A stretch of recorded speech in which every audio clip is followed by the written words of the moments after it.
you will manifest the life you desire. You stay with this video until the end. This is not a motivational speech. This is a blueprint that the world's most successful people already follow, often without even realizing it. The secret is no longer a mystery. The only difference between those who keep manifesting results and those who stay stuck is this: awareness and action. And today, you're getting both.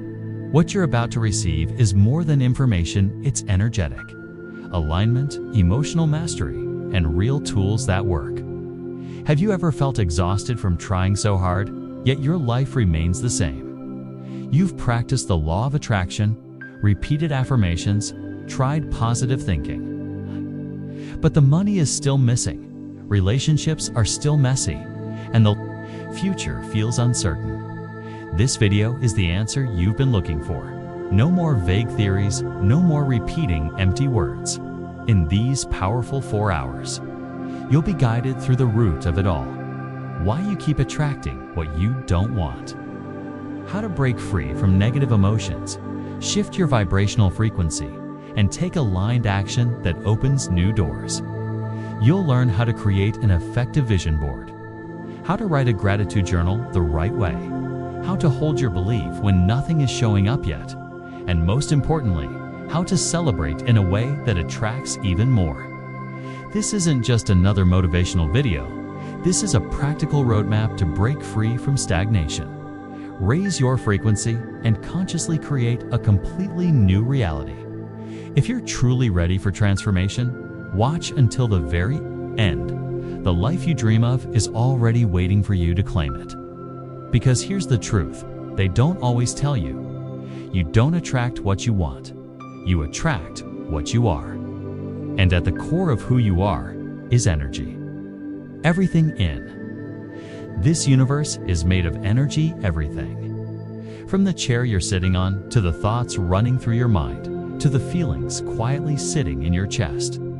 Even the words you speak carry frequency.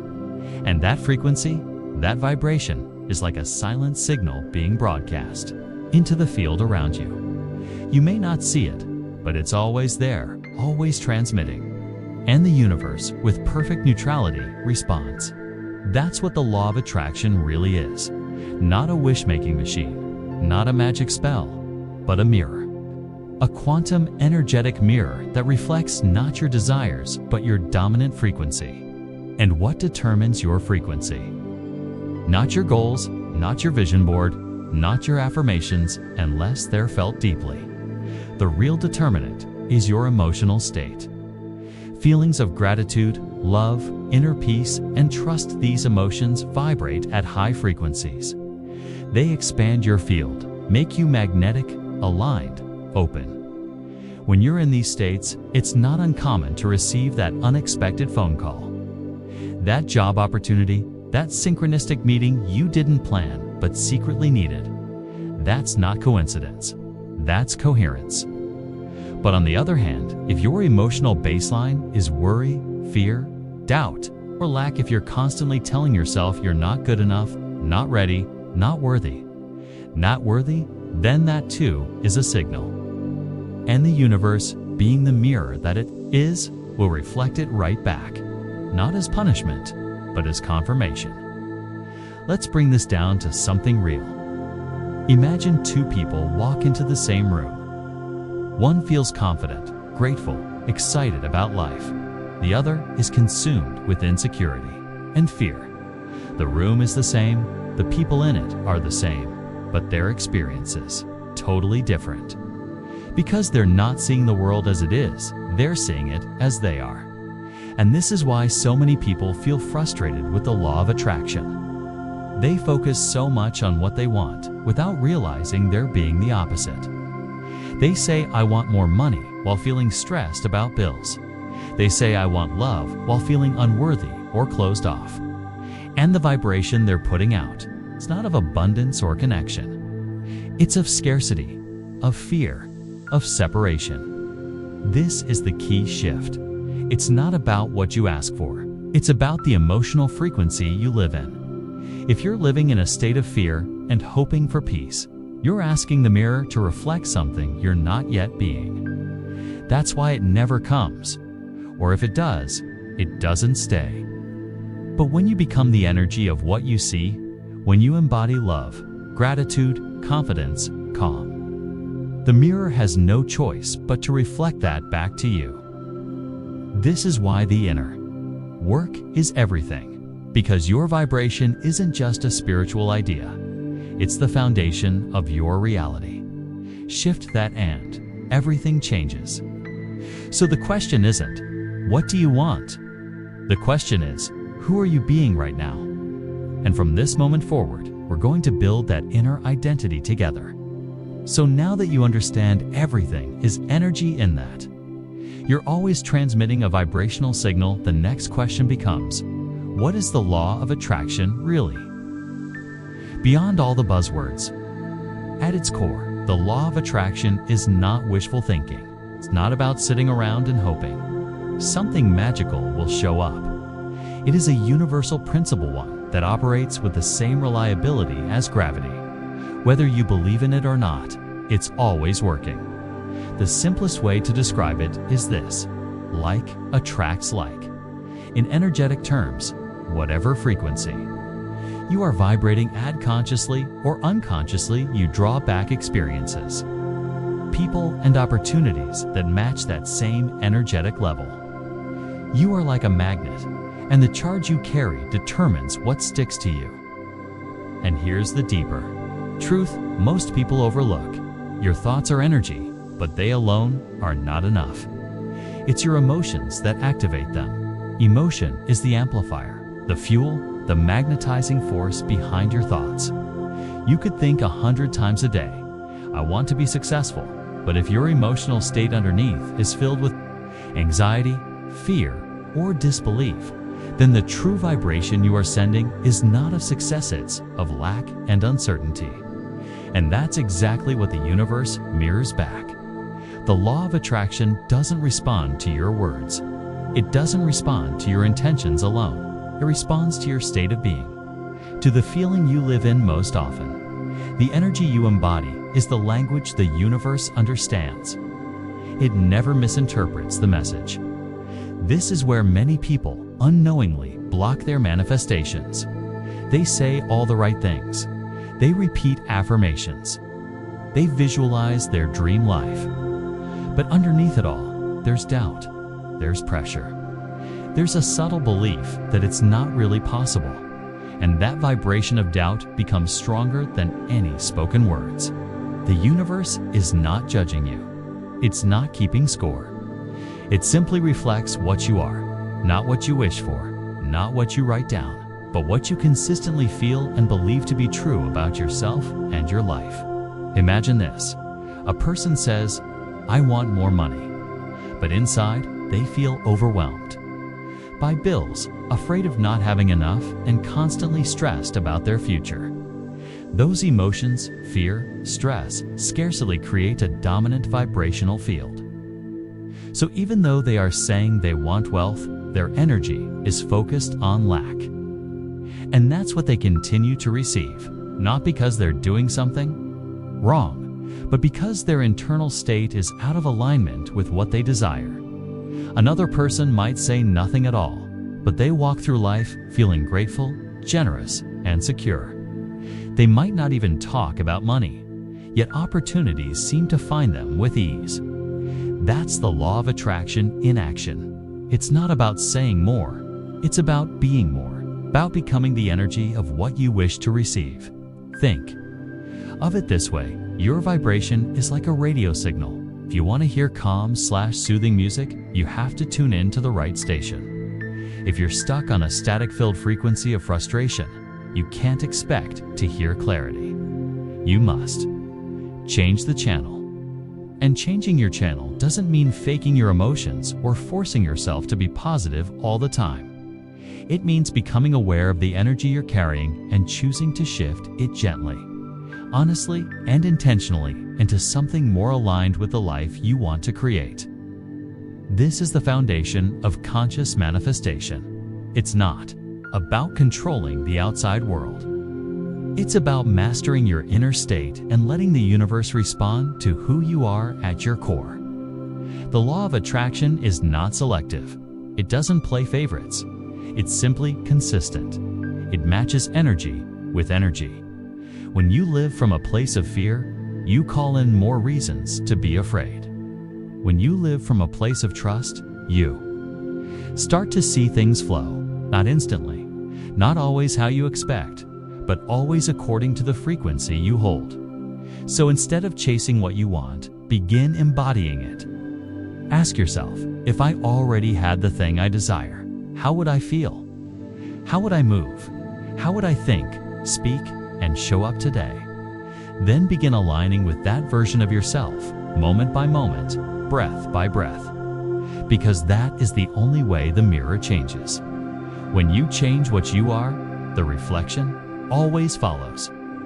And now that you understand how the law of attraction reflects your emotional state, not just your words or wishes, it's time to clear away some of the biggest misconceptions that often lead people to frustration. Because for so many, the law of attraction feels like something that works for others, but never for them. And one of the main reasons is this: they're unknowingly following myths that sound good, but hold no real power. One of the most common beliefs is that you just need to think positively and everything will show up. That if you smile, repeat a few good-sounding phrases, or ignore your problems, life will magically reward you. But thinking positively, while powerful when authentic, is not the same as pretending everything is okay. Real transformation doesn't happen by forcing fake happiness. It happens by consciously shifting your energy from a place of awareness, not denial. Another common myth is that the law of attraction is like magic, that if you simply sit still, close your eyes, and wish hard enough, the universe will drop everything you want into your lap. This idea sells well because it sounds easy. But the truth is, the law of attraction doesn't reward passivity. It responds to alignment. It responds to coherence between your thoughts, emotions, and actions. It's not about doing nothing and waiting. It's about becoming the version of yourself who would naturally live in the experience you want. And then, from that energy, you take steps that feel aligned, inspired, and meaningful. A third misunderstanding is the idea that you only need to write down your desires once and then just sit back and wait for results. Writing your goals, journaling, or scripting your dream life can be helpful tools, but only if they're backed by real emotion, belief, and consistent energy. A list without embodiment is just ink on paper. The universe doesn't respond to lists, it responds to frequency. And frequency comes from what you feel, what you focus on, and how you live each day. The truth is, the law of attraction is not a spiritual shortcut or a trendy technique. It is a natural law, just like gravity. It's working whether you acknowledge it or not. You don't need to believe in gravity for it to pull you down. In the same way, you don't need to fully understand the law of attraction for it to reflect your energy back to you. It's always on, always mirroring, always translating your inner world into outer experience. So this is not about trying to manipulate outcomes or bypass challenges. This is about getting honest with yourself. God, are you truly aligned with what you say you want? Or are you just hoping it will appear while continuing to embody doubt, fear, or lack? The law of attraction doesn't judge you for having those feelings. It simply amplifies the vibration you hold most consistently. And the beauty of this truth is that it puts the power back in your hands. You don't have to wait for permission. You don't have to wait for luck. You only have to take ownership of your state of being. When you recognize that this law is not working against you, but always responding to you, you stop blaming the world and start becoming more conscious of your energy. You start to see patterns. You start to notice that the better you feel inside, the more aligned your outer world becomes. Not because you're trying to fake it, but because you're choosing to live from a place of clarity and alignment. The law of attraction is not here to test you. It's here to reflect you. And if what you're seeing isn't what you desire, the invitation is simple. Go within, shift the signal, and stay committed to the new energy you wish to embody. Because you are not here to wait and wish.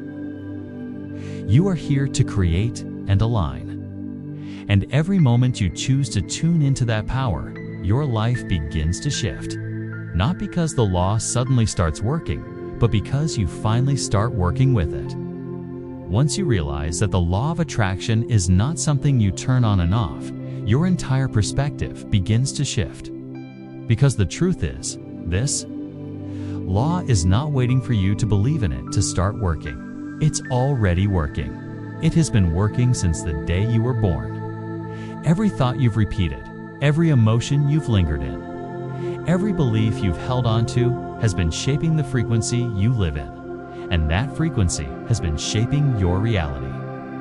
Not as a reward or a punishment, but as a pure energetic reflection of the signal you're sending. You don't attract based on wishes. You attract based on what you consistently broadcast.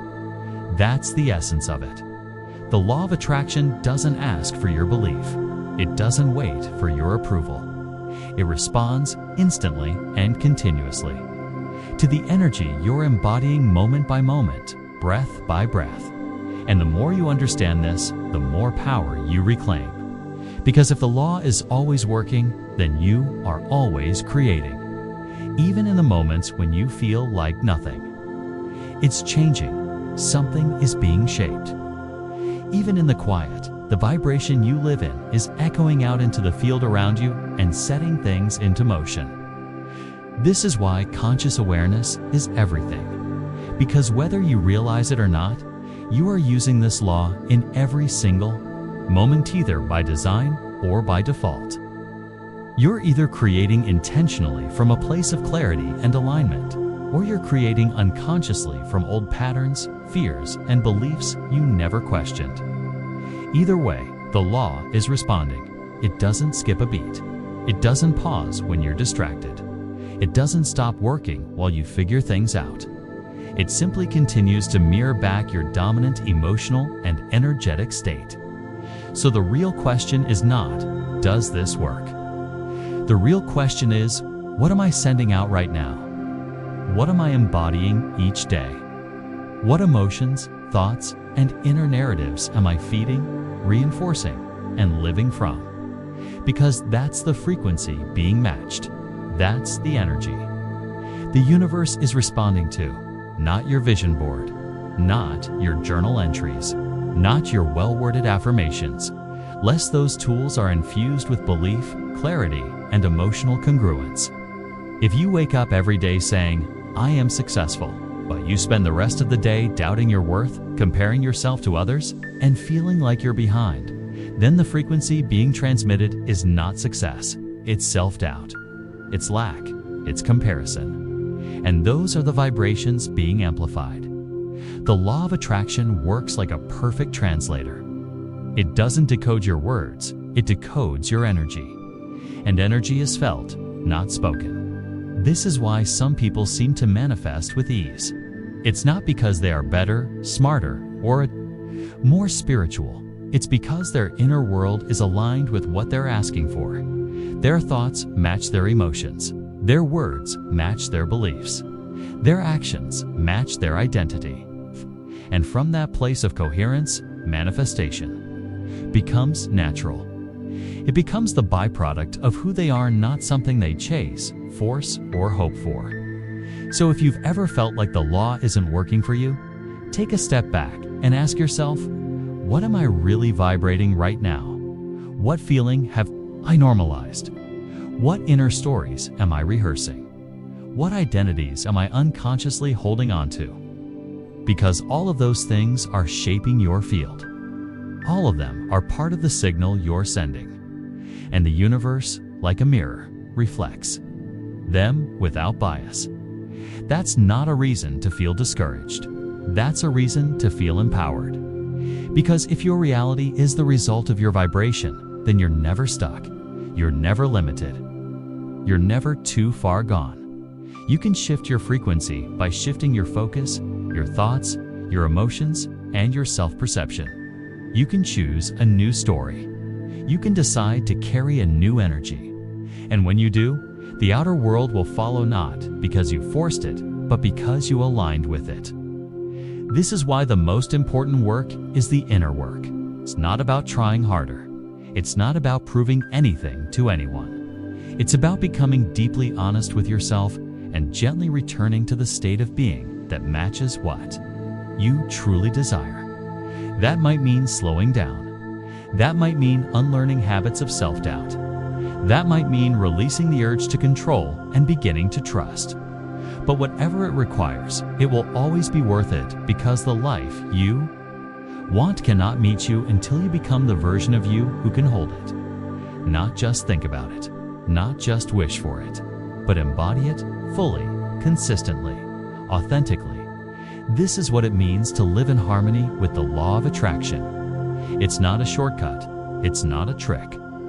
It's a commitment to becoming energetically aligned with the life you choose to live. And yes, that alignment begins within. The law of attraction is not about being perfect. It's about being intentional. You don't need to monitor every thought, but you do need to become aware of your most frequent ones. You don't need to force yourself to be joyful all the time, but you do need to gently reach for the emotions that bring you closer to the frequency you want to live in. And above all, you need to remember this. The universe doesn't give you what you want, it gives you who you are. That is the key. That is the mirror. That is the invitation. So instead of asking, how can I make this work? Begin asking, who am I willing to become? Because when you answer that question with intention, the law responds without fail. So now, with everything you've heard and felt in this first part of the journey, I invite you to take a quiet moment just for yourself and ask a simple but powerful question. If my life right now is a direct reflection of the energy I'm carrying, then what am I broadcasting into the world? What stories am I repeating silently?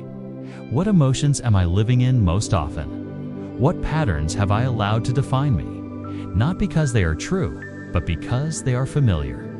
Because the truth is, the reality you're experiencing today is not random, it's not luck or fate. It's a mirror of the energy you've embodied over time, and that mirror has no judgment. It simply shows you what you've been sending. That's not a reason for guilt, it's a reason for awareness. Because once you see that, once you recognize that everything around you is responding to who you are being, you stop feeling powerless. You stop waiting for life to change so you can feel different. Instead, you begin shifting from within. You begin creating the change, not chasing it. And in that shift, everything starts to move. The people around you respond differently. The opportunities you once struggled to find begin to find you. The path ahead starts to unfold not because the world changed, but because your frequency did. That is the power of conscious creation. That is the essence of this entire video. This is not just about learning the law of attraction. It's about becoming aware of how you're using it every single day, whether you mean to or not. And now, if you're truly ready to stop waiting, ready to stop wishing, ready to stop living from a place of lack and step into the energy of who you are becoming, then this journey is yours. This video is not just information, it's transformation if you choose to walk it. Because in the next parts, we're not going to just talk about what you want. We're going to help you become the version of yourself who naturally attracts what you've always dreamed of. We'll guide you through emotional rewiring, practical rituals, deep mindset shifts, and inspired action steps that align your inner world with the reality you deserve. But it begins here, with a pause, with a breath, with the courage to tell yourself the truth.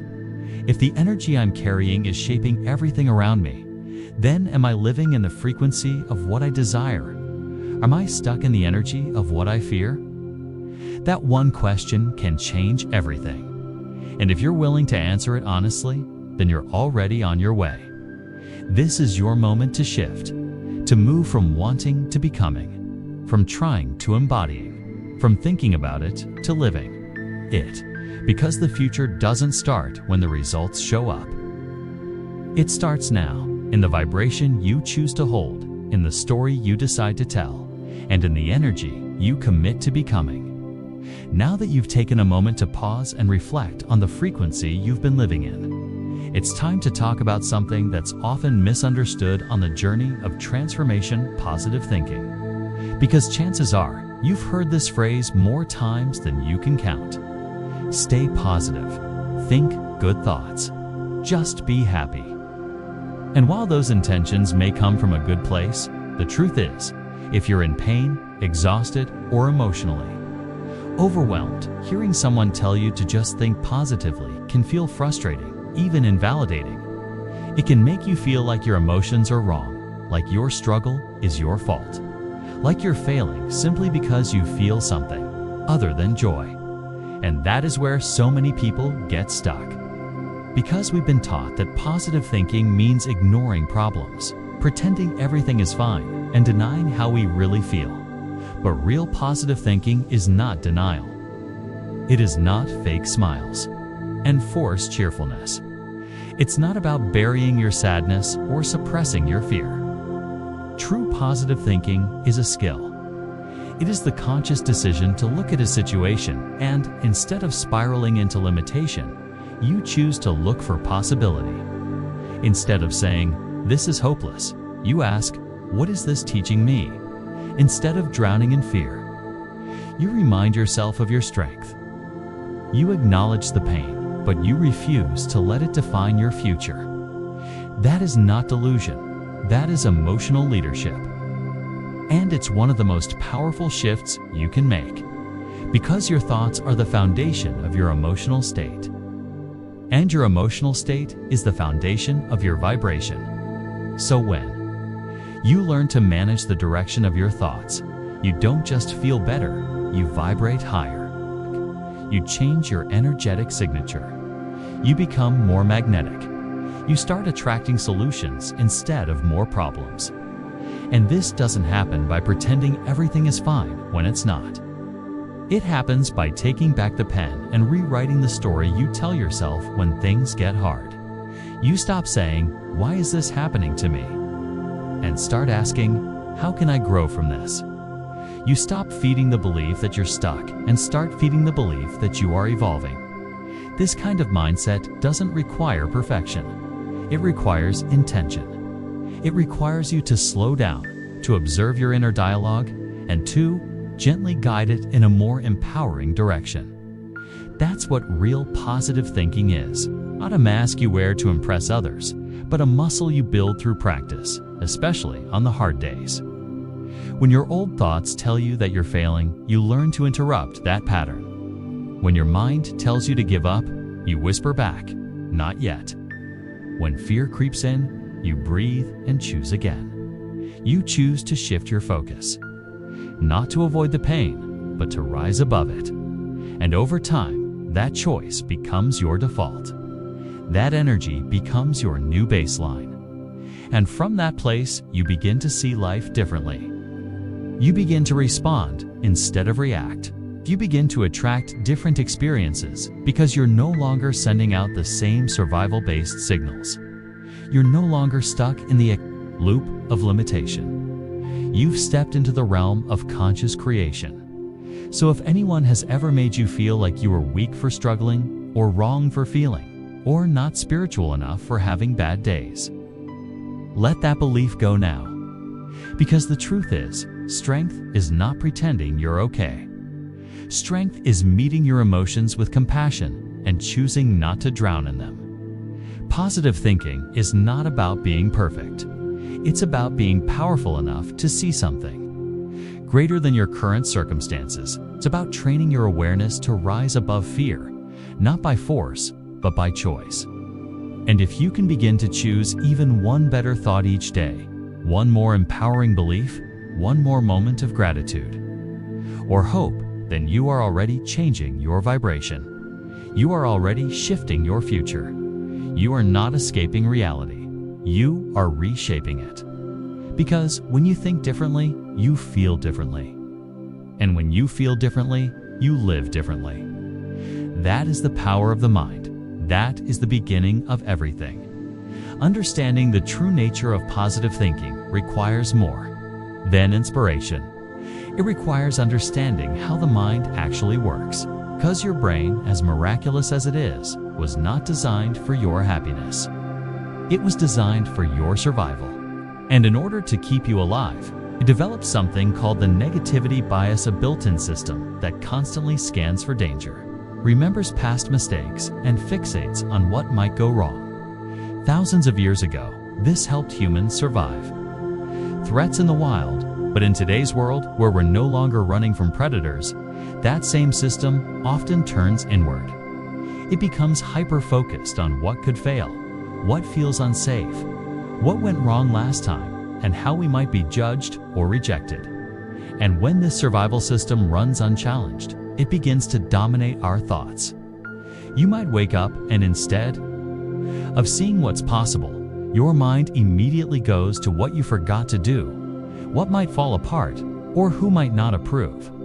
That cascade of thoughts isn't random. It's the result of a brain trained to anticipate harm in a world that no longer requires that level of defense. And here's what happens next.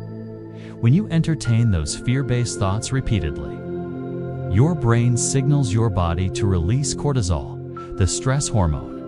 Cortisol is helpful in small doses when facing real danger. But in large amounts, over long periods of time, it starts to damage your health, disturb your sleep, weaken your focus, and lower your emotional resilience.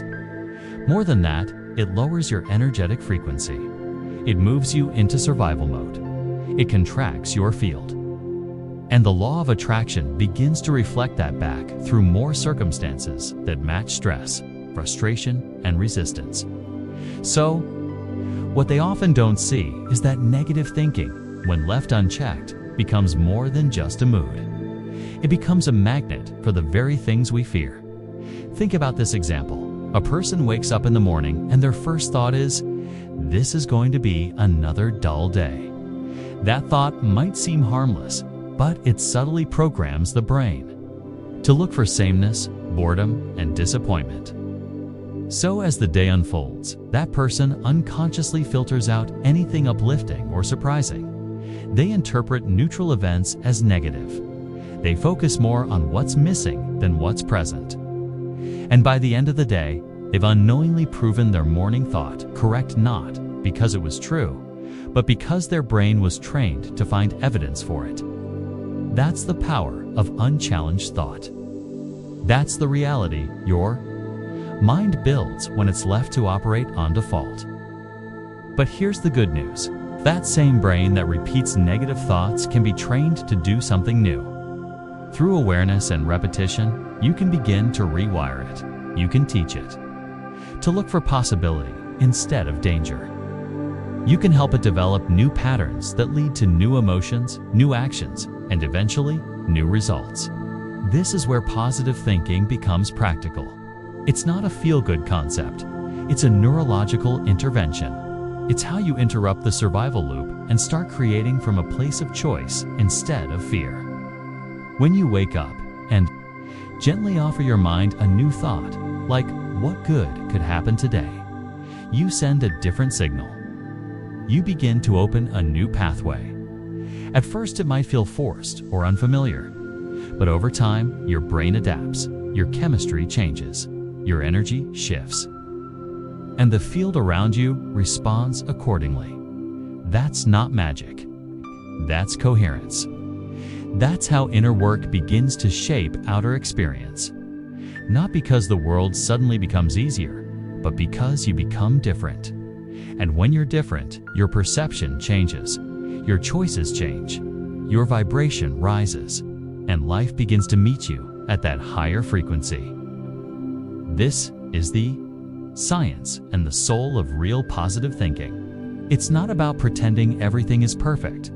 It's about choosing to build new patterns so that the future no longer repeats the pain of the past.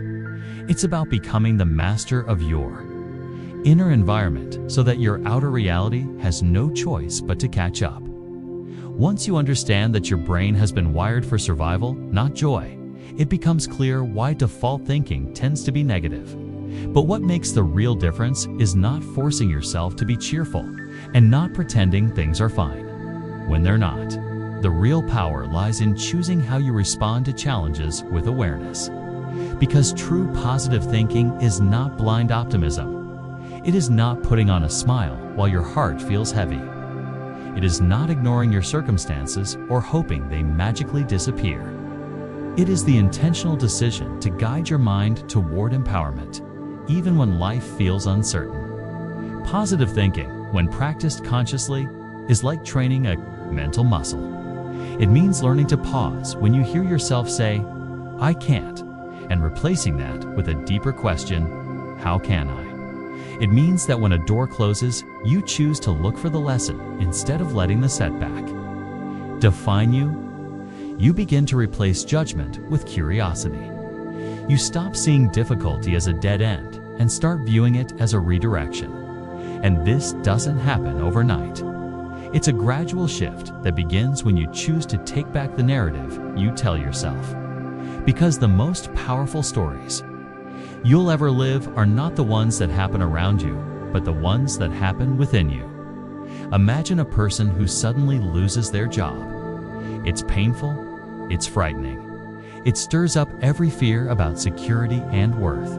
Now, they could collapse under that weight. They could spiral into self-doubt, tell themselves they're a failure, and begin carrying that belief into every future interview.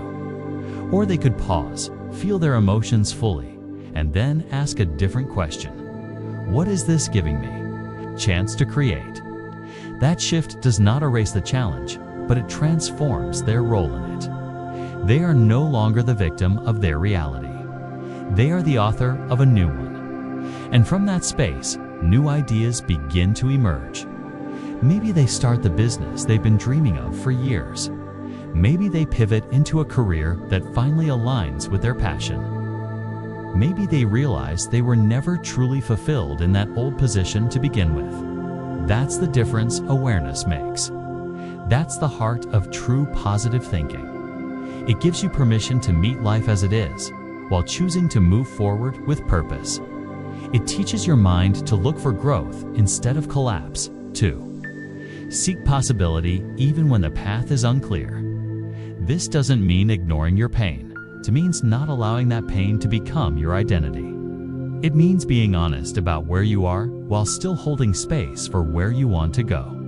The greatest breakthroughs often come through the moments that feel most disruptive.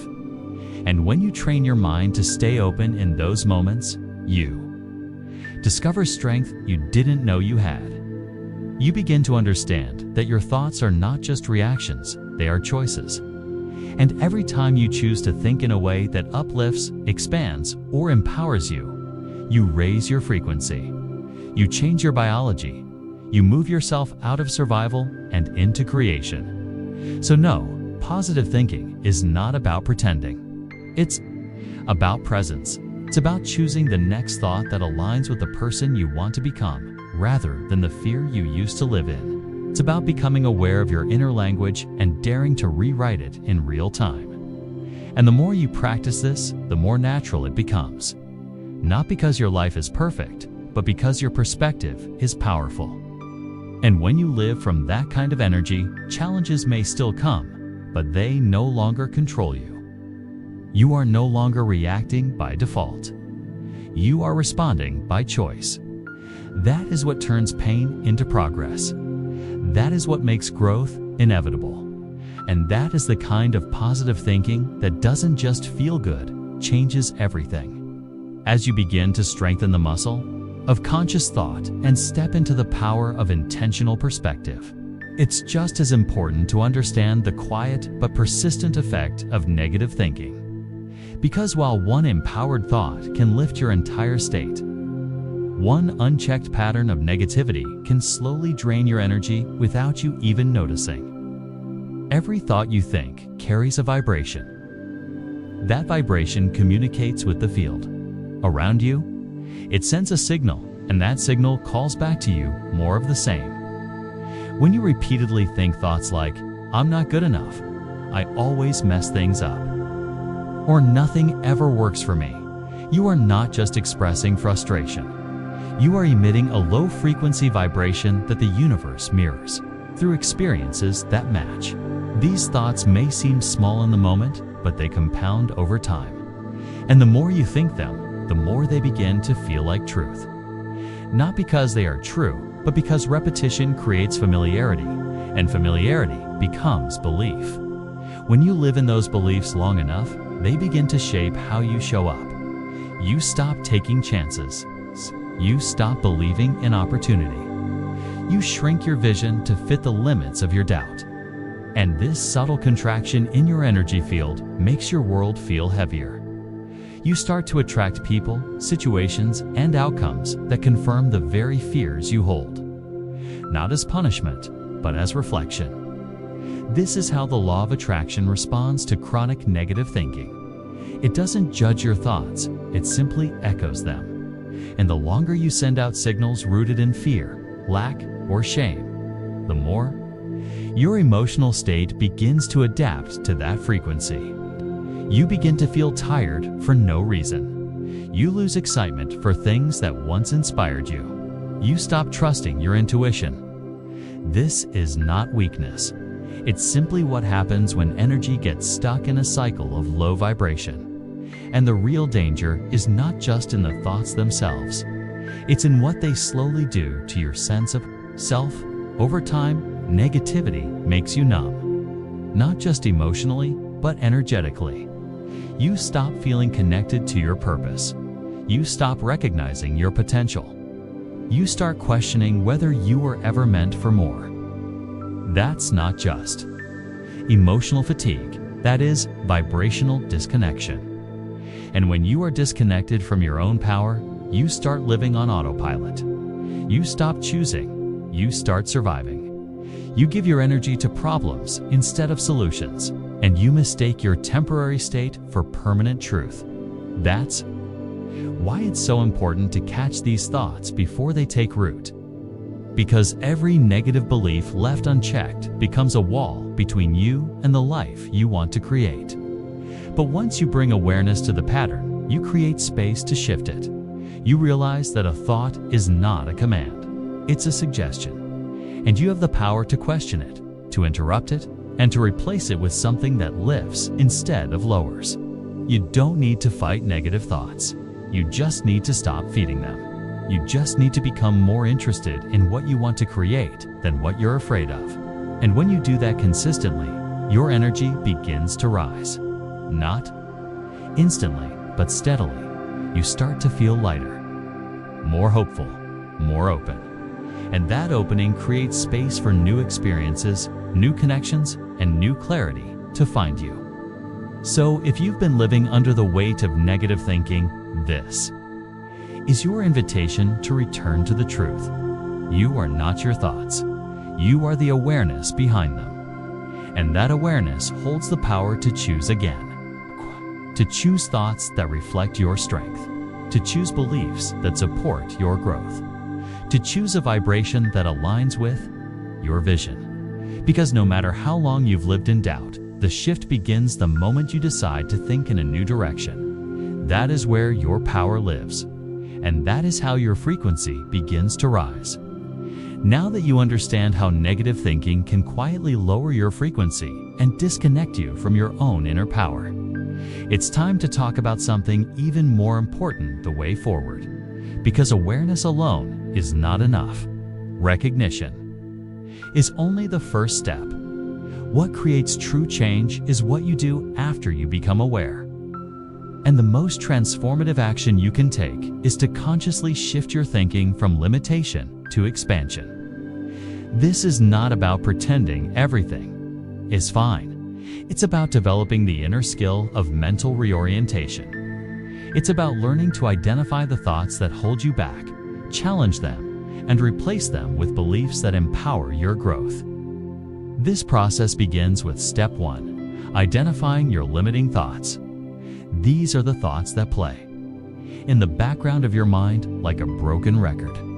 You've heard them so often that they no longer shock you. You might not even notice them anymore because they feel like facts. But they are not facts. They are learned conclusions, often formed in childhood, shaped by past experiences, or absorbed from people who were also living in fear. Thoughts like, "I'm not good enough," "I always mess things up," "I don't have what it takes," or "people like me never succeed," are not truths. They are filters.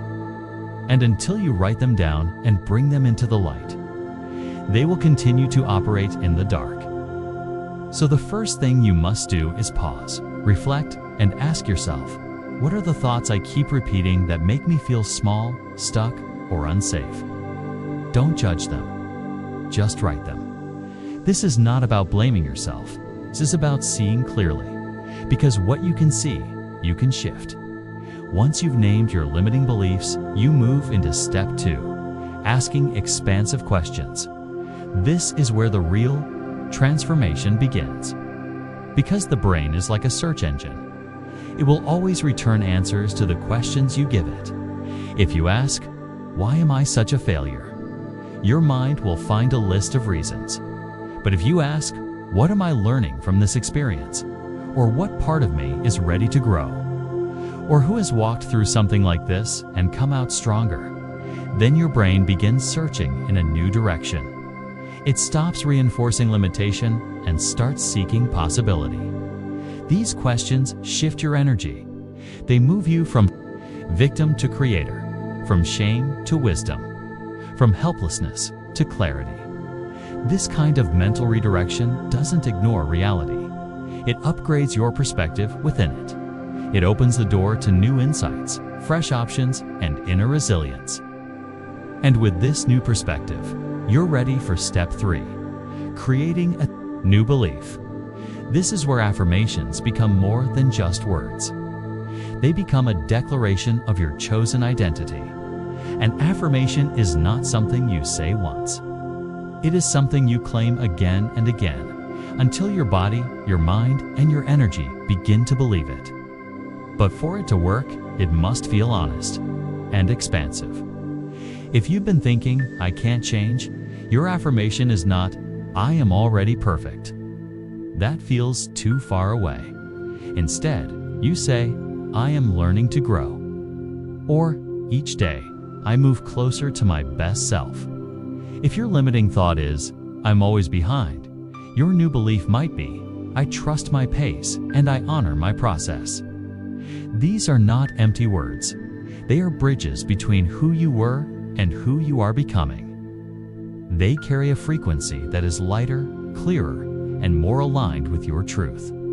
And when you repeat them, not just with your voice, but with your emotion, they begin to take root.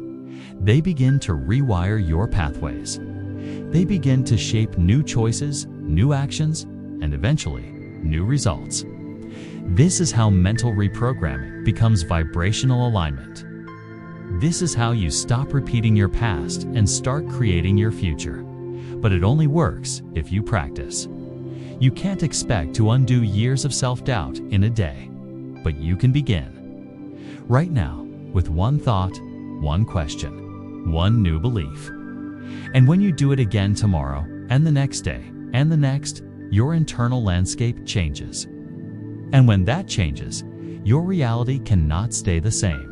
So take a moment now, write down one limiting belief you've been living in. Ask it a question that opens it up. Then choose one new affirmation that aligns with the version of you who no longer carries that belief. Say it out loud. Say it with feeling. Let your energy shift as the words leave your lips. That moment is not small. It's not silly. It's sacred. Because in that moment, you're stepping out of the shadows of old programming and into the light of conscious creation. You are choosing to lead your mind instead of letting fear lead it for you. You are honoring your potential instead of doubting your worth. And that one shift done consistently changes everything. Because positive thinking does not promise that life will always be easy, but it does ensure that you will become strong, enough, wise enough, and clear enough to move through anything life brings your way. Now that you've learned how to shift from limiting thoughts into expansive beliefs and how to choose a new mental direction with awareness and consistency, it's time to bring everything home with one simple truth. You do not need to feel joyful every moment of your life. You are human. You will feel the full range of emotions. That is not a weakness. That is part of your design. But what you do have is the power to stop living at the mercy of your lowest thoughts. You have the ability to notice when you're being pulled into a loop of negativity and gently choose a new path. Not to escape your feelings, not to force yourself into fake positivity, but to honor your emotions while refusing to build your life around your fears. This is the subtle but powerful practice of emotional leadership, and it does not require massive change overnight. It only asks for 1%, one small shift in thought, one moment of pause before repeating the old narrative, one decision to breathe, reflect, and redirect, because that 1% compounds. That one better thought creates a ripple. It lifts your energy by a small degree, which then changes how you speak, how you respond, and what you attract. And the more you practice it, the more natural it becomes. Soon, what once felt like a struggle becomes your new baseline. You no longer have to fight your way into alignment. You begin to live there. But it all begins with the smallest of shifts. One new perspective, one kinder thought, one new belief about what's possible, and it begins today. You don't need to wait until everything is perfect. You don't need to wait until you have all the answers. You simply begin where you are. You choose a thought that feels slightly more empowering than the one you held yesterday. Maybe it's the thought that you are learning. Maybe it's the belief that things are unfolding in ways you cannot yet see. Maybe it's the reminder that you are not alone. Whatever that thought is, let it carry you into a new emotional space.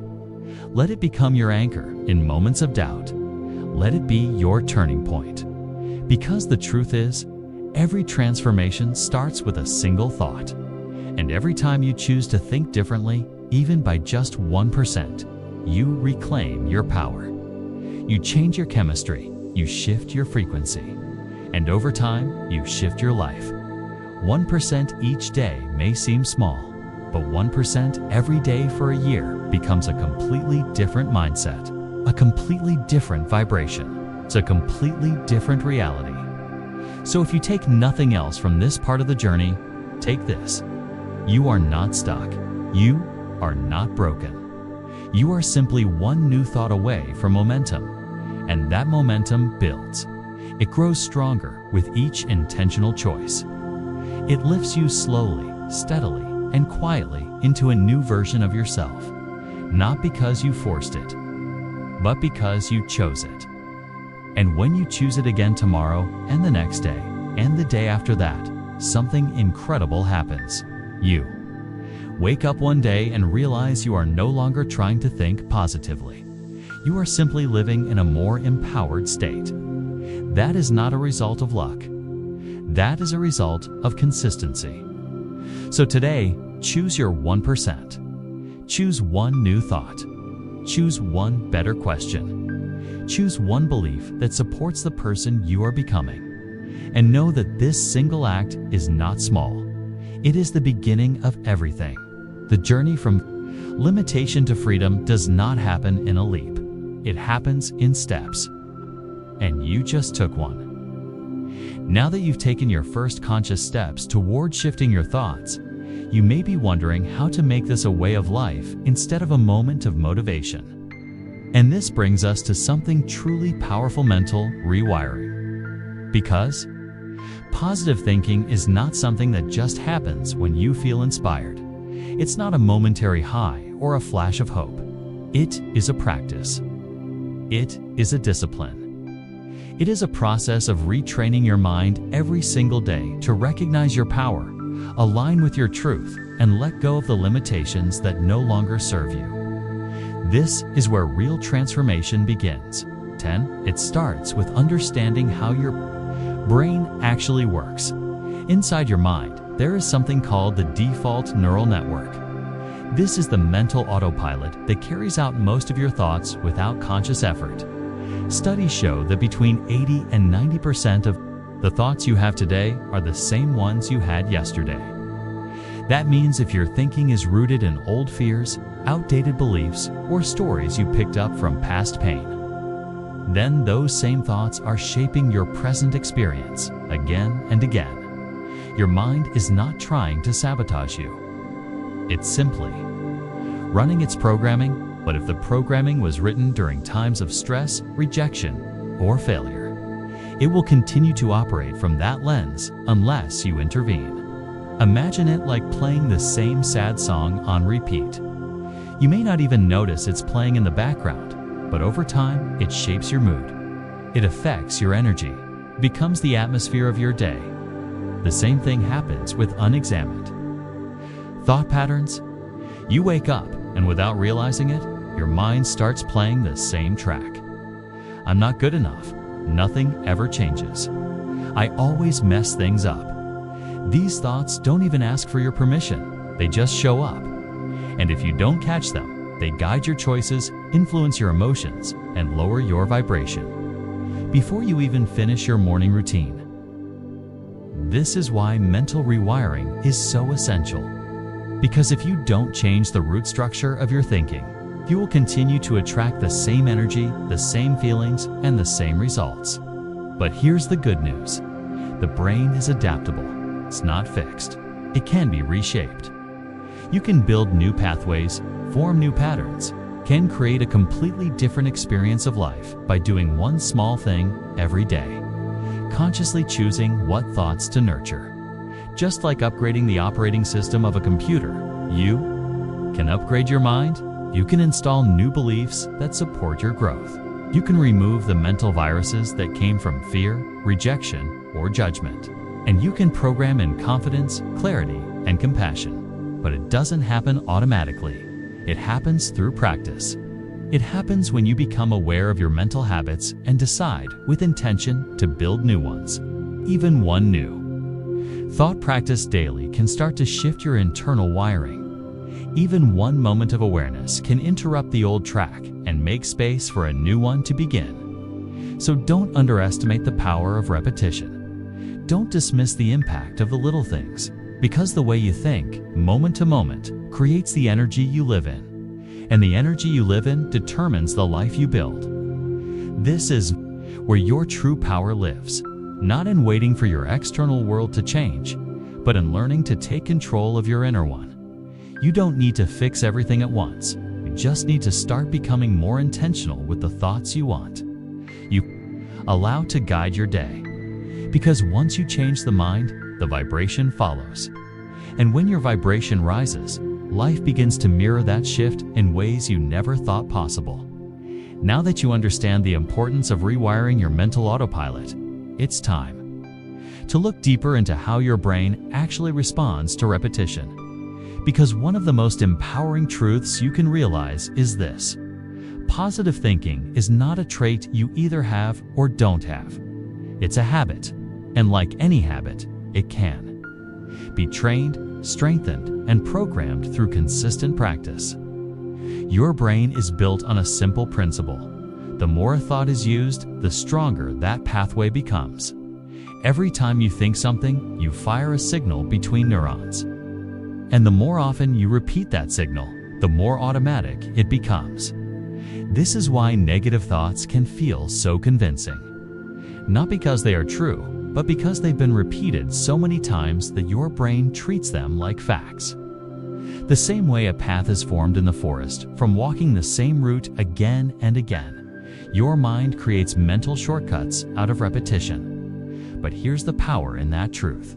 Your brain can be conditioned into negativity through unconscious repetition. It can also be conditioned into clarity, confidence, and empowerment through conscious repetition. This is not about forcing positivity or pretending your problems don't exist. This is about choosing new thoughts that support your growth and practicing them often enough that they become your new default. When you choose a positive affirmation, a kind self-reminder, or an empowering belief and repeat it consistently, your brain begins to recognize it as a new pathway worth strengthening. With each repetition, the new thought grows more familiar. And with familiarity comes acceptance. And with acceptance comes action. That's how change becomes real. It doesn't come from a sudden breakthrough. It comes from the small, daily decision to feed your mind with beliefs that build instead of break, even if your old thoughts feel louder right now. They are not stronger. They're just older. They've been practiced longer. But the moment you begin a new mental practice, you are giving your brain a new direction. And over time, the old patterns lose power. Not because you fight them, but because you stop fueling them. You begin to withdraw your energy from doubt and invest it into belief. And as you do, your entire frequency begins to shift. You start to speak differently. You respond to challenges with more calm. You see options instead of only obstacles. And the best part is, this change doesn't require hours of effort. It requires intention. It's a few minutes each morning repeating your new affirmations. It's a few seconds catching a limiting thought and replacing it. A little reminder written on your mirror or in your journal. These small practices add up. They begin to rewire the very structure of how you think. And eventually, what used to feel like effort becomes your new normal. You wake up and naturally think thoughts that support your goals. You walk into situations with more inner stability. You stop reacting from fear and start responding from purpose. All because you chose to train your mind the same way you would. Train a muscle with repetition, with consistency, with care. So if you've ever felt like positive thinking was out of reach or reserved for people who were just naturally optimistic, let that belief go now.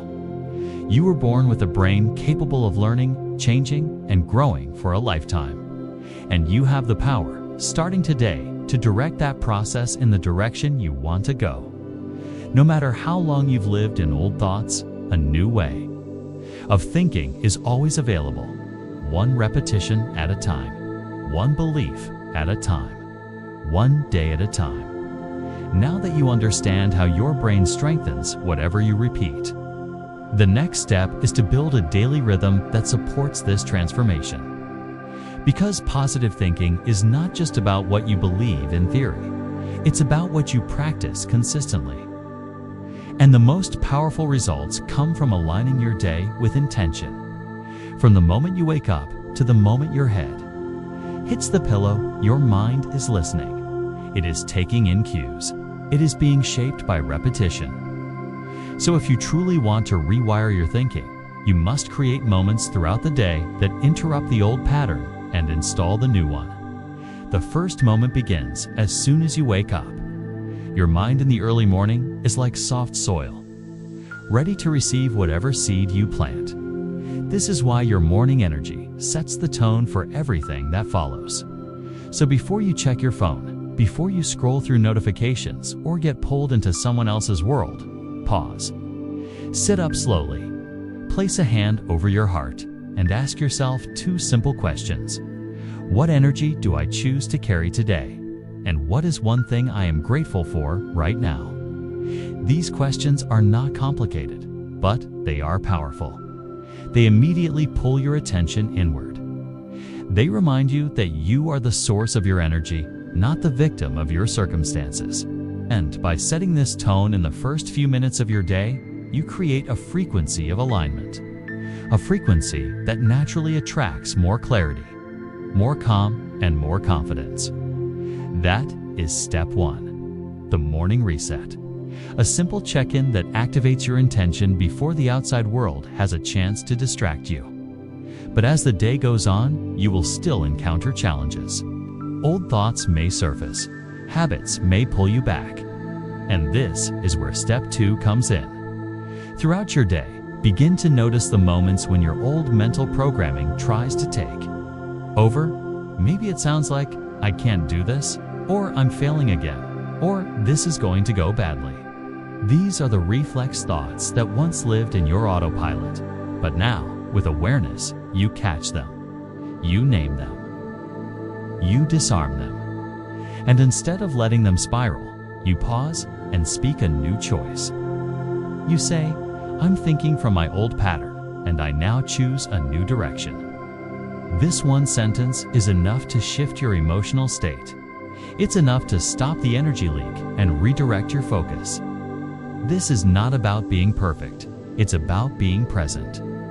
And each time you practice this reset, your brain begins to build a new default. It begins to recognize that you no longer follow the old loop. And over time, that old loop fades. That is the power of catching the thought in the moment. That is step 2, the midday interception. And then we move into step 3, the evening reprogramming. This may be the most important part of all, because the final thoughts you hold before sleep are the ones that sink deepest into your subconscious. During those last quiet moments, your brain is highly receptive. It's no longer filtering, it's absorbing. And you can either use that time to relive your stress, or you can use it to install new emotional anchors. So before you close your eyes tonight, take a few minutes to reflect, not on what went wrong, but on what went right. Write down 3 things you did, said, or felt that were positive. Maybe you spoke kindly to someone. Maybe you chose patience instead of anger. Maybe you caught yourself in a negative spiral and paused to breathe. No moment is too small to matter. As you write these things down, do not just list them, feel them. Let yourself experience the pride, the joy, or the gratitude that those moments brought.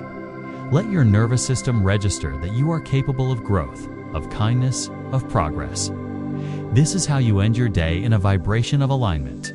And this final step is not about pretending everything was perfect. It's about reminding your mind of what was strong, what was true, and what is becoming more natural every day. Because when you sleep in a state of positive reinforcement, your brain processes those emotions and uses them to shape your internal map. It remembers what to look for tomorrow, and the next day, and the next. So what you're doing here in these 3 simple steps is not just creating a routine. You are creating a transformation. You are retraining your brain to think in alignment with who you are becoming. Morning intention, midday interception, evening integration. These 3 steps become your anchor. They become your structure. And within that structure, your vibration begins to stabilize. Your confidence begins to rise. Your sense of direction becomes clearer. And your reality starts to shift. Not because you forced it, but because you showed up for it. One thought at a time. One reset at a time. One evening reflection at a time. And in doing so, you are not just changing your thinking. You are changing your frequency, and your frequency changes your life.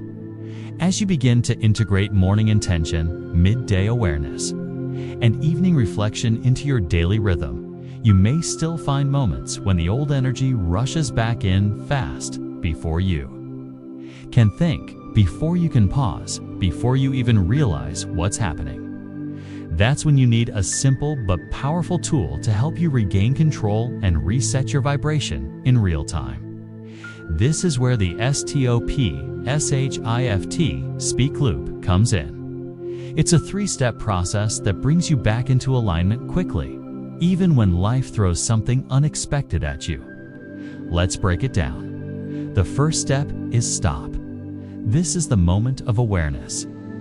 When a limiting thought begins to surface, when your old beliefs try to take over, or when your reaction is about to be driven by fear, frustration, or doubt, you simply pause.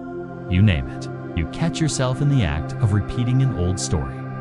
Like, I never get this right, or nothing ever works out, or I knew this would happen. These are not harmless thoughts. They are vibrational instructions. So the first step is to stop and bring them into the light. The second step is shift. This is where you change your state. You take a deep breath. You move your body. You shake out the tension. you shift your posture. Maybe you stand up, stretch, roll your shoulders, or place your hand on your heart. These physical actions are not just symbolic. They actually break the energetic pattern and give your nervous system a new reference point. When you move your body with awareness, you shift your energy. And when you shift your energy, you change your emotional momentum. Now comes the third step: speak. This is where you replace the old script with a new one. You speak your truth. You affirm your direction. You install a conscious belief that matches the vibration you want to carry. You say something like, "I am learning. I am growing. I allow myself to improve." These are not fake words. They are intentional frequencies. They anchor you into the present and remind your mind of who you are becoming. Even in the middle of a challenge, you are always free to speak a new path into motion. Imagine this in practice. Let's say you hear something that disappoints you. Maybe a plan falls through, or someone says something that triggers old doubt. Your first reaction might be to say, "This is terrible. Why does this always happen?" But now, instead of spiraling, you stop. You recognize the loop. You shift. You take a breath. You move your body. You release the charge. Then you speak. You say, "This is a chance to practice holding my energy. This moment is not a setback. It's an opportunity to respond with strength." And just like that, you've changed your vibration. You've rerouted the emotional current. You've sent a new message to your subconscious and a new frequency into the field around you. That is how you shift your experience, not by avoiding hard moments, but by meeting them with conscious tools. The STOP shift-speak loop becomes a habit the more you use it. At first, you may need to remind yourself, but soon it becomes second nature. You catch the thought, you change your state, you choose your words, and with each loop, you train your mind to stay aligned with your highest self.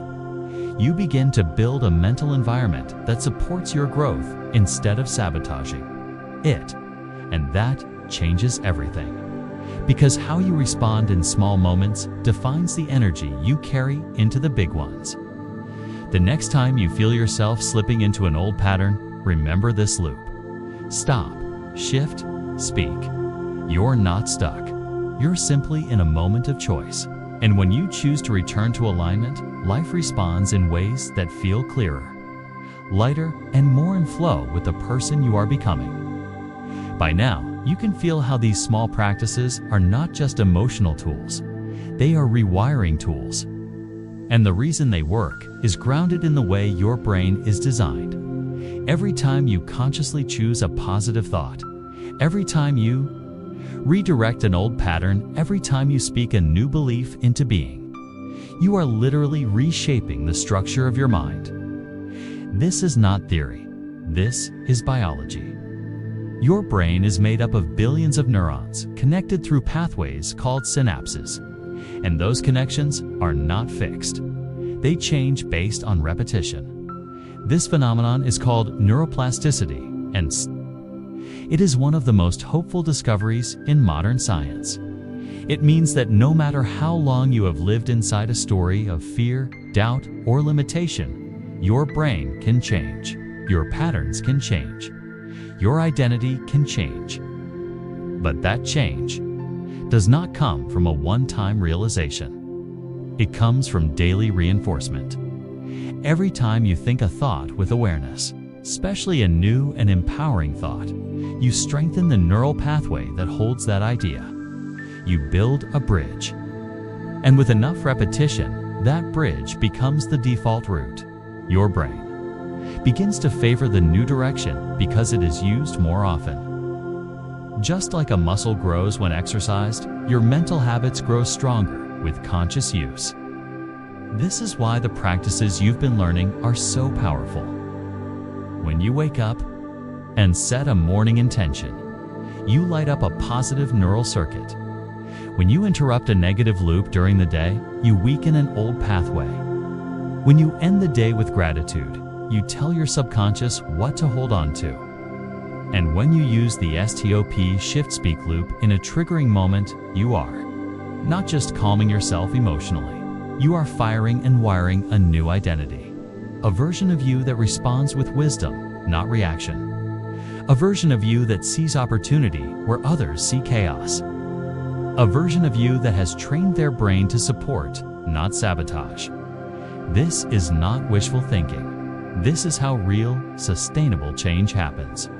One thought at a time, one choice at a time, one new connection at a time.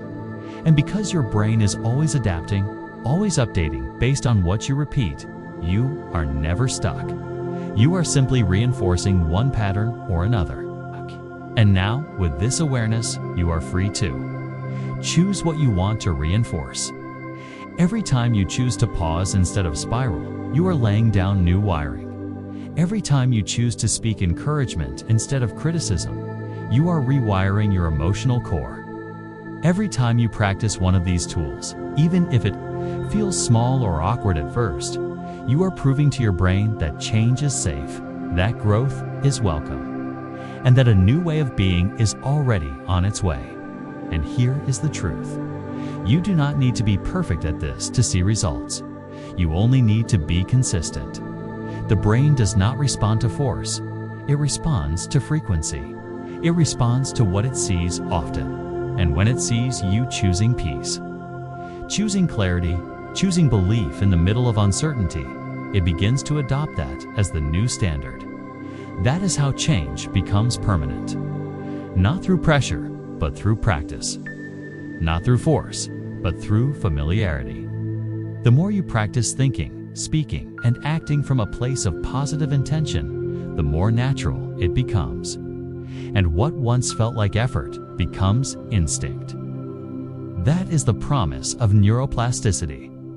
That is the promise of your own becoming. After everything we've explored, there's one truth that remains at the heart of it all.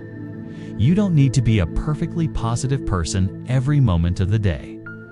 You don't need to silence every negative thought or never feel frustrated again. That's not the goal. The goal is to shift the baseline, to raise the default setting, to move from reacting by habit to responding by choice.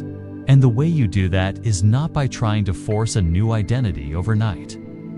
It's by practicing small, consistent shifts, just 1% each day. That's it. One moment of awareness. It's one breath of intention. One thought turned in a new direction. And those small acts begin to add up. They build momentum. They send signals to your brain that something is changing, that a new path is being formed.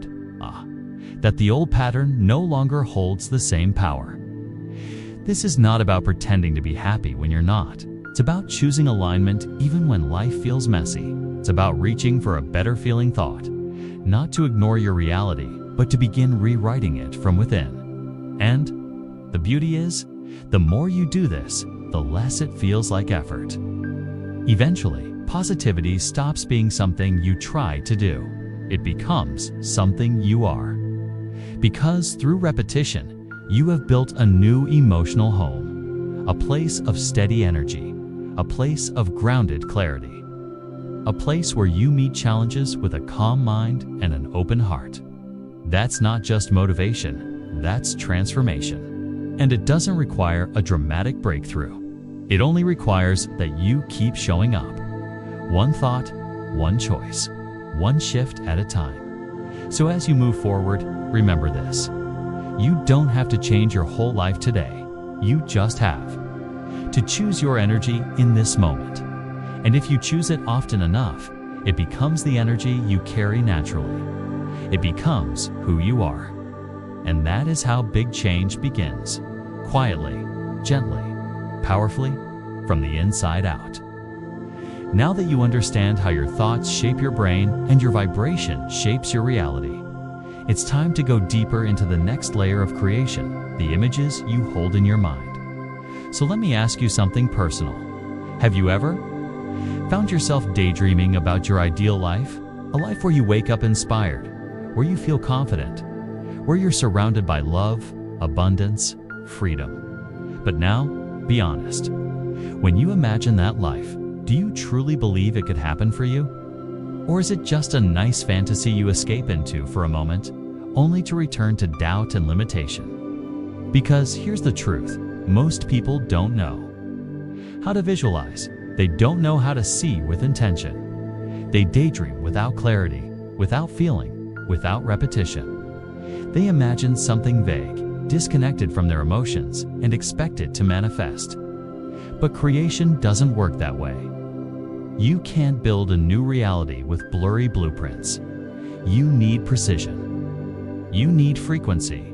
You need emotion. The most successful people in every field, from athletes to artists to entrepreneurs, don't just wish for their future. They rehearse it. They feel it. They live it in their minds long before it arrives in the physical world. That's the difference. They see it clearly. They know exactly who they are becoming. They walk with that version of themselves every single day, not just when things feel good, but especially when they don't. Because they understand something most people miss. Your subconscious mind is always listening. It's always watching. And it takes its instructions not from what you hope for, but from what you rehearse consistently. When you visualize a new reality with clarity, emotion, and repetition, you're not just fantasizing, you are programming. You are giving your inner world a new command. You are telling your nervous system, this is who I am now. And when done correctly, your mind begins to respond. Your energy begins to shift, and life begins to mirror that shift. But when you only visualize randomly, when you don't feel anything, while doing it, or when you instantly dismiss what you saw as unrealistic, you cancel the signal. The vibration becomes weak. The blueprint fades, and the old reality keeps repeating. That's why this part of the journey is so important. It's not about pretending or escaping. It's about consciously creating. It's about learning how to imagine not just what you want, but who you are in that reality. What does your face look like when you've made it? What do your mornings feel like? What kind of decisions do you make? How do you walk, speak, breathe, and show up? The more specific you are, the more your subconscious understands the assignment. And here's something beautiful. You don't have to wait for your vision to come true to feel it. In fact, feeling it now is what brings it closer. Your brain doesn't know the difference between a vividly imagined experience and a real one. That's why visualization is so powerful. It's mental rehearsal, it's future embodiment. And every time you practice, you make it easier for your nervous system to align with that version of you. So if you've ever wondered why the law of attraction seems slow or confusing, this may be the missing piece. It's not just about what you want, it's about what you see when your eyes are closed. It's about the story you tell when no one is watching. It's about whether your mind is filled with random thoughts or powerful, intentional visions. Because the images you hold in your mind are not just imagination, they are blueprints. They are vibrational instructions. They are the seed of your next reality. And if you plant them with clarity, water them with emotion, and revisit them often enough, they begin to take root. They begin to grow, and they begin to shape your life from the inside out. So now that you understand how the images in your mind become the blueprint of your life, let's explore the deeper science and power behind this tool. Visualization is not just about seeing something nice in your head. It is about creating a vivid, sensory-rich experience in your mind that feels so real, your body begins to believe it is already happening. That's the real magic. When you visualize with emotion, with detail, and with full presence, your brain begins to react as if it's actually living the moment. This is not just theory. This is how your nervous system operates. Neuroscience has shown again and again that the brain cannot distinguish between a vividly imagined experience and a real-life event.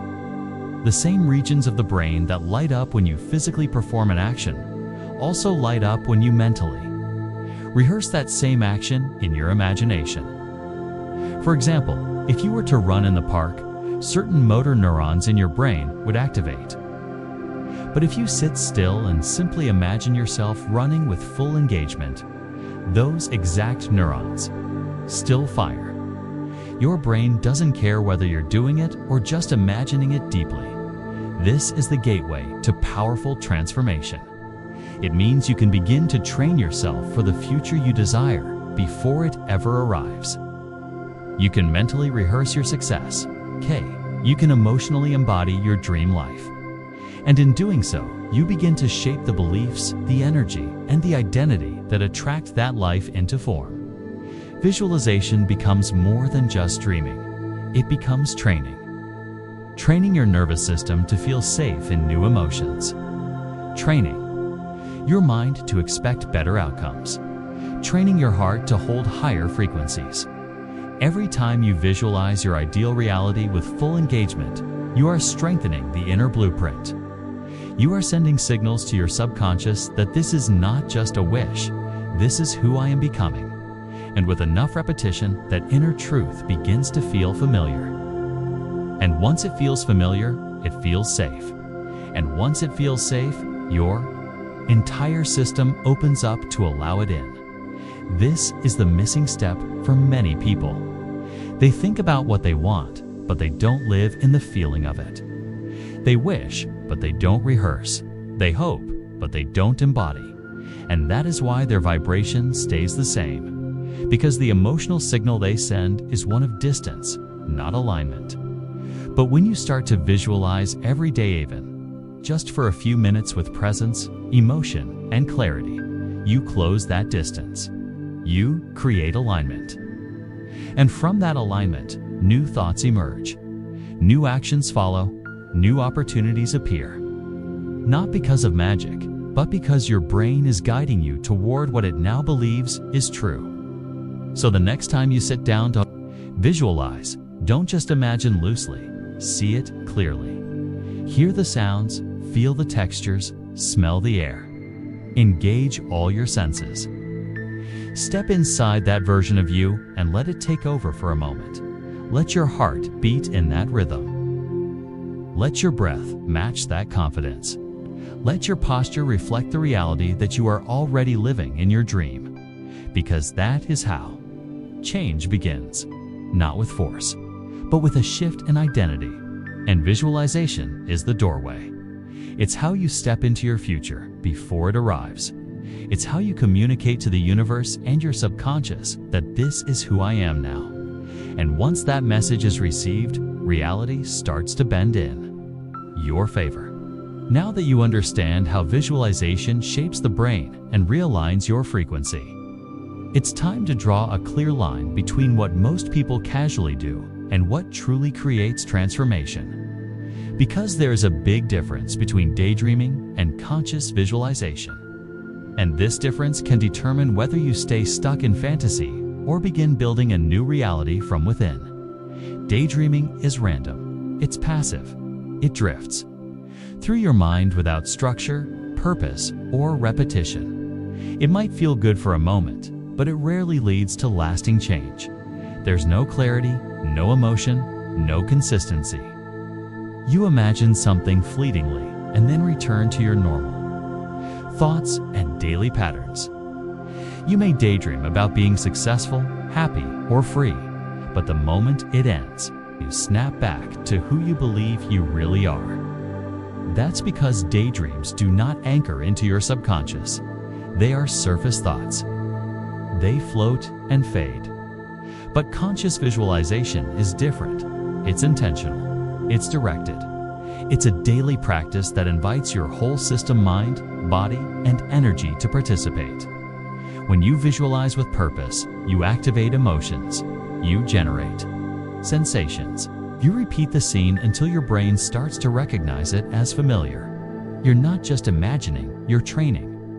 You are embedding a new pattern into the deepest layers of your being. That's why this practice works. Because the subconscious doesn't respond to logic.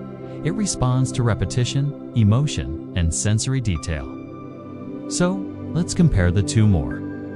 Clearly, daydreaming lacks intention. Visualization is built on specific goals. Daydreaming is vague. Visualization is sharp and vivid. Daydreaming is passive.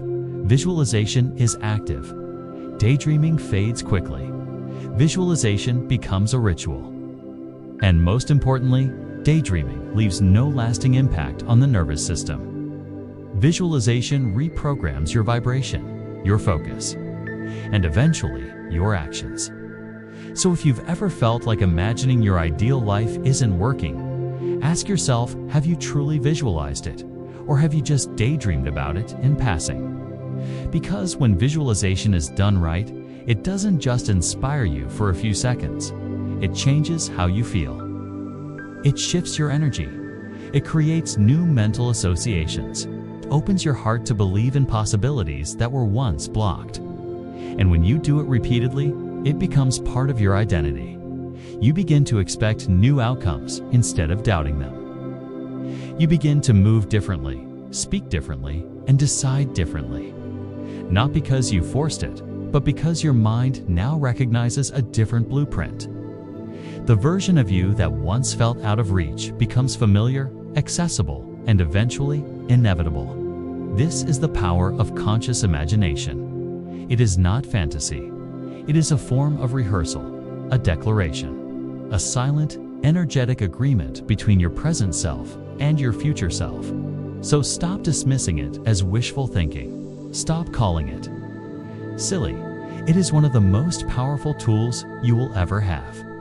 When done right, visualization becomes a seed that reshapes your reality. Not overnight, but through daily presence, emotional engagement, and unwavering repetition. Because when you see it with feeling, your mind responds. When you feel it with clarity, your body responds. And when you repeat it with belief, your life responds. That's not just motivation, that's alignment. And alignment is the foundation of manifestation. So now that you understand the difference between passive daydreaming and intentional visualization, it's time to put this into practice. Because real change only comes when you begin applying what you know with consistency. And visualization, when done the right way, becomes one of the most powerful daily habits you will ever build. It's not about length. It's not about perfection. It's about presence and repetition. Here's how you do it. Step 1. Choose a moment of success. Not just a vague goal or a random wish, but a specific and emotionally charged image that represents your dream becoming real. This could be the moment you receive a message that says you've been accepted into your dream job. The second you walk across the threshold of your new home holding the keys in your hand. The instant you step onto a stage to speak your truth, in front of people who are listening with admiration. It needs to be personal. It needs to feel like it matters to you. The more emotionally important the moment, the more powerful the signal it sends to your subconscious. Step 2. Breathe life into that moment. You're not just imagining it with words. You are stepping inside it like a full-body memory. Ask yourself, where am I in this scene? What colors do I see? What clothes am I wearing? Who is around me? What are they saying? What is the energy in the space? What's the expression on my face? What does the air smell like? Every detail matters because the brain responds to sensory-rich input. Step 3. Feel it in your chest. Emotion is the key that unlocks the subconscious. It's not enough to simply see the image. You must feel the feeling. What is moving through your body in that moment? Is it joy, relief, gratitude, confidence, pride, peace? Let that emotion wash over you. Let it expand in your chest. Let it fill your breath. This is how you shift your frequency in real time. Because the universe responds not to what you say you want, but to the vibration you hold. And your emotions are the strongest vibrational signals you carry. Step 4. Repeat the practice daily.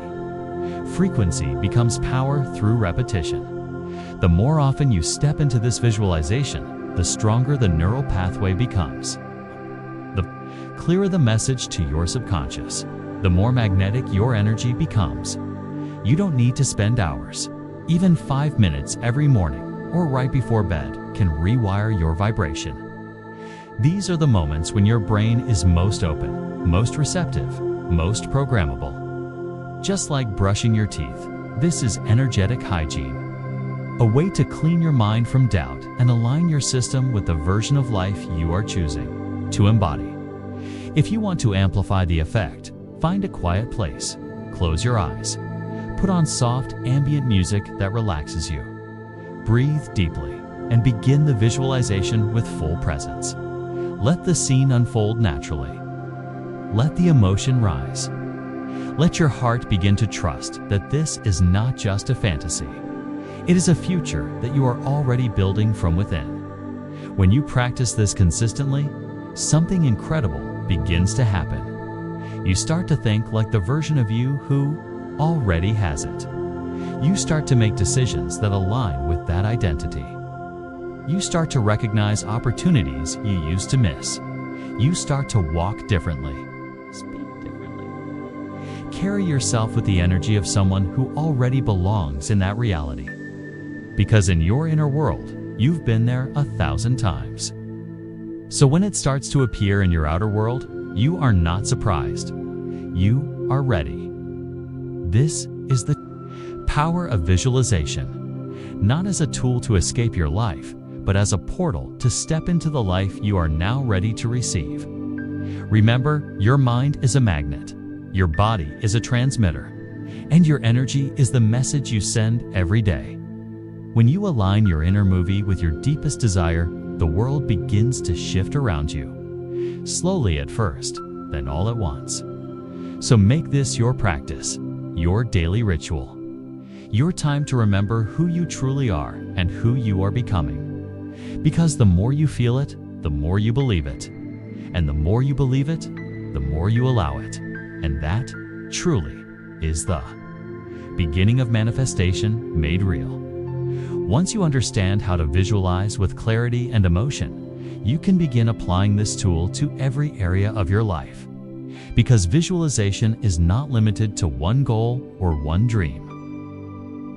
It is a universal practice that can elevate your energy and direction in anything that matters to you. Let's begin with your career. Imagine the moment your work is truly seen. You're standing in a room full of people who admire what you've created. Someone is reading your name as you receive an award. You feel your heart race, but it's not from fear, it's from recognition. You've earned it. Or maybe you're sitting across from someone, pen in hand, signing the contract that changes everything. Or you open your inbox and see the message that says, "Congratulations, you've been selected." Feel that moment. Hear the sounds in the room. Sense the calm confidence in your breath. That is the frequency of professional alignment. Now, bring this practice into your relationships. Close your eyes and feel what it's like to be deeply understood. To sit beside someone who truly sees you, accepts you, chooses you every day. You don't have to see a specific face, just sense. The energy of that connection is the way your chest softens in their presence. The way your smile comes more easily. It's the way silence feels safe. Let the warmth of mutual love fill your imagination. This is how you shift your romantic energy. Not by chasing love, but by becoming a match to it. Next, visualize financial well-being. Not just stacks of money, but the feeling of freedom that comes with it. Picture yourself checking your bank account and smiling with peace. Imagine the last payment clearing your debts. Visualize yourself confidently investing in something meaningful. Hear yourself saying, "I always have more than enough." Feel the spaciousness that financial ease brings. The calm, the expansion. This isn't just about wealth. It's about feeling secure and empowered in your decisions. Now bring this energy to your higher purpose. See yourself using your voice, your gifts, your presence to impact others. Maybe you're on a stage sharing your story. Maybe you're writing words that reach thousands. Maybe you're simply holding space for someone in need. Whatever your mission is, visualize yourself living it with clarity and conviction. See the lives touched. See the gratitude in their eyes. See the ripple effect you're creating. And most importantly, feel the deep satisfaction in your heart as you realize this is what you were born to do. This is not wishful thinking. This is energetic alignment. You are training your mind to expect what you once doubted. You are preparing your heart to receive what it was once afraid to ask for. You are anchoring your presence into a future that already exists in potential. And every time you practice, you get closer, more aligned, more certain, more ready. So don't limit your visualization to one dream. Use it everywhere. Use it in your work, your love life, your finances, your contribution. And watch how every part of your life begins to expand in response to your inner focus. Because what you repeatedly imagine with belief and emotion becomes the blueprint your life begins to follow. Now that you've learned how visualization can transform every area of your life, it's equally important to understand why, for many people, it doesn't seem to work. Because the truth is, it's not that visualization has failed. It's that most people haven't truly practiced it the right way. The first common mistake is visualizing without feeling. Many people close their eyes and picture something they want, but they stay emotionally detached. It's like watching a movie without ever stepping into the scene. You see the image, but don't live inside it. And without emotional energy, the image has no power. Visualization without feeling is like sending a message to the universe with the volume turned down. You have to feel it. The second mistake is inconsistency. People try visualization once or twice, maybe for a few days, and then give up when nothing seems to change. But this practice isn't magic, it's momentum. Just like going to the gym once won't change your body, visualizing your dream life a few times won't shift your frequency. The energy needs to build. Repetition is what makes it real for your brain and familiar to your nervous system. Without enough repetition, the vibration fades. The third mistake is being too vague. You want something new, but your inner picture is blurry. You say you want success, but what does that look like? You say you want love, but how does it feel? The universe responds to clarity. When your vision is cloudy, the energy has nowhere specific to go. Imagine trying to order something online without knowing what product you want. That's what it's like when your visualizations are undefined. So how do you fix these mistakes? You become a spiritual artist. You treat visualization like a craft, something you refine over time. You paint the picture with vivid detail. You color it with emotion. You breathe life into it. Don't just imagine success. Hear the applause. Feel the pride. Sense the sweat on your hands as you shake someone's hand on a big day. Don't just imagine love. Feel the safety, the warmth, the quiet smile that says you're finally seen. Don't just imagine wealth. Feel the calm confidence that comes with freedom. Engage all your senses. Smell the room. Hear the voices, see the light, and then repeat it every single day. Not because you're desperate, but because you're aligning. You're matching the signal. You're reminding your entire system what to move toward. When you practice this way, something powerful happens. Your energy shifts. Your expectations shift. Without even forcing it, your choices begin to shift too.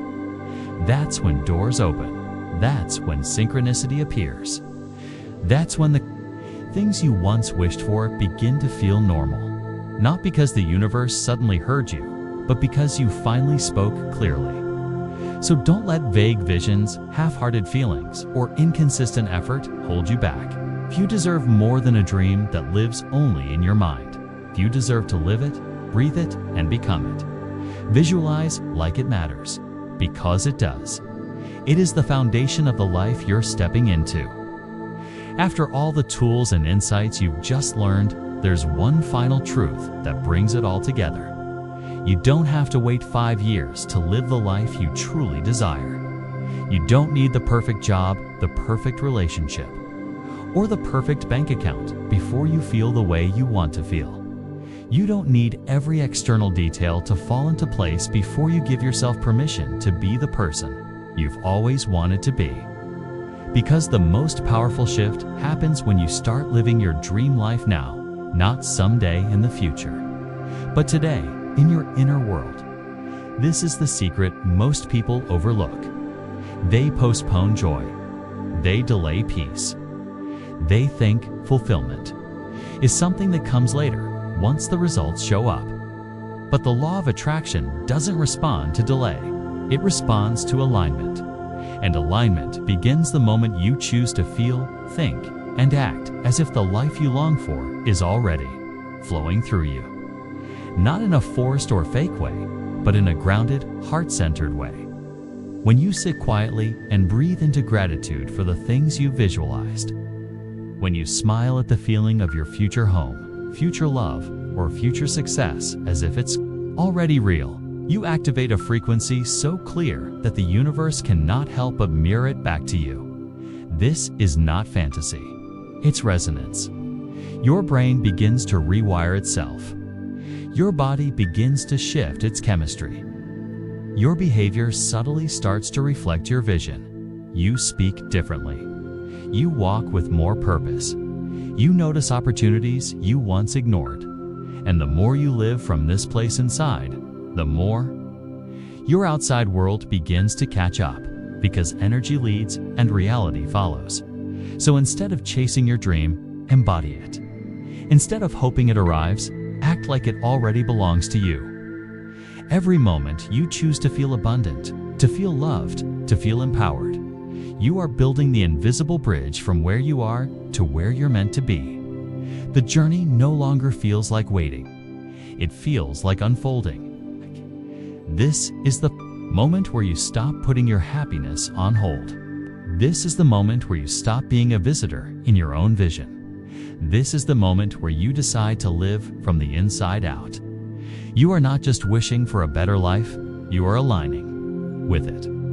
And as that alignment becomes stronger than your doubt, stronger than your fear, stronger than your old story, the world around you has no choice but to shift.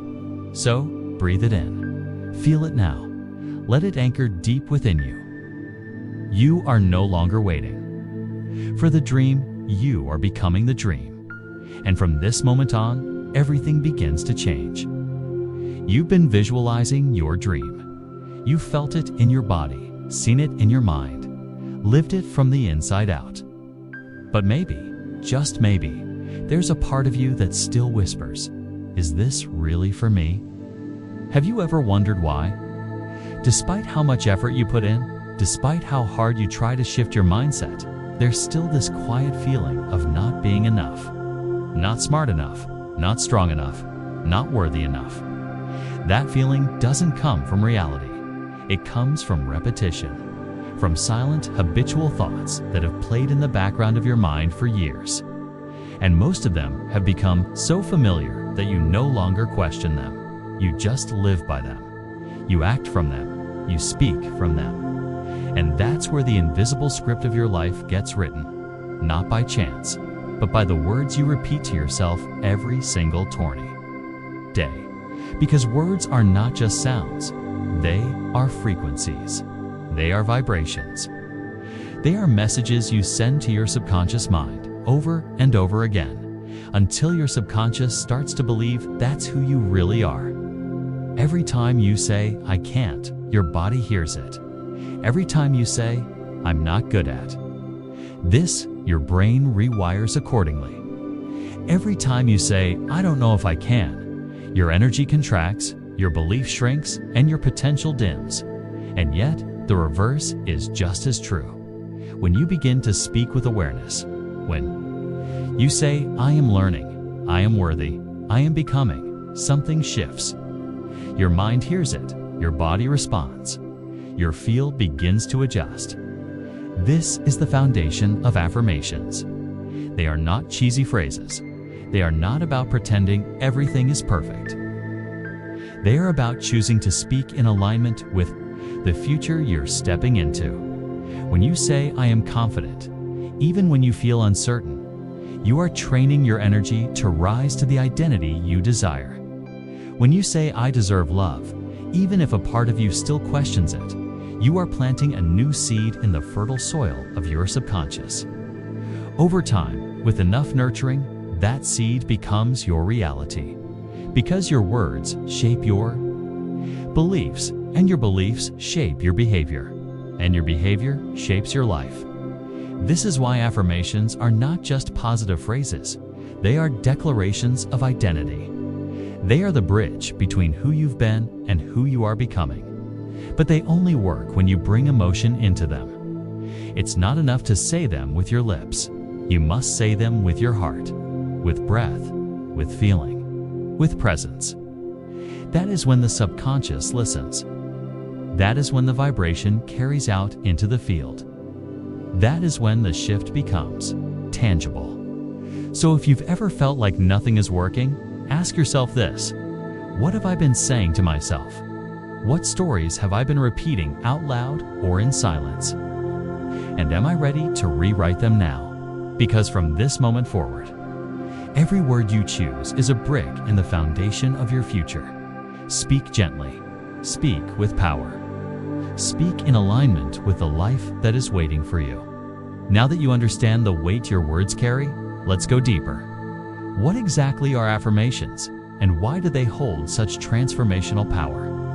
An affirmation is a conscious, positive declaration spoken in the present tense. It's not about faking reality or pretending something is true when it's not. It's about choosing to speak as if the future you desire is already unfolding, because in the energetic realm, it is. When you say, I am worthy, I am abundant, I am healthy, you're not lying to yourself. You're training yourself. You are reconditioning the deepest layers of your subconscious mind, where old beliefs, outdated memories, and silent fears have been looping for years. This is not about blind optimism. This is neuroscience. The human brain is malleable. It's not fixed. It's not static. It responds to repetition. It responds to emotion. Every time you repeat a phrase with conviction, you are forming a new neural pathway. It's like carving a new trail in the forest of your mind. At first, the path feels unfamiliar. The old thoughts are louder, stronger, more deeply worn. But with consistent practice, the new path becomes clearer, easier, more natural. Over time, it becomes your default, your dominant narrative, your truth. This is why affirmations, when done right, are a tool of deep inner transformation. Not because they magically change your life overnight, but because they slowly change the way you relate to yourself. And when you change the story you tell yourself, everything else follows. Think about it. If you've spent years thinking I'm not good enough, imagine the ripple effect that belief has had on your choices, your relationships, your career, your energy. Now imagine reversing that current. Imagine instilling the belief I am growing every day, or I am enough just as I am. That shift in language rewires your emotional responses, changes your body's chemistry, and adjusts the vibration you send into the world. And it's not just about repeating words. It's about embodying the emotion behind them. Your subconscious mind responds to emotion far more than logic. You could say, I am confident 100 times without feeling it, and nothing will move. But say it once with breath, presence, and sincerity, and the shift begins. That's why it matters how you speak to yourself. With what tone, with what rhythm, with what level of belief. You are not casting spells, you are planting seeds. And every word is a seed. Spoken with care, with energy, with repetition, those seeds take root. They blossom into new beliefs, new habits, new results. So no, affirmations are not a trick. They are not self-deception. They are self-direction. A tool to guide your consciousness back into alignment with who you are becoming. And that is the real power. You are not just hoping. You are declaring. You are not begging the universe. You are instructing your own energy to shift, to rise, to evolve. And the more often you affirm your worth, your strength, your progress, the more you embody those truths, you become them. You walk with them. You live from them. So let this be your reminder. The way you speak is the way you shape your future. Speak as the version of you who already knows the path. Speak with the tone of someone who is no longer questioning, but choosing. Speak in a way that your nervous system can hear your energy, can reflect, and your life can mirror. The practice begins not when everything is perfect, but when you decide to speak differently anyway. Now let's bring this closer to home. Because the power of words is not just theoretical lies lived. It's quiet, and it's shaping lives all around us. Take, for example, someone who wakes up every morning and unconsciously repeats, "I'm such a mess. I always ruin things. I'll never get it right." They don't say it dramatically. They say it casually, as if it's a fact. But each time it's said, it's like programming a command into their system. Without realizing it, they're practicing a form of negative affirmation. Not just in words, but in energy, in tone, in repetition. And the mind listens. The body listens. The universe listens. Over time, this person doesn't just believe those words, they live them. They expect failure. They anticipate chaos. And that expectation becomes their frequency, their vibration, their magnetic field. And life responds in kind. Not because life is punishing, but because energy always seeks alignment. That's why it's so important to become aware of the stories we're silently repeating. It's because what we affirm repeatedly, whether positive or negative, eventually becomes the script we follow. But here's the good news. The same principle works in the opposite direction. Consider someone else. A person who wakes up and chooses to say with feeling, "I am learning to become better." Every day. I am not perfect, but I am improving. I am moving forward with strength and grace. These are not just pretty phrases. They are signals.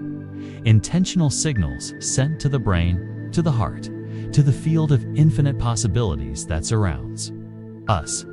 And because these words are chosen with care, spoken with emotion, and repeated consistently, they begin to shape not only the inner landscape, but the outer experience.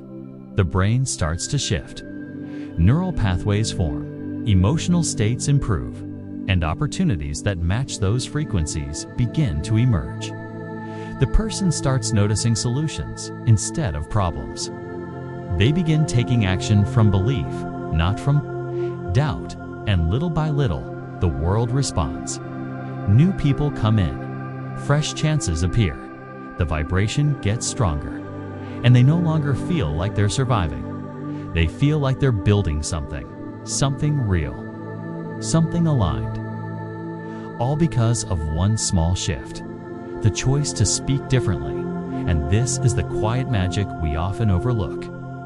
We think transformation has to be dramatic, that something big has to happen on the outside first. But it's the daily whisper that changes everything. The moment you go from "I can't" to "I'm growing." The second you replace "I always fail" with "I am learning every time." These moments don't look impressive, but they carry the frequency of change. And over time, they become the new normal. So the next time you catch yourself repeating something unkind or limiting, pause. Ask yourself, is this the future I want to build? And if it's not, rewrite it. Speak something better. Even if you don't fully believe it yet. Say it with intention. Say it with breath. Say it like someone who is learning to lead their life, not just survive it. Because your words are not just sounds, they are seeds. And the ones you plant today will bloom in the days, weeks, and years to come. Choose them wisely. Speak them with care. And let your life become a reflection of the story you now dare to tell. Now that you understand the invisible influence, Your words have over your life. It's time to take things one step further and learn how to shape those words with precision and power. Because not all affirmations are created equal. Some are vague, passive, or emotionally flat, and they never get absorbed by your subconscious. Others, however, are crafted with such intention, clarity, and emotion that they leave a deep imprint. On the brain and body, these are the ones that rewire you. So how do you create affirmations that truly work? Ones that don't just sound good, but actually feel true in your bones and start shifting your energy from within. It begins with structure. A powerful affirmation always starts in the present tense, not in the future, not someday, but now. Use phrases like I am, I have, or I am becoming. When you speak in the present, your subconscious receives it as reality. The moment you say, I will be confident, your mind registers it as something distant, disconnected from your current identity. But when you declare, I am becoming more confident every day, you open a doorway in your mind where belief and possibility can begin to take root.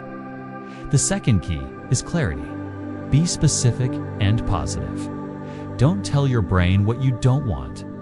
Don't say, I don't want to fail again. Instead, focus on what you do want to feel, live, and experience.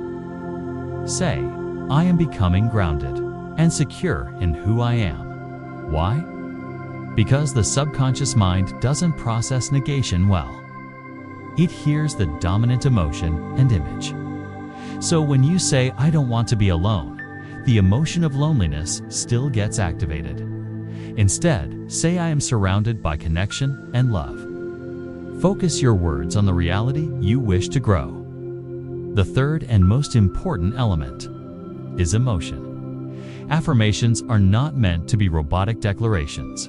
They are meant to be felt deeply. The most powerful affirmations stir something inside you.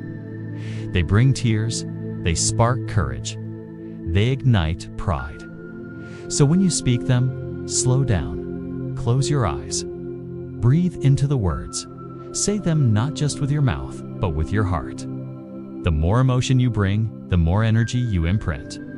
Because emotion is the carrier of frequency, and frequency is what activates the law of attraction. Think about it like this. You can whisper, I am worthy, and feel nothing, and nothing shifts. Or you can stand tall, place a hand on your chest, and speak, I am worthy of love and joy, while feeling your whole being vibrates with truth. That 1 second of alignment changes everything. So let's look at an example. Instead of saying, I won't mess up this time, which still centers around fear, shift it to, I am learning to show up with calm and confidence. Instead of I'm not going to fail again, try I am growing stronger and wiser with every experience. These affirmations carry movement, growth, and identity. They invite you to become the version of yourself that already lives in your heart. This is not about pretending. It's about rehearsing the truth of who you are becoming, speaking it until your nervous system believes it, until your decisions align with it, until your life mirrors it back to you. Every affirmation you speak is like a drop of water on stone. You may not see the change instantly, but over time, the pattern shifts. The grooves deepen, and eventually, a new pathway forms.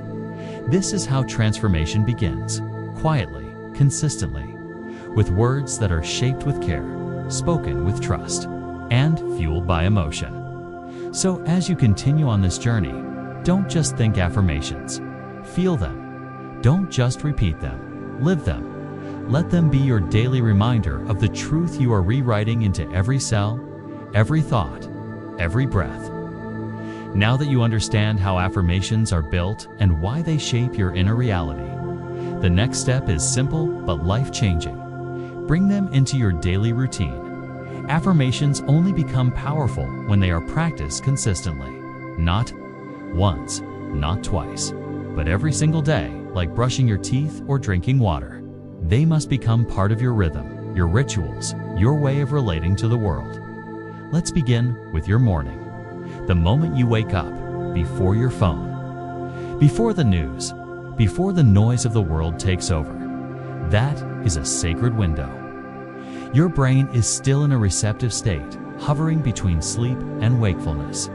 This is when your subconscious is most open. So stand in front of your mirror, look yourself in the eye, and speak 3 affirmations aloud. Not as a whisper, but with full presence, with authority, with love. Say something like, I am worthy of a day filled with energy, love, and success. Say, I am starting this day with purpose and power. Say, I am ready to receive good things. These are not just words. They are declarations of alignment. You are choosing your vibration before the world can choose it for you. Throughout your day, you will face doubts. You will encounter stress. There will be moments where fear creeps in, where anxiety tries to take over. In those moments, stop. Breathe deeply. Feel your feet on the ground and repeat an affirmation you've already chosen as your anchor. Say quietly or silently, I am safe. I am supported. Everything is working in my favor. This simple act will reset your nervous system, calm your thoughts, and remind your energy field of the truth you are building. These affirmations become your inner compass, helping you navigate the storms with grace.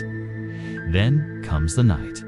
Before sleep, when the world quiets and your inner voice becomes louder, take a moment to write. Not scroll, not worry, but write. Open a notebook and write down affirmations that you want to carry into your dreams. Affirmations that speak to the future you are ready to live. Try something like, I allow beautiful things to find me in every dream and every sunrise. Or, I am resting in trust, knowing that I am always guided. This nightly practice is powerful because it feeds your subconscious with the energy you want to embody. And since your mind continues processing during sleep, these affirmations shape not only your dreams, but also your mood and perspective the next day, morning, day, and night. That's how you weave affirmations into the fabric of your life.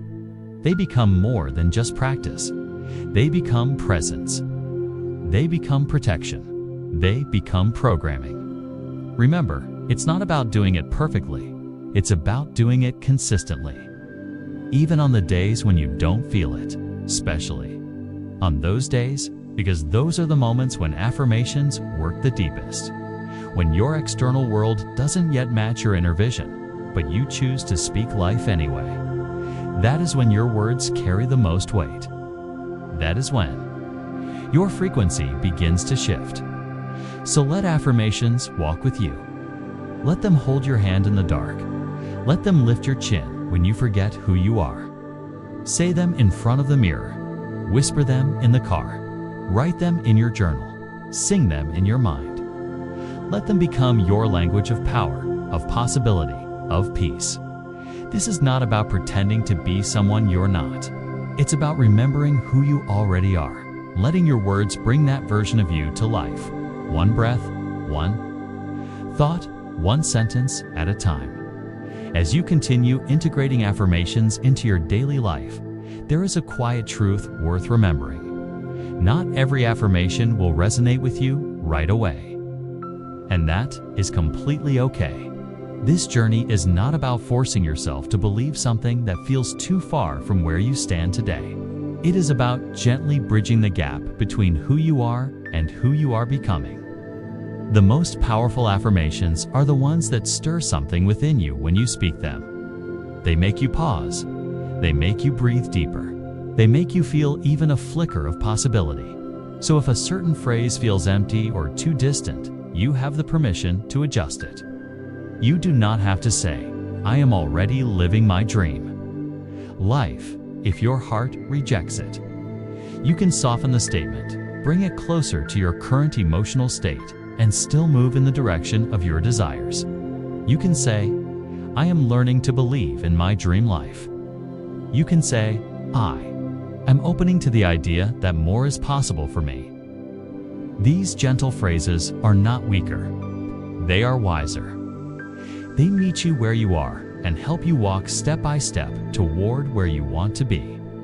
The key is that the words must carry emotional truth. They must feel believable enough to open a door inside you, because when your nervous system feels safe, your subconscious is more likely to receive the message. This is where transformation begins. Let's say you want to affirm wealth, but saying "I am a millionaire" makes you cringe or feels like a lie. That is a signal. It means that your mind is not yet ready to accept that version of you. And pushing that statement too hard may create more resistance than progress. Instead, you could shift the language to something more aligned. You could say, "I am learning to manage my money with wisdom and care," or "I am growing into the mindset of someone who creates abundance." These affirmations are still powerful. They still direct your energy, but they do so with compassion. They work with your current identity, not against it. Over time, as you keep practicing, your comfort zone will expand. What once felt unreachable will begin to feel familiar. What once felt like pretending will start to feel like remembering. This is the process of rewiring, not in one leap, but in steady steps. And as your belief grows, so can your affirmations.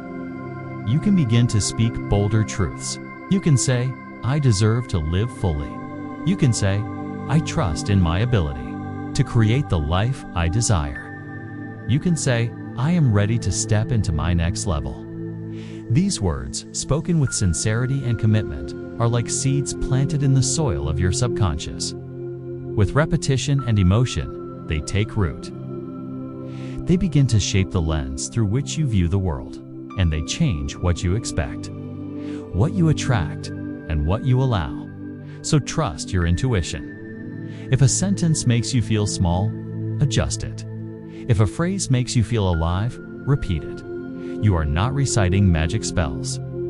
You are aligning your words with your becoming. Are not trying to convince the universe. You are convincing the most important person of all, yourself, and that changes everything. Let your affirmations be honest. Let them be gentle. Let them be strong. But most of all, let them be yours. And if you're still wondering whether these affirmations truly work, let me tell you a quiet story that might just remind you of your own power. There was once a young woman who had reached a breaking point. She had been rejected more times than she could count. Her inbox was filled with silence. Her heart carried the weight of being overlooked. She lost her job. Her sense of identity slipped through her fingers. And day by day, the fog of sadness grew heavier. She didn't believe in miracles. She didn't believe she was special. She didn't even believe things would change. But in the stillness of one evening, with tear-stained cheeks and a tired soul, she whispered a single sentence to herself. "I am worthy of love and new opportunities." That was it. Not a grand proclamation, not a lightning bolt of confidence. Just a soft whisper into the night. The next morning, she said it again. Not because she believed it, but because something inside her needed to hear it. She said it again the next day, and the day after. At first, her voice trembled. Her mind pushed back, but she kept going. Not perfectly, not loudly, but consistently. Each time she spoke those words, it was as if she was watering a dry seed within her. For a while, nothing seemed different. But then, something subtle began to shift. After 30 days, her eyes held a different kind of light. A soft defiance against the darkness. She began walking a little straighter. She started showing up to life with a little more presence. After 90 days, she started choosing differently. She stopped answering calls from the past. She started applying for new jobs she once thought she wasn't qualified for. She spoke up in conversations where she used to shrink. And she began to feel a quiet sense of worth. Not because the world changed, but because she did. She changed from within. She changed the script. She changed the soundtrack of her mind. and the universe responded. After 1 year, her life was unrecognizable. She was in a career she loved. She had built a circle of connection and care. She no longer sought permission to feel valuable, because she had already given it to herself. She did not chant affirmations like magic. She breathed them like medicine, and they worked. Not instantly, but powerfully. And the truth is, her story is not rare. It's not out of reach. It's not a miracle for the few. It is the blueprint of transformation available to you right now, starting today. If you are willing to choose a new voice, if you are willing to speak life into yourself, not because you need to fake anything, but because you are ready to remember the truth that you are not broken, that you are not behind, that you are worthy of love and new opportunities. Whether you whisper it, whether you write it, whether you say it aloud with trembling lips, say it anyway, because that sentence may be the first brick in a whole new foundation. And one day, you will look back. You will look at the mirror, and you will not just see change. You will see someone who never gave up on herself, not because life was easy, but because she decided her words were stronger than her wounds. That girl could be you. That voice could be yours. That shift could begin now. All it takes is one choice. Choose your words with care. Choose your future with intention. Choose to speak not who you were, but who you are becoming. Because what you speak with belief becomes the path you walk. So now you know, words are not just sounds. They are frequencies. They are vibrations that ripple far beyond your lips. And every time you speak with belief, with feeling, with conscious intention, you are not just expressing thoughts. You are sending a signal out into the field of energy that surrounds you. A signal that carries instructions. A signal that calls back experiences. This is not a question of whether it works. The question has never been, does it work? It always works. The energy is always listening. The only real question is, what are you saying to yourself each day? What message are you affirming? What truth are you choosing to echo back into your own reflection? Is it rooted in fear, in lack, in limitation? Or is it rooted in trust, in love, in the quiet power that says, I am here and I am becoming? Because every sentence you speak is a thread in the fabric of your reality. If you speak of shame, the world mirrors it back. If you speak of growth, the world offers you the next step.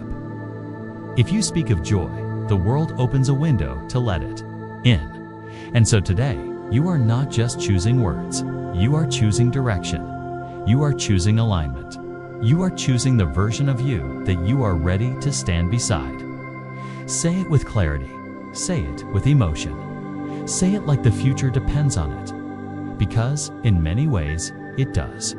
You are not waiting for a sign. You are the sign. You are the beginning of a new vibration. And it begins not with what you wish, but with what you say. So take a breath, place your hand over your heart, and speak something true, something bold, something beautiful. Not just because it sounds good, but because your soul knows it is time. Say it and mean it, and let that be the pulse that carries you forward.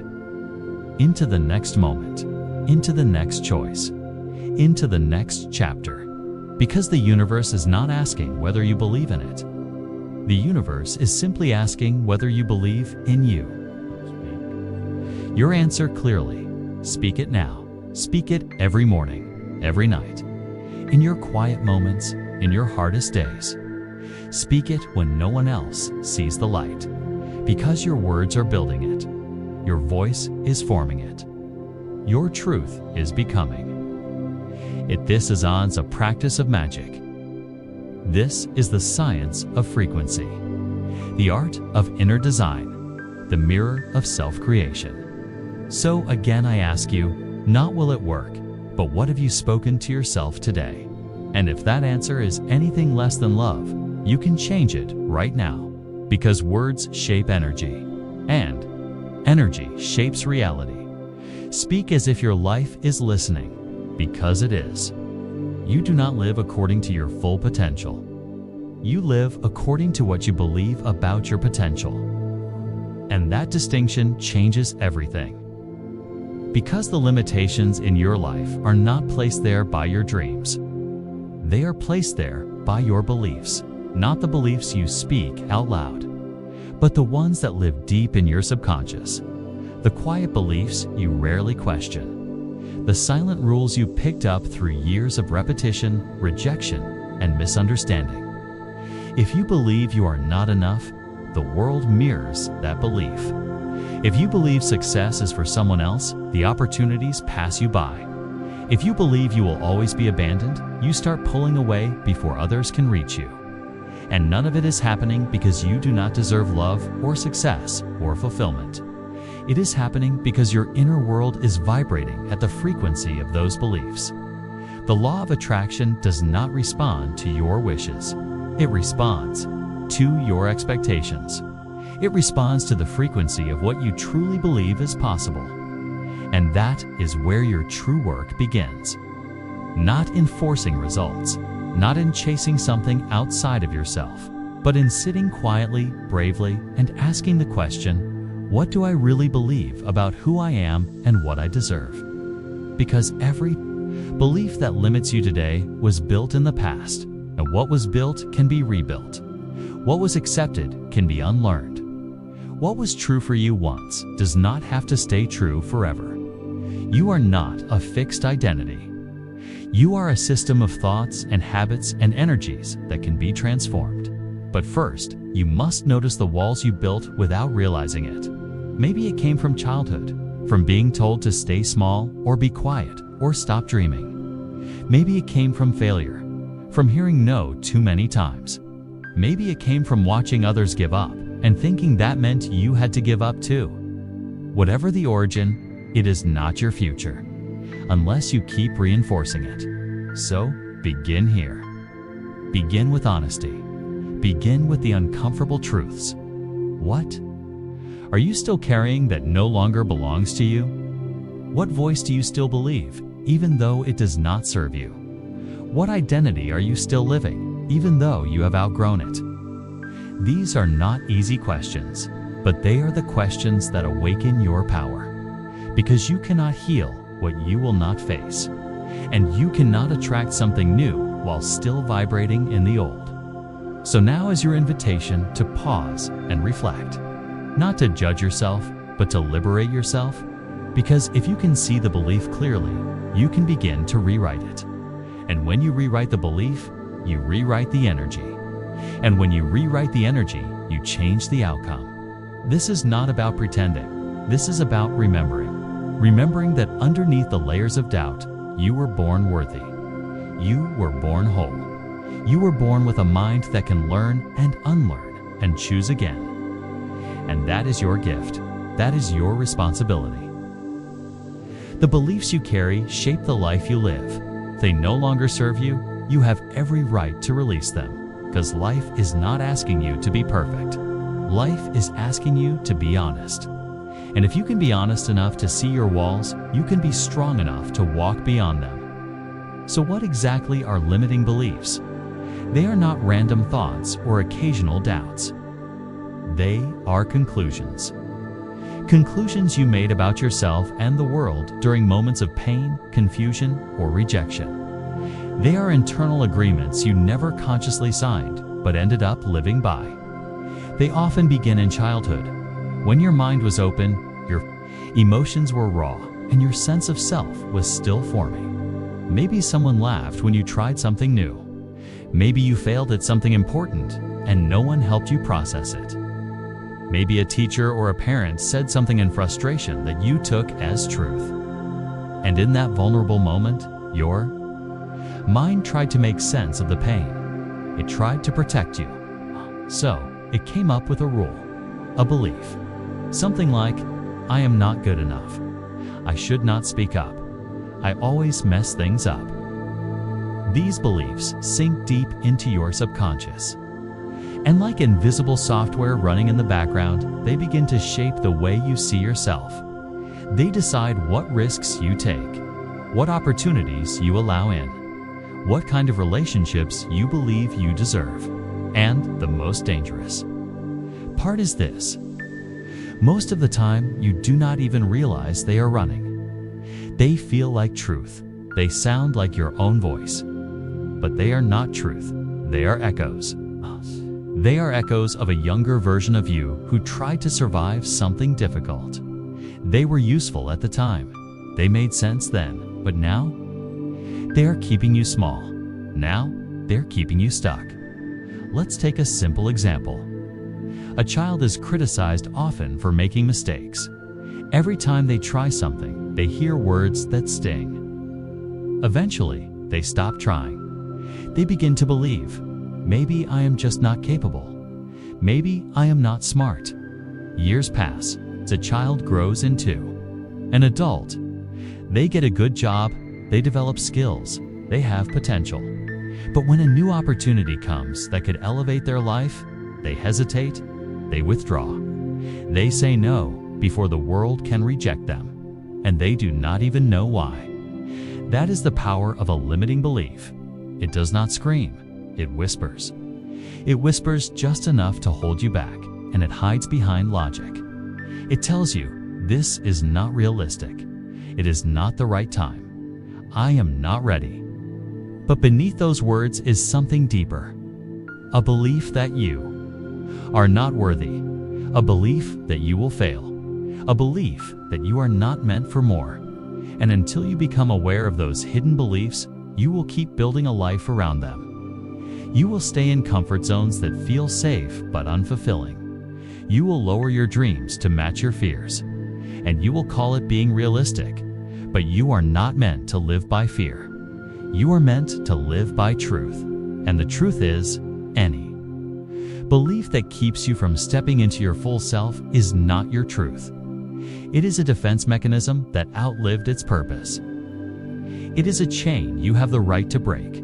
The first step is recognition. Start by noticing the moments you pull back.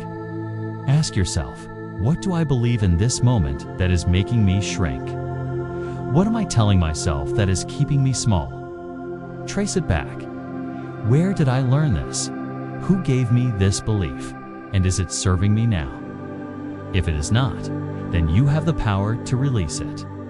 Because beliefs are not facts, they are patterns. And patterns can be interrupted. This is the beginning of your liberation. The moment you see the belief for what it is, not who you are. And that moment is the first crack in the wall that separates you from your potential.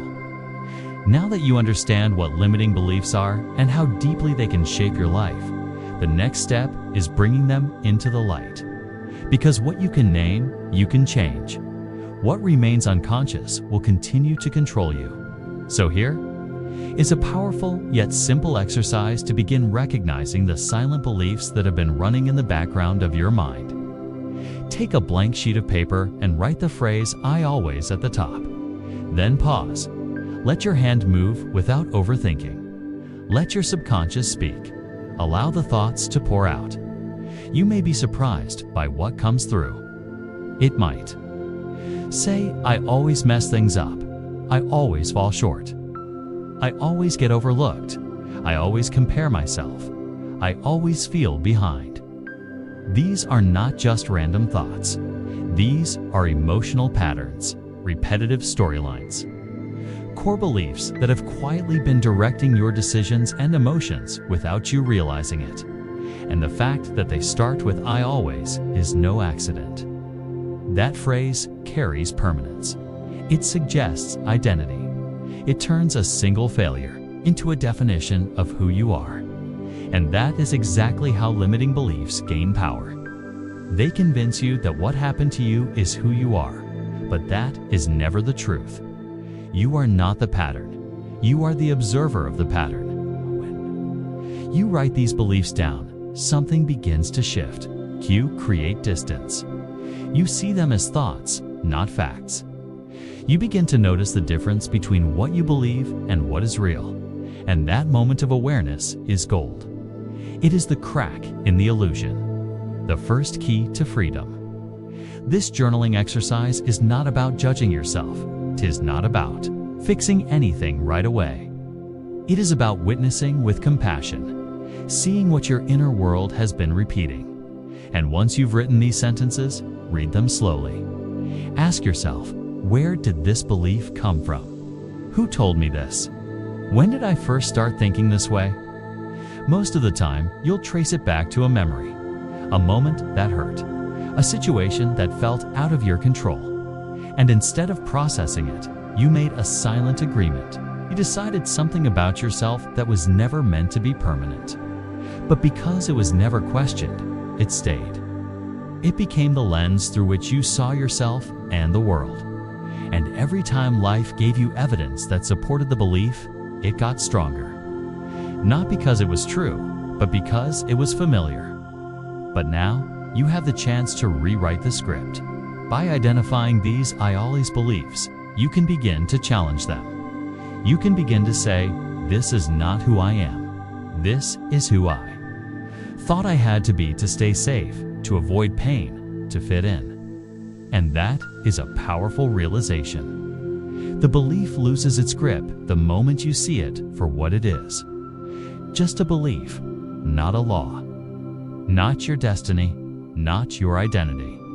Just a thought that was repeated enough times to feel real. And now you get to decide whether it stays or goes. That is the power of self-awareness. That is how transformation begins. So today, take the time to do this simple yet profound exercise. Write I always and let your truth rise to the surface. You may uncover pain, but you will also uncover possibility. Because once you see the old belief clearly, you create space for a new one to take its place. One that uplifts, one that reflects who you really are beneath the layers.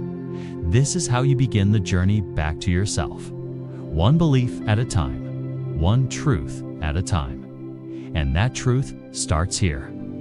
Now that you've uncovered the silent beliefs that have shaped your inner dialogue, it's time to look them in the eye and ask the questions that begin to shake their foundations. Because a belief is only as strong as your willingness to never question it. And once you begin to gently challenge what you've long accepted as truth, you will often find that what you were holding on to was never real to begin with. This is where real transformation begins. With curiosity, courage, with truth. Take one of the limiting beliefs you uncovered in the previous journaling exercise. Maybe it's something like, I always mess things up, or I'm not worthy of being chosen. Choose just one. Hold it gently in your awareness. And then, one by one, ask yourself the following 4 questions. These are not just questions for your mind. They are invitations to deeper awareness. The first question is, where did this belief come from? Who was the first person to plant this idea in your mind? Maybe it was a parent who criticized you harshly. Maybe it was a teacher who made you feel small. Maybe it was a painful breakup or a rejection that left you doubting your value. Trace it back to its origin. You will often find that what you thought was your voice is actually someone else's pain projected onto you. And the moment you see that, you start to reclaim your power. The second question is this belief universally true? Does it apply in every situation? Or are there examples that contradict it? For instance, if your belief is, I always fail, look back at your life. Are there moments, however small, where you succeeded? Maybe you helped someone. Maybe you learned something new. Maybe you got back up when it was hard. These are all pieces of evidence that the belief is not absolute. And when you see that, the walls of certainty begin to crumble. The third question is deeply important. What has it cost you to keep believing this? What has it taken from you? What opportunities did you avoid? What relationships did you sabotage? What dreams did you delay? Let yourself feel the emotional weight of this. Because sometimes it's not until we understand the price of a belief that we become willing to let it go. The final question is the most powerful. If I let go of this belief, who could I become? How would I live? What would change in my energy, my actions, my choices? Visualize it. Feel into that version of you who no longer carries this weight. The version who believes, I am enough, I am capable, I am worthy of love and success.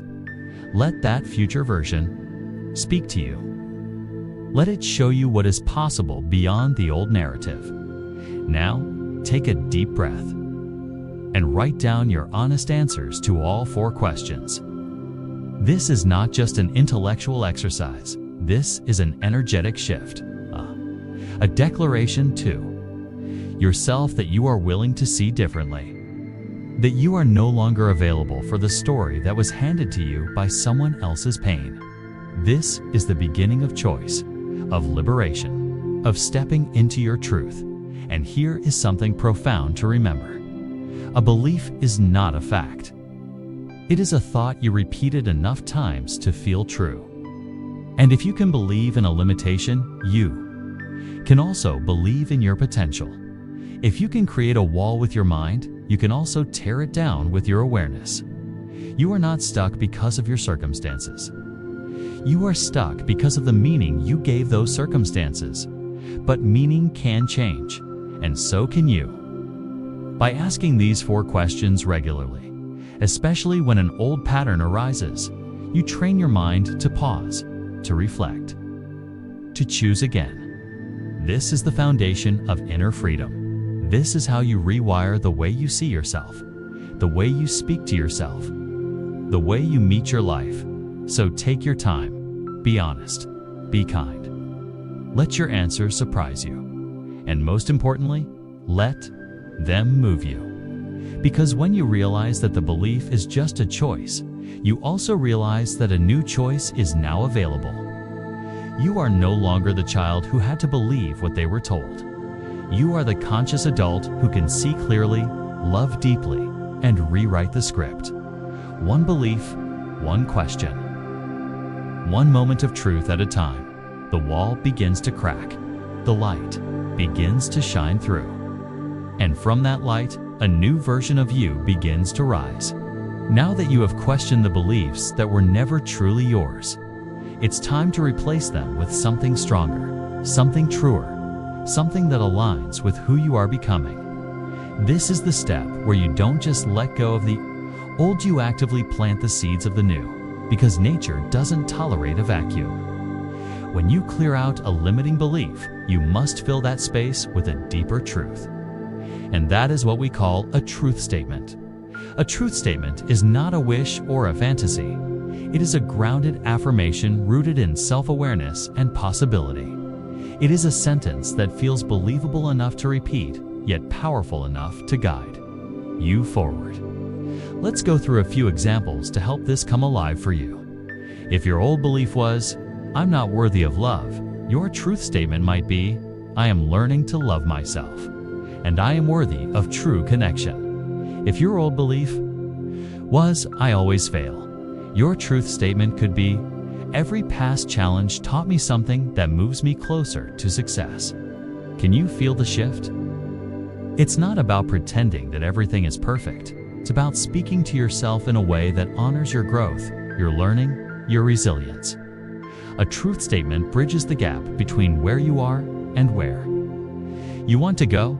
It's the language of becoming. And here's how you create your own. First, choose a belief you identified earlier that feels heavy or limiting. Then, ask yourself, what is the deeper truth here? What is a sentence I can say to myself that reflects growth, compassion, and possibility?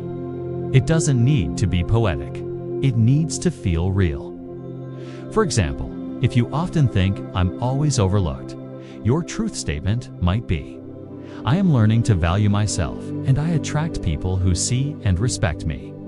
If your belief is, I don't have what it takes, your new declaration could be, I am developing my strength every day and I trust that I have what I need within me.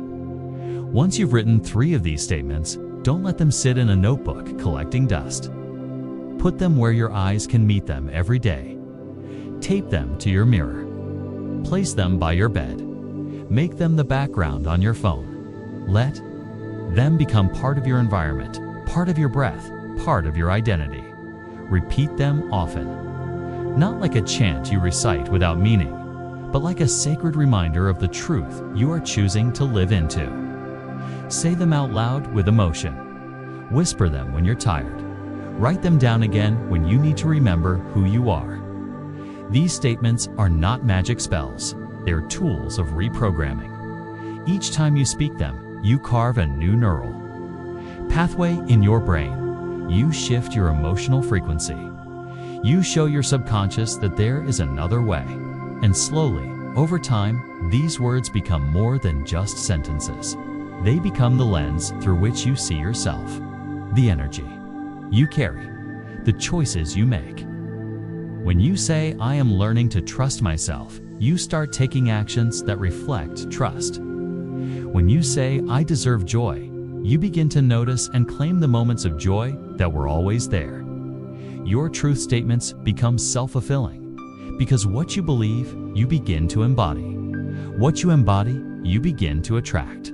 And what you attract reinforces your belief. This is the new cycle, the upward spiral, one truth at a time. So take this moment and write 3 statements that reflect the version of you who is no longer trapped by the past. Choose words that feel alive in your chest. Let them breathe life into your day. Because when you speak your truth with intention, you are not just talking, you are creating. You are remembering. You are becoming.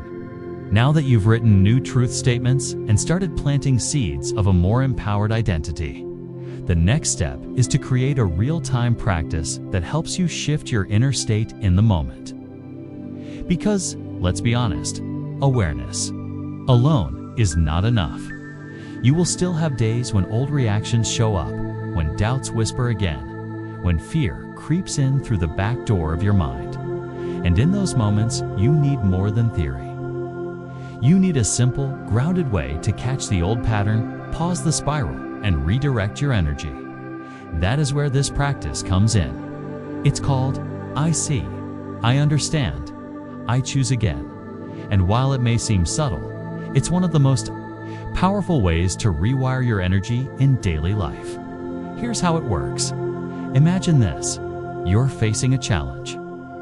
Maybe you received feedback that triggered you, or you saw someone else succeed and suddenly felt small.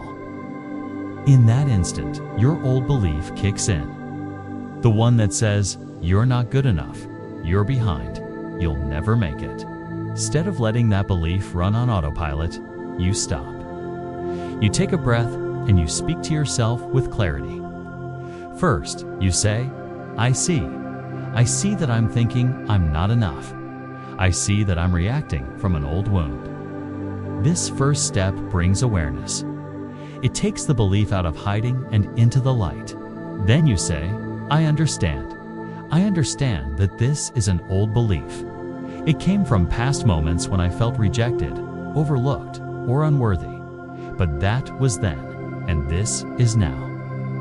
This second step brings compassion. It reminds your nervous system that you are safe to see the truth without judgment. Finally, you say, "I choose again. I choose to believe I am growing. I choose to believe I'm worthy of what I desire. I choose to show up from the version of me who is no longer bound by that story." This is the moment of alchemy. This is where the energy shifts. Because when you choose again, you are not pretending the old never existed. You are simply refusing to let it decide who you are today. You become the director of your own vibration. And the more you repeat this process, the faster your system adapts. It's like building a new reflex. Instead of collapsing into old doubt, you begin to reach for truth.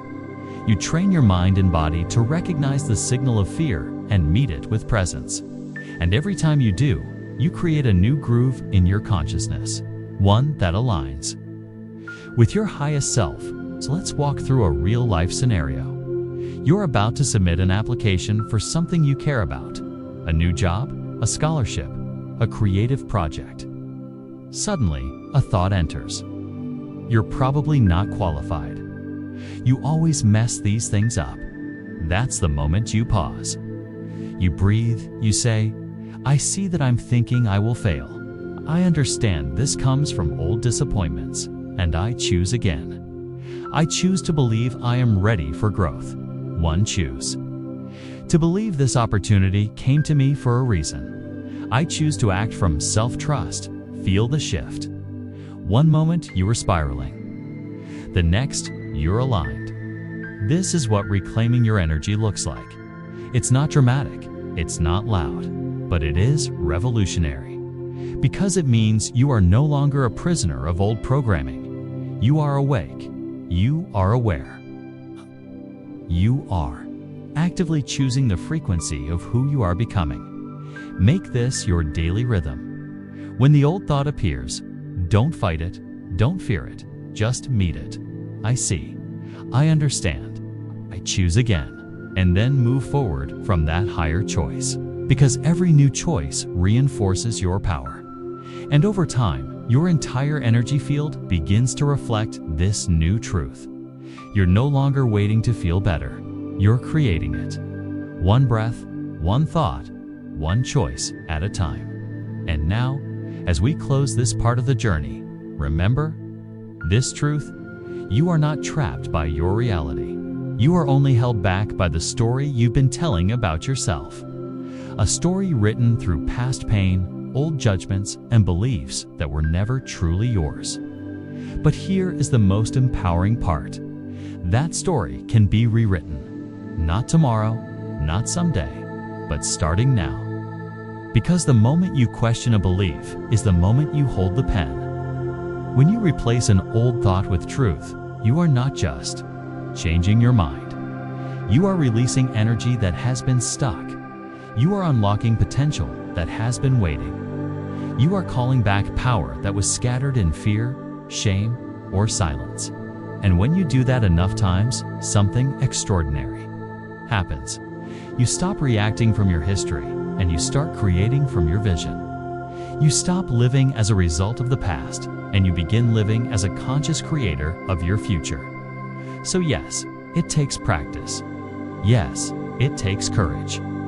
But most of all, it takes the willingness to believe in something bigger than your current reflection. It takes the choice to believe in the version of you who already exists within, waiting for your permission to rise. You have already begun. Each exercise, each shift, each conscious breath has been a step toward that higher self. Keep walking, keep choosing, keep rewriting. And when the old story comes back, which it will, meet it with awareness. Remind it who you are now. Remind it that you are the author, that you no longer write in the language of limitation. You now speak in the frequency of power, clarity, and truth. And the more you speak it, the more your life begins to echo it back. You are not broken. You are not behind. You are becoming. One belief, one choice, one story at a time. Awareness is powerful. Shifting beliefs is transformative. But without a tangible expression of that shift, energy becomes fleeting. Insight must be paired with intention, and intention must be grounded through action. Otherwise, it all becomes a beautiful thought that fades with the next distraction. That's why inspiration without movement is not transformation. It is a temporary feeling. Energy needs a home. It needs a structure to live in, a space to breathe, a ritual to grow roots. And that is where physical tools become essential. Not as trendy habits, not as aesthetic accessories, but as spiritual transmitters. They turn your inner frequency into an outer signal. They anchor what is invisible into something visible. They remind your body, your brain, and your field of what you are choosing to embody. That's why a gratitude journal is not just a notebook. It's a container for your frequency of appreciation. It is the place where your nervous system rewires itself to notice beauty instead of lack, alignment instead of fear. Each sentence you write becomes a seed of abundance, a moment where you are not wishing for more, but witnessing what already is. Over time, this shifts your emotional baseline. You are no longer chasing happiness, you are documenting it. You are no longer searching for alignment, you are naming it. The same goes for a vision board. It is not just a collage of desires. It is a visual contract with your subconscious. It is a language of imagery, symbols, and emotions that bypass mental doubt and speak directly to your creative center. When used with feeling, a vision board becomes a frequency transmitter. Every time you look at it, you're reminded not of what is missing, but of what you are aligning with. It's not a wish list, it's a mirror, a reflection of who you are becoming. The version of you who already has, already feels, already lives what your soul desires. These tools are sacred when used with awareness. They are not passive. They are not decorations, they are rituals. They are bridges between your internal shift and your external creation. When you use them daily, not mechanically, but mindfully, they become the proof to your system that this work is real. They become the repetition that turns a new belief into a new identity. So if you ever feel stuck, scattered, or disconnected from your progress, go back to the tools. Let your hands hold what your heart is anchoring. Let your eyes see what your soul has envisioned. Let your words shape the vibration you wish to live in. The mind may forget, but your rituals remember. They are the steady drumbeat of who you are becoming. And each time you pick up your pen or glance at your board, you're not just wishing, you're building, you're transmitting, you're receiving. Because transformation is not a one-time event. It is a daily agreement between your present energy and your future reality. And these tools help you keep that agreement alive. Use them with reverence. Use them with intention. Use them not as someone trying to become, but as someone who already is. One of the simplest yet most powerful tools for anchoring a high frequency is a gratitude journal. While it may sound basic, the depth of this practice is often misunderstood. Gratitude is not just about saying thank you. It is about entering a state of fullness, of presence, of remembering that you are already in the flow of something beautiful. When you consistently tune into appreciation, you are shifting your inner world from scarcity to sufficiency. You begin to notice what is working instead of obsessing over what is missing. And that shift in attention changes your energy, your nervous system, and your point of attraction. The purpose of the gratitude journal is not to impress or perform. It is to retrain your mind to recognize abundance in everyday life.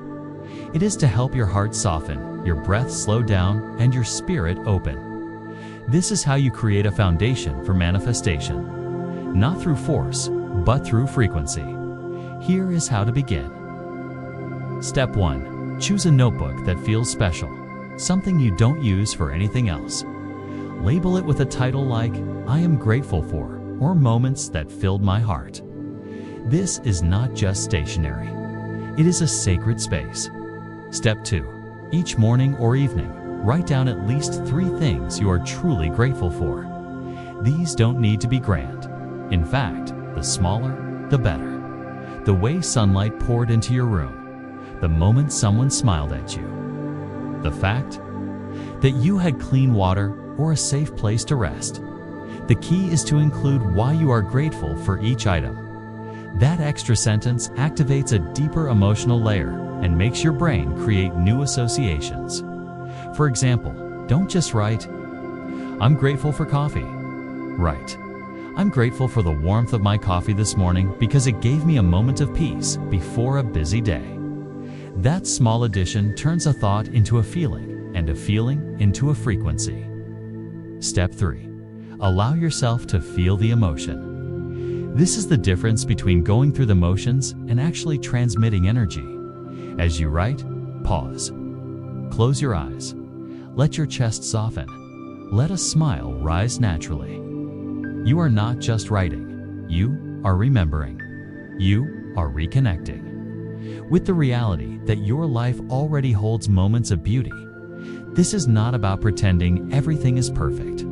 It is about choosing to spotlight what is already good. When practiced daily, this ritual shifts your vibrational baseline. Instead of waking up and scanning for problems, your brain starts scanning for blessings. Instead of reacting from fear, you begin responding from appreciation. And this subtle, consistent shift has a ripple effect. It changes how you think, how you speak, how you attract. You are no longer operating from need. You are operating from fullness. You are not trying to fix your life. You are partnering with it. And that change in attitude is what magnetizes new experiences. A powerful example might sound like this. I'm grateful someone smiled at me in the elevator this morning. It reminded me that I matter. A moment like that, when felt deeply, can carry your entire day. Multiply that by weeks and months, and you begin living from a completely different field of energy. The goal is not quantity, it is quality. 3 heartfelt entries written with presence will always outweigh 30 rushed ones. So approach this practice not as a task, but as a meeting with your soul. This is where your inner observer learns to see clearly. This is where your narrative shifts from lack to love. Over time, your gratitude journal becomes more than a tool. It becomes a mirror, a reflection of who you are when you are most awake, most aware, most in tune with the life that is already loving you back. While the gratitude journal anchors your energy in the present, the vision board stretches your awareness into the future. Together, they form a bridge between now and next. If gratitude is the signal that says, I already have, then the vision board is the broadcast that says, I am ready to receive more. This is not just a collection of pretty images. It is a map, a compass, a transmission to your subconscious and the universe, declaring what you are available for. A clear vision is not a luxury. It is a necessity if you want to manifest intentionally. Without direction, your energy becomes scattered. But when your desires are visualized with clarity and emotion, you are not just dreaming. You are aligning. You are stepping into co-creation. So here is how to create a vision board that actually works. Step 1. Gather your materials. You can use a large corkboard, a white canvas, or even a picture frame. If you prefer digital tools, platforms like Canva or Pinterest offer excellent alternatives. The key is to make the space feel sacred and personal. This is your declaration station. Step 2. Collect images and phrases that represent the exact life you wish to create. Be specific. If you want to live by the ocean, find a photo of that coastline. If you desire financial ease, include a screenshot of your ideal bank balance. Add images of you smiling confidently.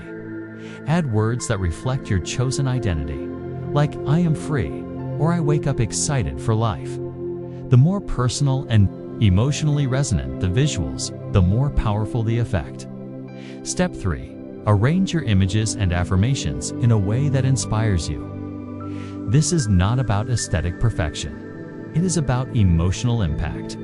Let each section of your board tell a part of your story. Your home, your health, your mission, your relationships. Make it yours. Make it real. Step 4. Place your vision. Board where you will see it every day, next to your bed, above your desk, even as your phone's background. The goal is constant exposure because repetition imprints the subconscious. Every time your eyes meet that board, you are reminding your inner self of where you are headed. And over time, your energy begins to rise to match that picture. You are not just hoping anymore. You are rehearsing. You are embodying. And this embodiment sends a continuous signal into the quantum field. Not one of need, but of readiness. Not one of lack, but of alignment. To make this practice even more powerful, Pause for a few seconds each time you look at your vision board. Breathe it in. Imagine stepping into that scene. Feel the floor beneath your feet. Hear the sounds. Taste the freedom. This brief moment of immersion trains your nervous system to normalize success. And the more normal it feels, the faster it becomes your experience. Your brain does not distinguish between imagination and reality when emotion is involved. So, your vision board is not just inspiring, it is scientific. It reprograms the way you perceive what is possible. And when your perception changes, your behavior follows. You begin taking actions that align with your future, not your fears. You begin making choices from your highest timeline. The board is not magic. You are, but the board is a mirror. It reflects what you are willing to claim. It reflects what you are choosing to believe about yourself. And most importantly, it reflects who you are becoming. When combined with your gratitude journal, your vision board becomes more than a collage. It becomes a command, a statement of frequency, a daily rehearsal for the life you are stepping into. You are no longer a passive observer. You are an intentional creator, and that shift changes everything. To truly understand the power of a vision board, you do not need abstract theories. You need a real story. And Sarah's story is one that lives in the hearts of thousands. A single mother in Texas, struggling through the weight of bankruptcy, depression, and a relentless voice in her head telling her she was not enough. Her days were filled with worry. Her nights were filled with doubt. Every bill was a reminder that life was hard. Every rejection chipped away at her belief. She felt invisible, powerless, until one afternoon she stumbled across a video explaining vision boards. At first, she rolled her eyes. It seemed childish, like a school project, but something in her stirred. A whisper that said, "What if this could help?" So she decided to try, not out of certainty, but out of desperation, out of a quiet hope that maybe, just maybe, she could begin again. She found an old corkboard in her closet. She cut out a picture of a white house with a porch and 2 windows. She printed a mock bank statement with $50,000 in savings. She wrote affirmations in bold black ink. I am a confident mother. I deserve abundance. I have a job that lights me up every morning. Each morning, even while living in a cramped rental apartment, she stood in front of that board. She looked at those words. She breathed in those images. She whispered her affirmations like prayers. Some days, her voice trembled. Some days, her tears fell, but she kept showing up. She chose to believe in the version of her on that board, not in the circumstances around her. Gratitude in the now, vision for the future. Over time, something began to shift. Her energy changed. She spoke differently. She began applying for remote positions with a new sense of confidence. She tracked her spending. She created small saving goals. She prioritized her mental health. The outside world had not yet changed, but inside, a revolution was underway. 1 year later, she received a job offer for a remote role that paid more than she had ever earned. With discipline and clarity, she paid down her debts. She saved consistently, and by the end of that year, she bought a house. The same style, the same color.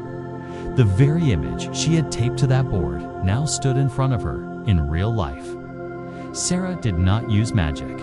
She used intention. She used repetition.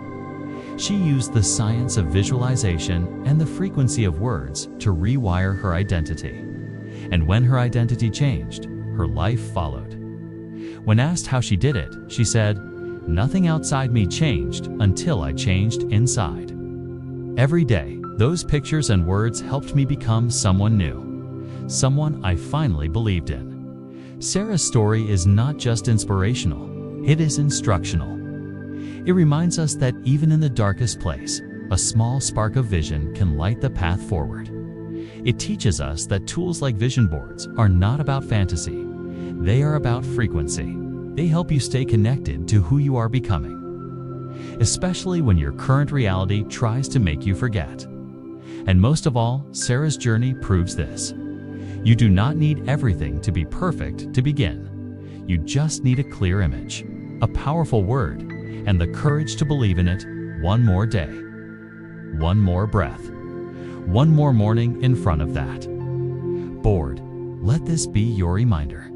If she could change her story, so can you. You are not waiting for permission. You are remembering your power. Let this be your final reminder from this part.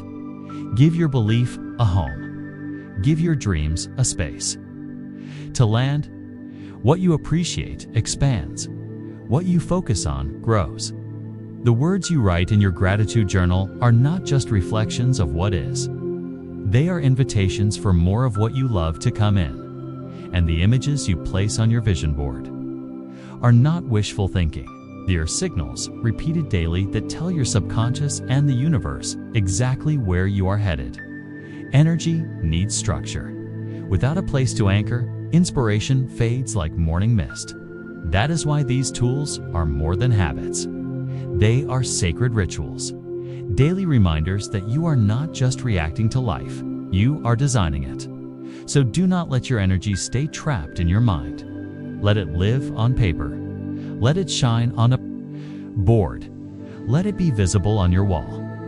Let your environment echo your intentions, because the moment you create space for your future to be seen, you begin to align with it. Just like Sarah, you do not need to have it all figured out. You just need to show up for what you believe in. And when you do that consistently, when you build a home for your trust, when you speak with clarity and act with emotion, something miraculous happens.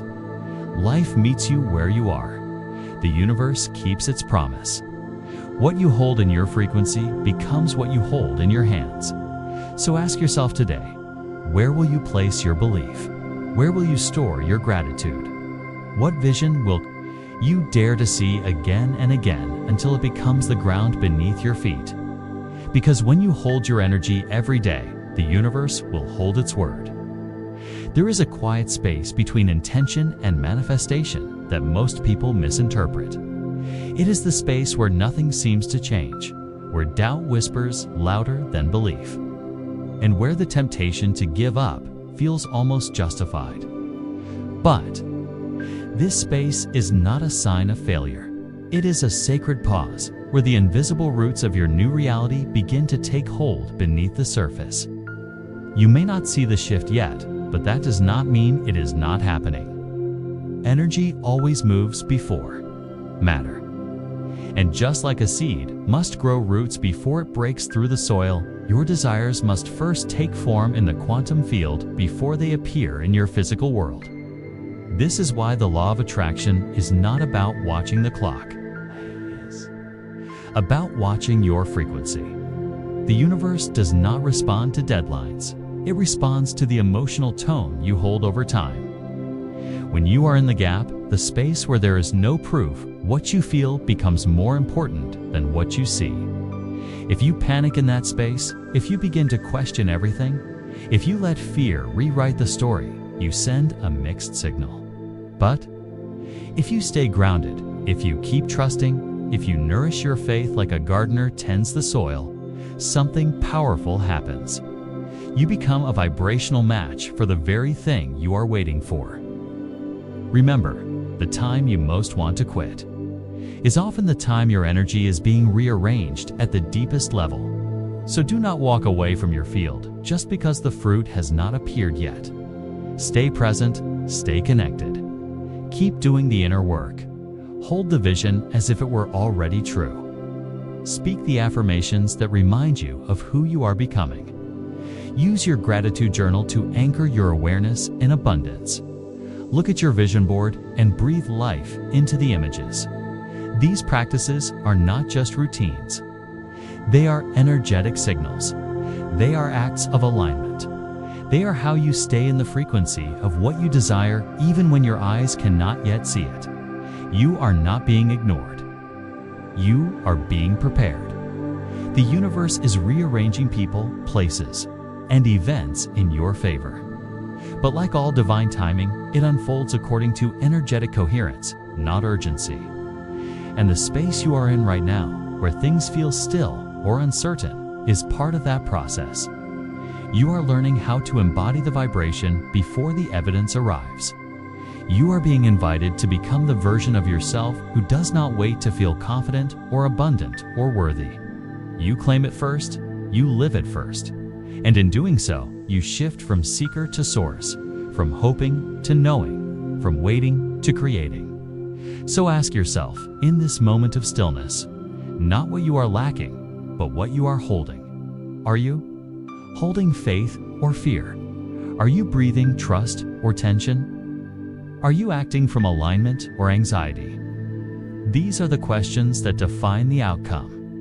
Because manifestation is not a transaction. It is an energetic evolution. And the space before results is where you are sculpted into the one who can truly receive. You are not being tested to fail.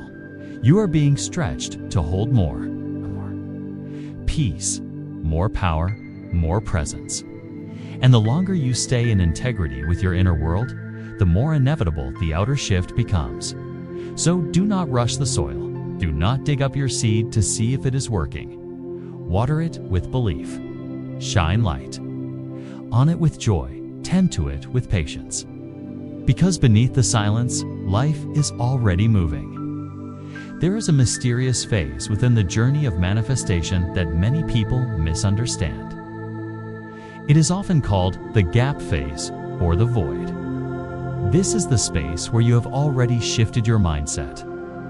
You have practiced visualization with emotion. You have taken aligned action, spoken affirmations, and raised your frequency.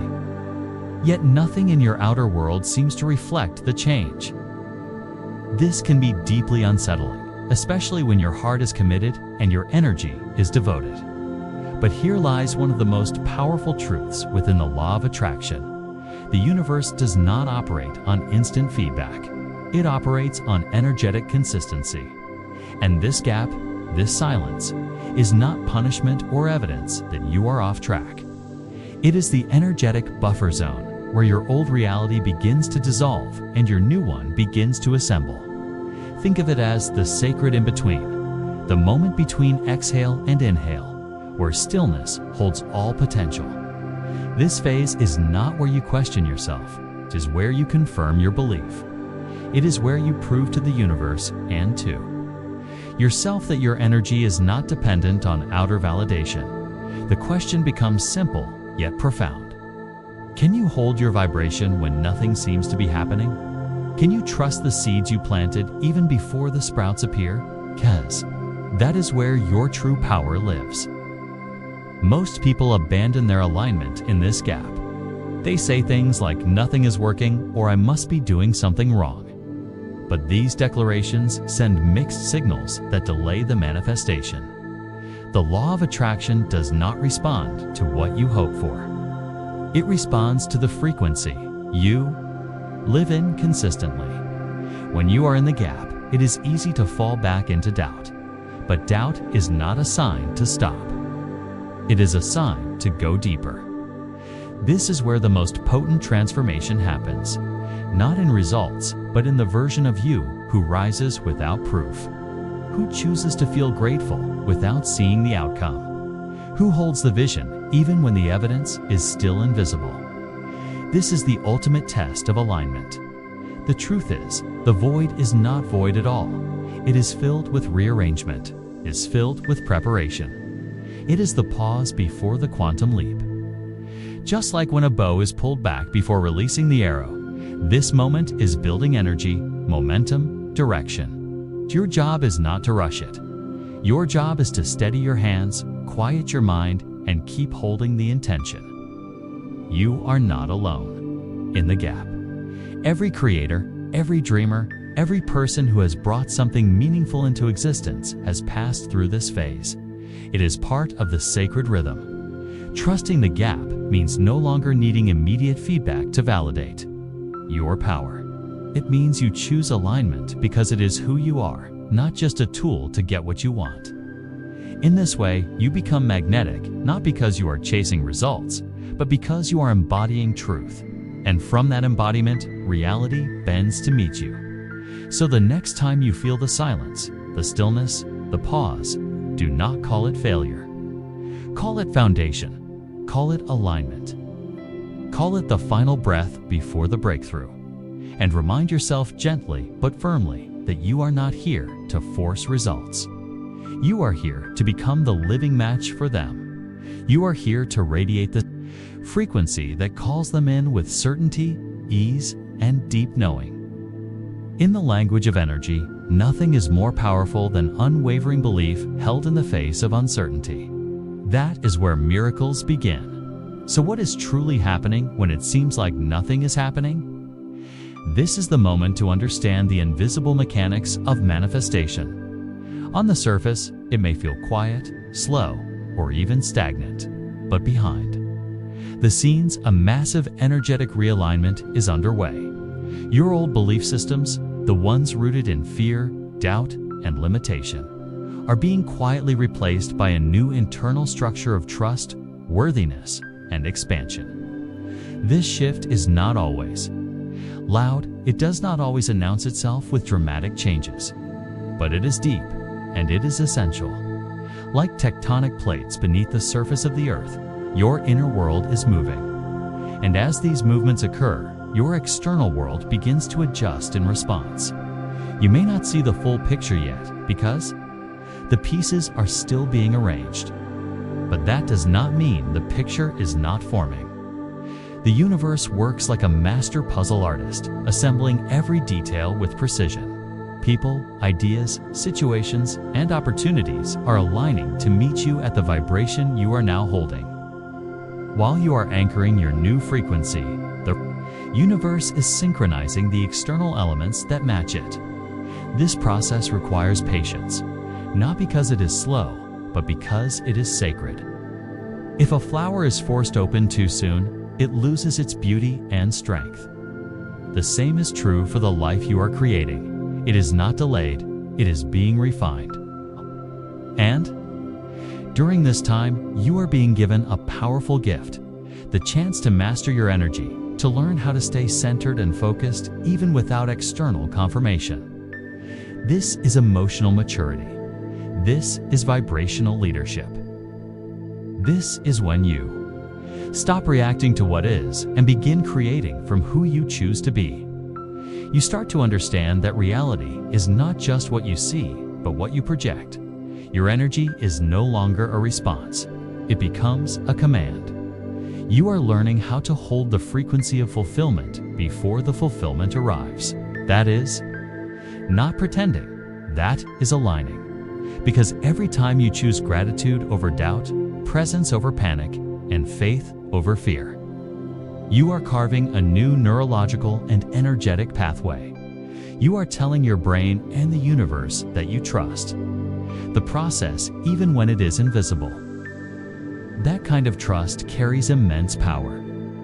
It acts as a beacon. It calls in your desires with clarity and consistency. When nothing seems to be happening, it is actually a period of great movement. Ideas are gestating. People are preparing. Circumstances are shifting. The energy field around you is being molded by your new thoughts, your new emotions, and your new habits. Even your physiology is changing. Your nervous system is adapting to your new sense of safety and empowerment. Your subconscious mind is being reprogrammed to accept success, joy, love, and abundance as your new normal. These are not small shifts. These are foundational changes, and they take time to integrate. Just like a computer that must restart after a major upgrade, your reality needs space to reflect your internal transformation. So rather than asking, why is it taking so long? Ask yourself, how much more anchored can I become in who I truly am? Use this time to deepen your rituals, to sharpen your focus, and to release any remaining attachments to fear. This phase is not about getting something. It is about becoming someone. Someone who lives in the knowing that energy is always working, even in the silence. Someone who understands that real change is not about chasing, but allowing. Someone who does not need proof to believe, because belief itself is the proof of a new frequency. And in that space, you move from being a seeker to being a signal. You radiate clarity, you radiate coherence. And reality cannot help but respond. What feels like stillness is actually synchronization. What feels like nothing is the exact moment where everything is beginning to unfold. To help anchor this understanding into your daily life, let's introduce a simple yet transformative practice designed to keep your vibration steady, especially during the quiet moments when the physical results have not yet appeared. This is where the real shift happens. Each morning, before you dive into the noise of the world, take a few moments to write a short and powerful sentence. Begin with the phrase, "Even though what I desire hasn't arrived yet, I still choose to feel the emotional state I want to embody." This statement is more than just words. It is a declaration of emotional sovereignty. It removes your energy from the exhausting loop of monitoring results and gently brings it back to where your true power lies, your inner state. For example, you might write, "Even though the clients haven't come yet, I still know I am planting the right energy." Or perhaps, "Even though my bank account hasn't changed yet, I still feel abundant and moving forward." The beauty of this exercise is in its simplicity and repetition.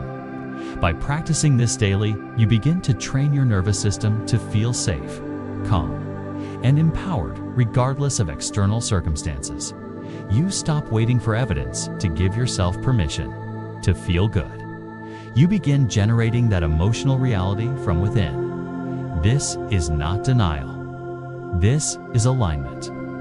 You acknowledge what has not yet arrived, but you do not hand your power over to it. Instead, you reclaim your authority by choosing your emotional frequency intentionally. Over time, this rewires your internal system. Your subconscious begins to register stability as your new baseline. The universe, reading your consistent vibration, starts matching your energy with opportunities, people, and experiences that reflect this new level. This exercise also strengthens your faith muscle. It teaches you how to hold space for the unknown without collapsing into fear. It invites you to trust that your desires are not being denied, only delivered in perfect timing. So each morning, as you write your statement, let it be a sacred pause, a moment to remember who you are and the energy you are committed to living in. Do not rush the process. Feel the words.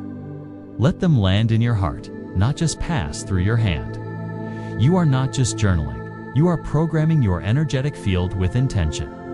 You are reminding yourself that your feelings are not conditions, they are choices. And when you can feel fulfilled before the evidence appears, you have mastered the frequency of manifestation. This is how you hold steady in the gap. This is how you transform waiting into creating. And this is how the unseen becomes seen. Let every sentence you write be a quiet vote of confidence in the invisible forces already working on your behalf. You are not just writing down hope. You are building the foundation of belief. And belief, held consistently, becomes magnetic. It becomes inevitable. It becomes real. In addition to writing, there's another powerful method to stabilize your vibration during the unseen phase. A technique called the 3S rule, which stands for shift, stabilize, and shine. This method is designed to help you manage moments when your energy dips or your doubt begins to rise. First, shift. This step is all about changing your physical state because your body and mind are deeply connected. When your energy feels low, your thoughts often follow that downward spiral. So instead of trying to think your way out, start by moving your body. Stand up, stretch your arms high, take 5 deep breaths, or go for a short walk. This simple shift in your physiology sends a signal to your nervous system that you are safe, present, and in control. Movement resets your energy far more effectively than overthinking. Next, stabilize. Once you've disrupted the old pattern physically, bring your focus inward and speak your favorite affirmation out loud. Choose one that resonates deeply with your truth and helps re-anchor your belief. You might say, "I am moving closer every day," or "I don't need proof to keep my faith." Speak it slowly. Let the words carry weight. Feel them landing in your chest. You are not trying to convince the world. You are reminding your inner world of what you've already chosen to believe. This verbal reinforcement creates coherence between your thoughts, feelings, and actions. Finally, shine. Do something loving for yourself. Something simple that reminds you that you matter right now, not later when the outcome arrives. Brew a cup of your favorite tea. Listen to a piece of music that lifts your spirit. Write yourself a short note of encouragement. These acts are not distractions. They are declarations of self-worth. When you treat yourself with care in moments of doubt, you reinforce the truth that your worth is not dependent on results.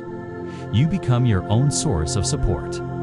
The 3S rule is a quick but profound ritual to realign your energy in less than 10 minutes. And the more you use it, the more natural it becomes. Soon, when you feel a dip, your instinct will be to move, speak, and care instead of spiral into fear or frustration. This is how you master vibrational self-regulation. This is how you stay in frequency even when the outer world hasn't caught up. And remember this truth: your energy is the first evidence that something is changing. Before the message arrives, the signal changes. Before the manifestation shows up, your frequency shifts. That is not a delay.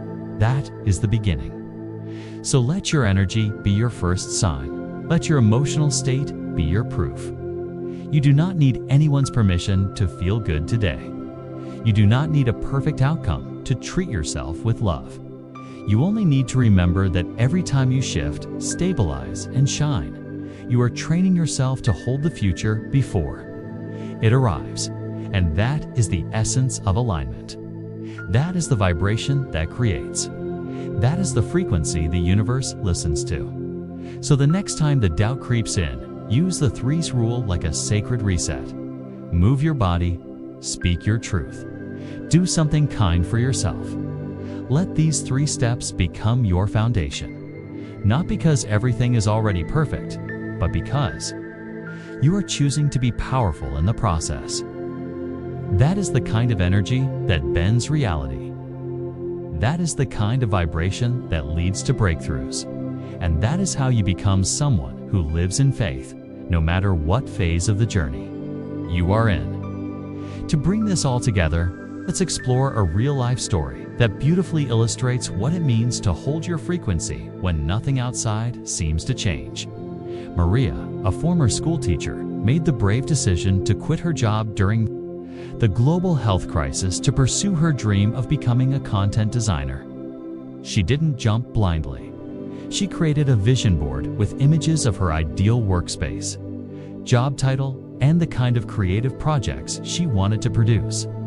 She began a gratitude journal, writing daily about small things that reminded her she was still on the right path.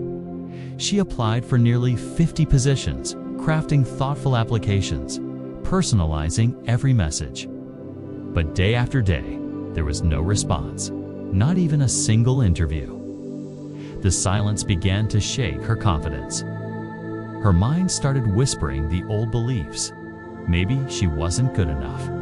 Maybe her dream was unrealistic. But one evening, after yet another unanswered application, she opened her journal and came across a phrase she had once written in bold ink. The universe does not test you through rejection. It asks one simple question. Can you maintain your frequency even when no one is watching? That sentence hit differently that night.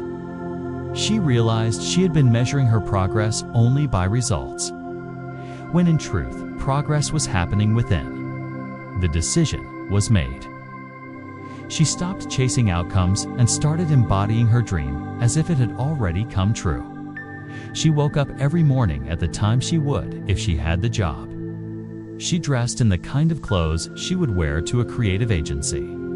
She designed content daily, not for a boss or a paycheck, but for the joy of becoming. Her energy shifted. Her doubts softened. She no longer felt like someone waiting. She felt like someone living. Then, exactly 30 days later, her phone rang. It was a recruiter from the very first company she had applied to nearly 3 months earlier. They had finally reviewed her application and invited her for an interview. She walked into that meeting already aligned with the role, already living in the energy of the creator she had chosen to be. Within a week, she got the offer. The salary matched her vision board. The role aligned with everything she had journaled about. But more importantly, she didn't just receive a job.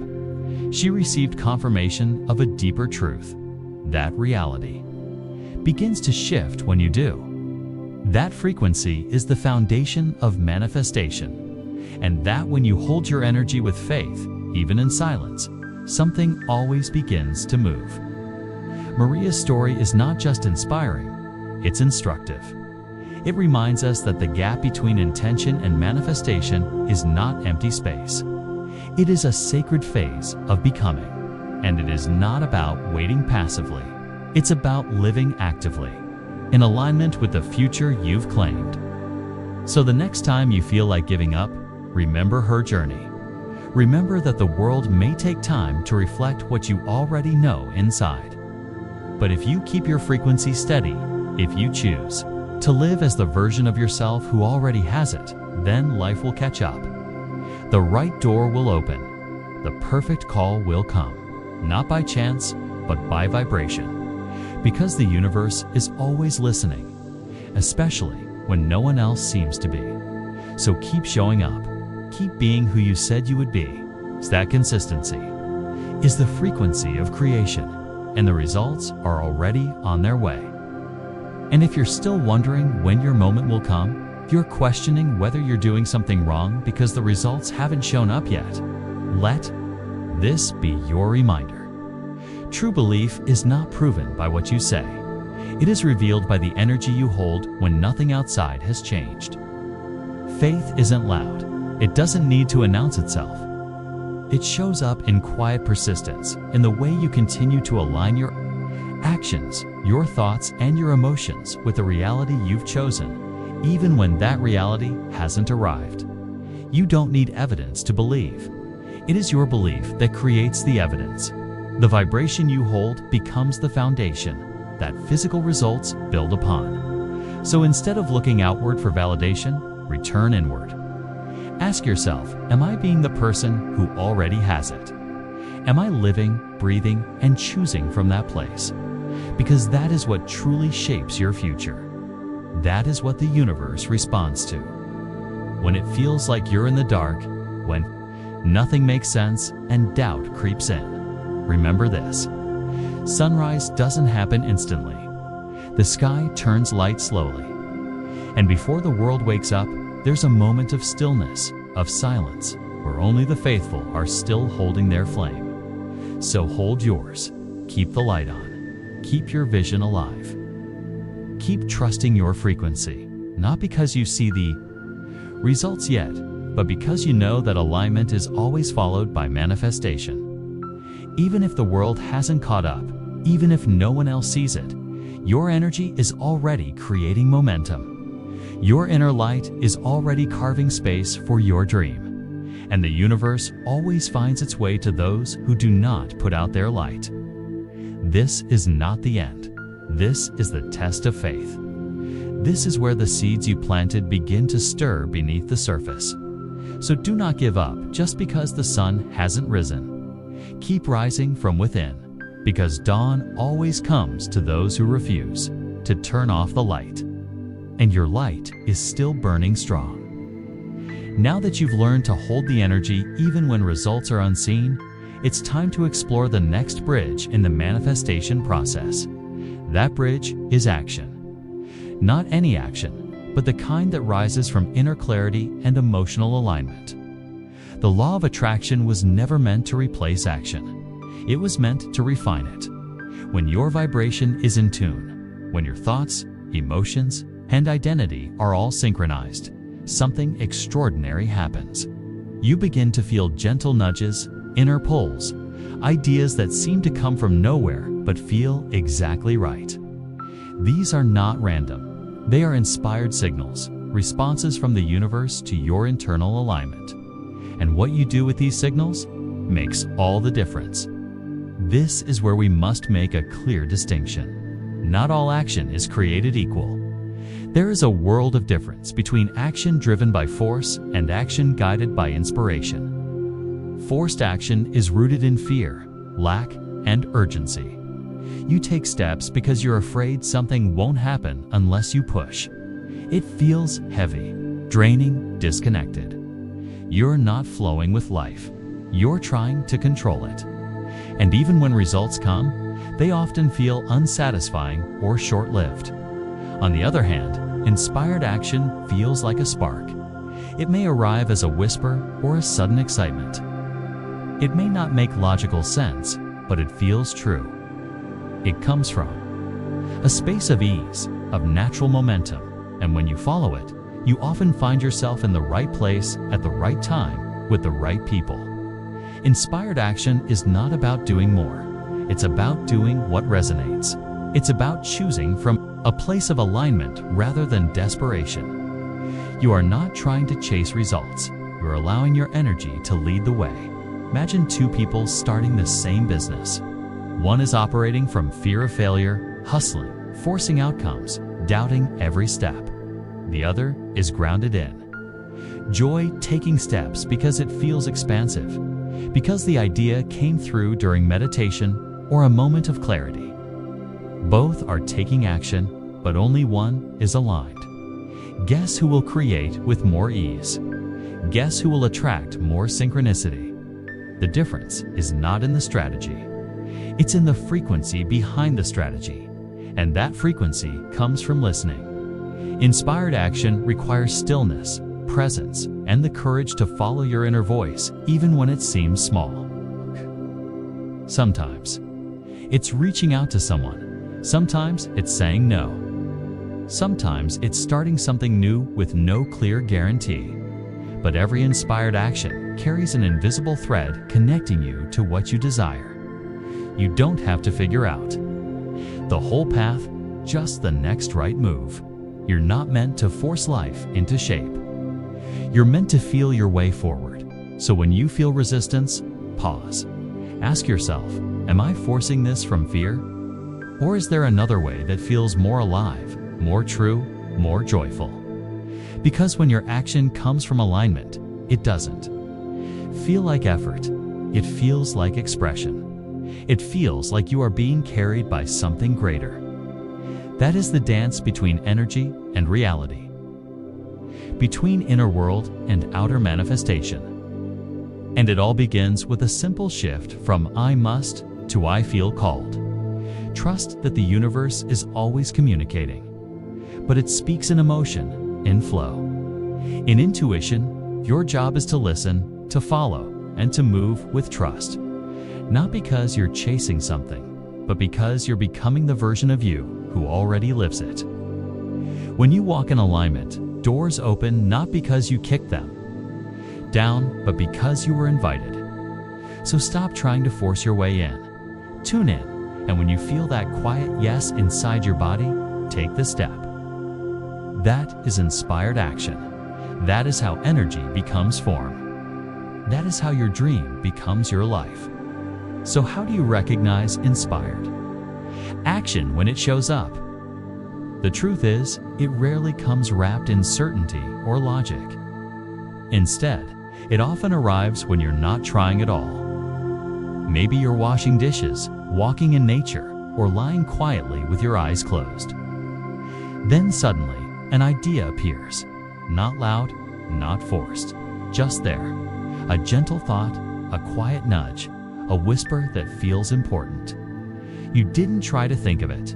It came to you. That is the signature of inspired action. It's not planned.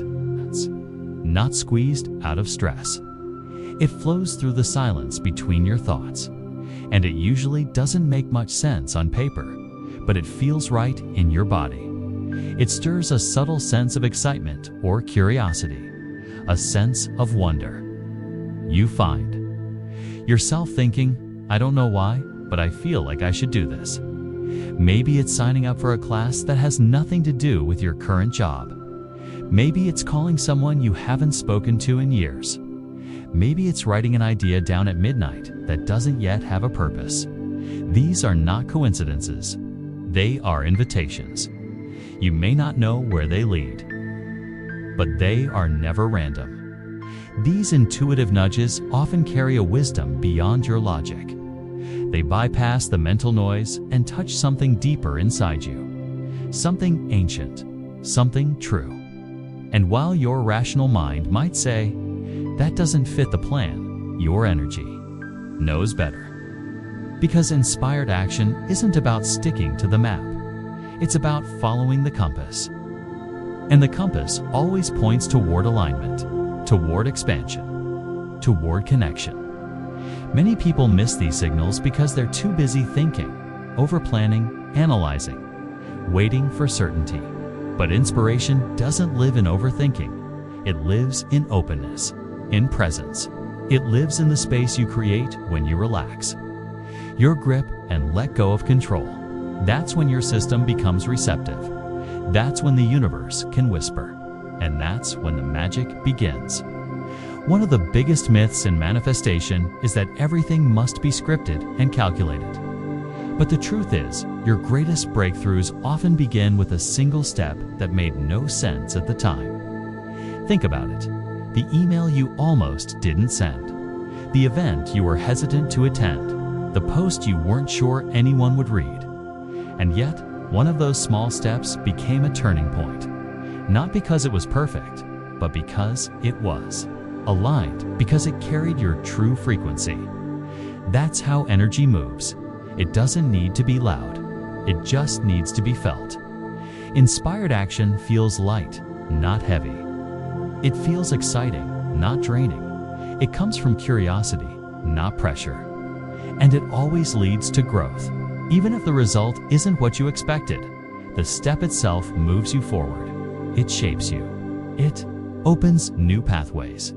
So when you feel that gentle pull, that quiet yes in your chest, pay attention. That's the call. That's your inner wisdom guiding you toward something more. You may not know the reason. You don't need to. Your job is not to figure out every detail. Your job is to follow the feeling, to take the step. Because often, the doors you're trying to force open will remain closed. Not because you're unworthy, but because the door meant for you is somewhere else. And you'll only find it when you stop chasing and start listening. Listening to that inspired thought, that unexpected idea, that subtle invitation to move in a new direction. Life isn't asking you to be perfect. It's asking you to be present, to notice the signals, to follow the rhythm, and to trust that. Even when the path doesn't look like what you imagined, it's still leading you exactly where you're meant to be.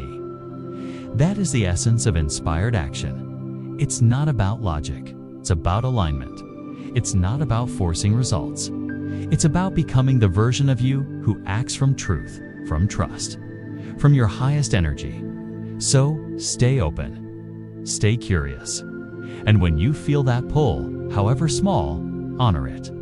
That single inspired moment could change everything. Now that you understand what inspired action feels like, the next step is to turn that knowing into a daily practice. Because inspiration is not a one-time event. It's a frequency you can tune into every single day. And to do that, you need a ritual. A simple way to pause, to listen, and to catch the quiet waves of guidance that are always around you. Let's begin with what I call the micro-inspiration scan. Start each morning with 5 minutes of silence. No phone, no distractions, Just sit with yourself and breathe. Let your energy settle.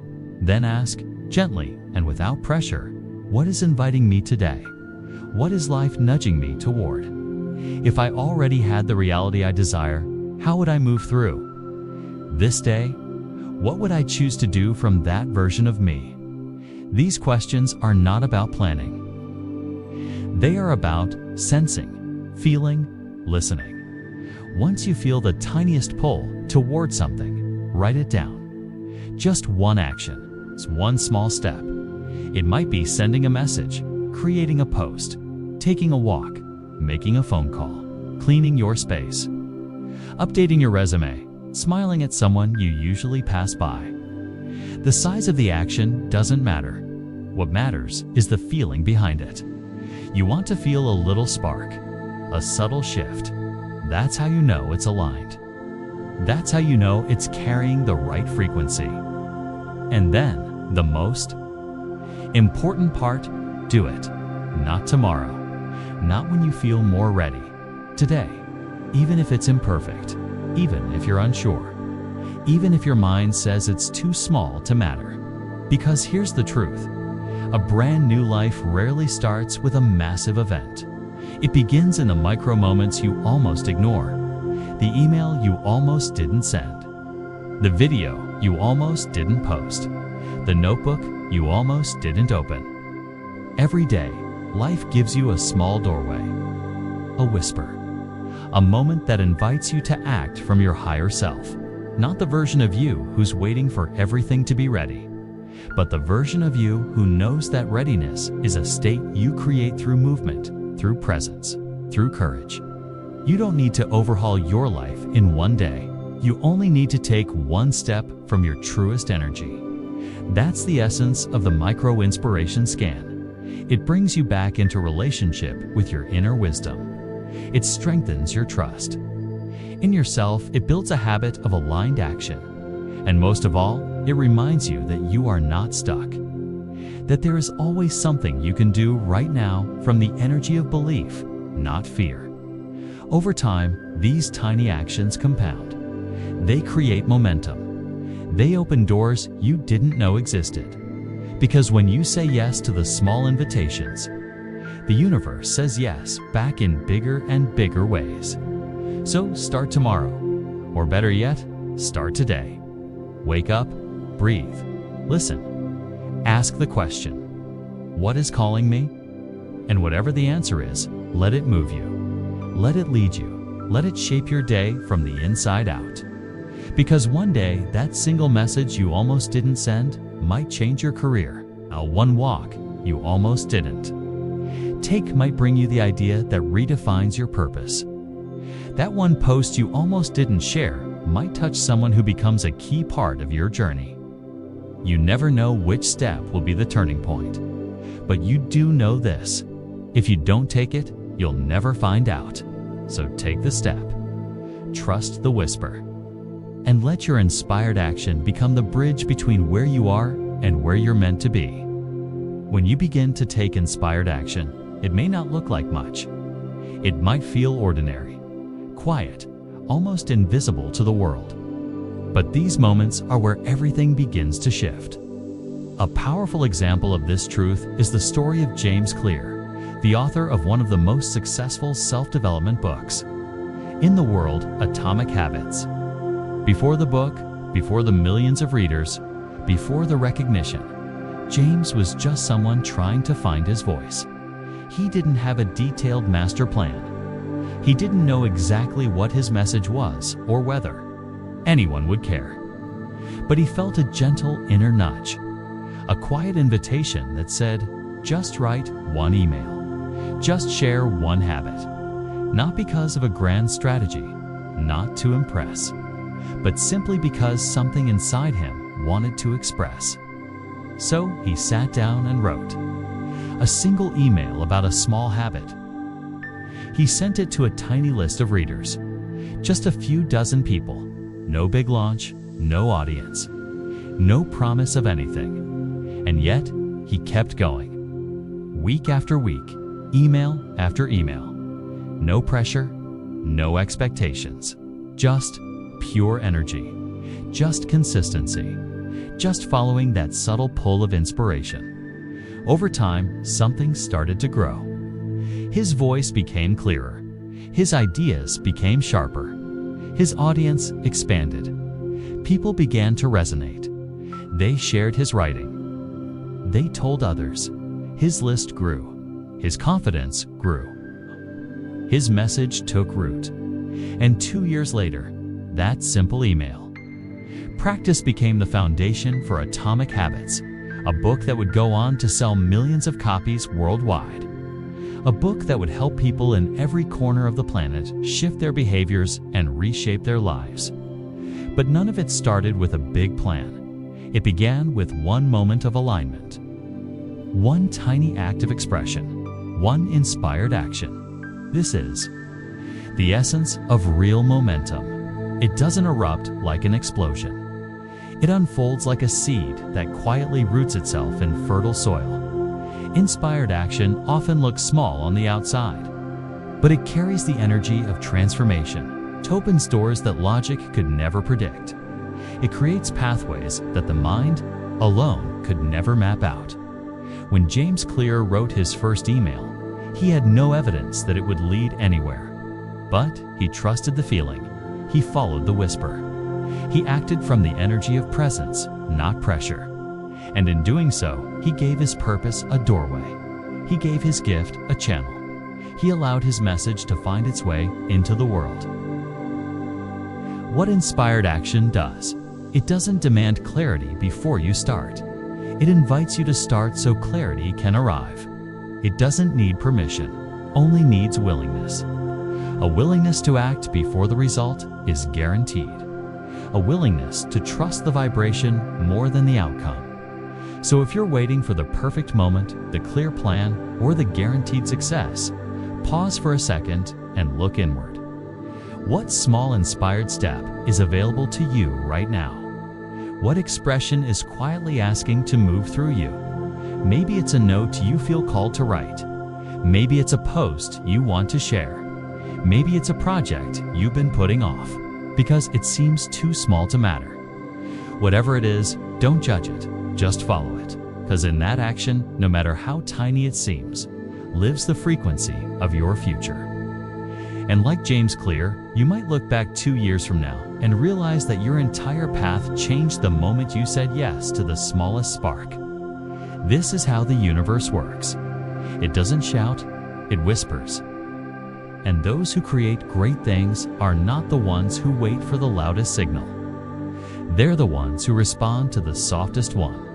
So write the email, take the step, trust the nudge, and let inspired action shape the story that only you can live. Inspired action is often misunderstood. Many people think that when something is truly aligned, it must feel completely smooth, easy, and comfortable. They believe that if it's inspired, it will be effortless and fearless. But the truth is more nuanced. Inspired action doesn't always feel calm or cozy. In fact, it often comes with a rush of emotion that includes nervousness, uncertainty, or even fear. Not because it's wrong, but because it's real. Because it's pulling you outside of the boundaries where you felt safe but stuck. When you're stepping into something new, when you're answering a call that your soul has whispered for years, it's normal for your body to react. The nervous system lights up. Old fears begin to rise. The voice of your past might say, "What if I fail? What if they judge me? What if I'm not ready?" But beneath that fear, there's something else. A quiet yes. A pulse of life. A spark that makes your heart beat a little faster, not out of panic, but out of recognition. This is what it means to act from inspiration. It's not about bypassing fear. It's about feeling the fear and still knowing this is the way. The discomfort isn't a stop sign. It's a sign that you're moving beyond who you were. It's a natural part of expanding your frequency and stepping into alignment with what's next. But this is where discernment becomes powerful, because not all fear feels the same. And not all discomfort leads to growth. There's a difference between inspired action that stretches you and forced action that drains you. One brings energy, the other takes it away. If the fear you're feeling is laced with excitement, if it feels like your soul is nudging you forward, even while your hands are shaking, that's a clue. That's a sign you're moving with purpose. But if the fear feels like pressure, if it comes from trying to meet someone else's expectations, if it's rooted in shame or guilt or the need to prove something, that's not inspiration. That's conditioning. Inspired action invites you to rise, not to shrink. It calls you forward from a deeper place. And even when it's scary, it feels honest. It feels alive. So how do you tell the difference? You listen. You get quiet enough to feel. If the action feels aligned with your truth, even if it's uncomfortable, that's a yes. If it pulls you closer to your purpose, even while stretching your comfort zone, that's a yes. But if it feels like you're betraying yourself to meet a deadline, to gain approval, or to silence your inner critic, pause. That's not your frequency. That's your fear trying to wear a mask. Real growth often requires bravery and inspired. Action can absolutely feel bold, edgy, and even wild, but it will never make you feel small. It will never force you to abandon yourself. Instead, it asks you to meet the part of you that has been waiting to come alive. And that part might be trembling. That part might have never had a voice before, but it's ready. So the next time you feel the urge to create, to speak, to leap, and fear starts to rise, ask yourself this: am I afraid because I'm about to grow? Or am I afraid because I'm being pushed to be someone I'm not?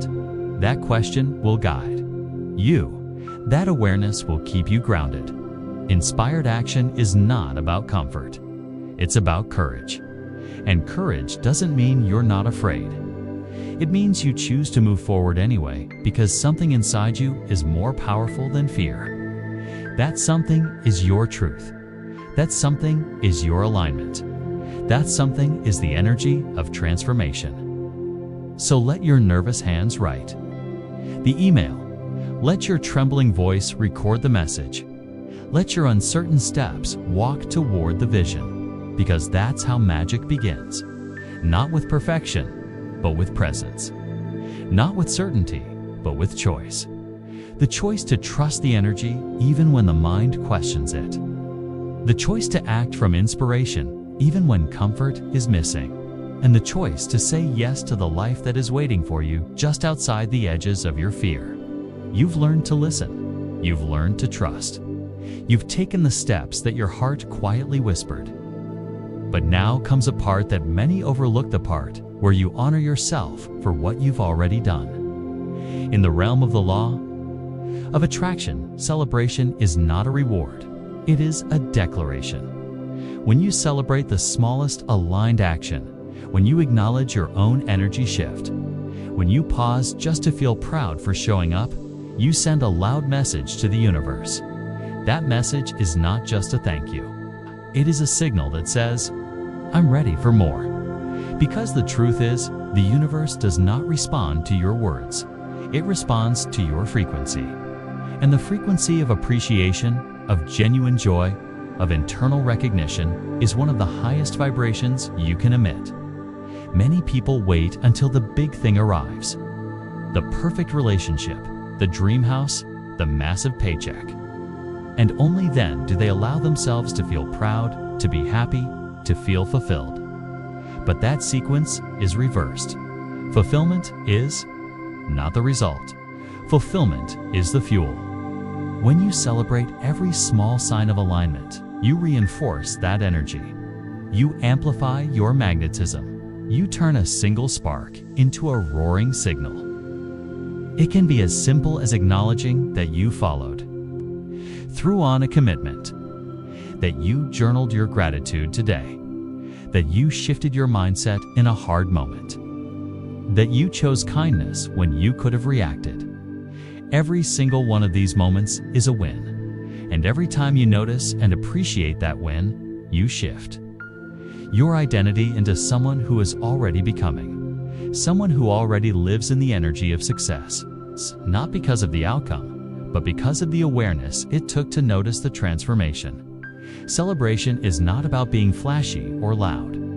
It's about inner reverence.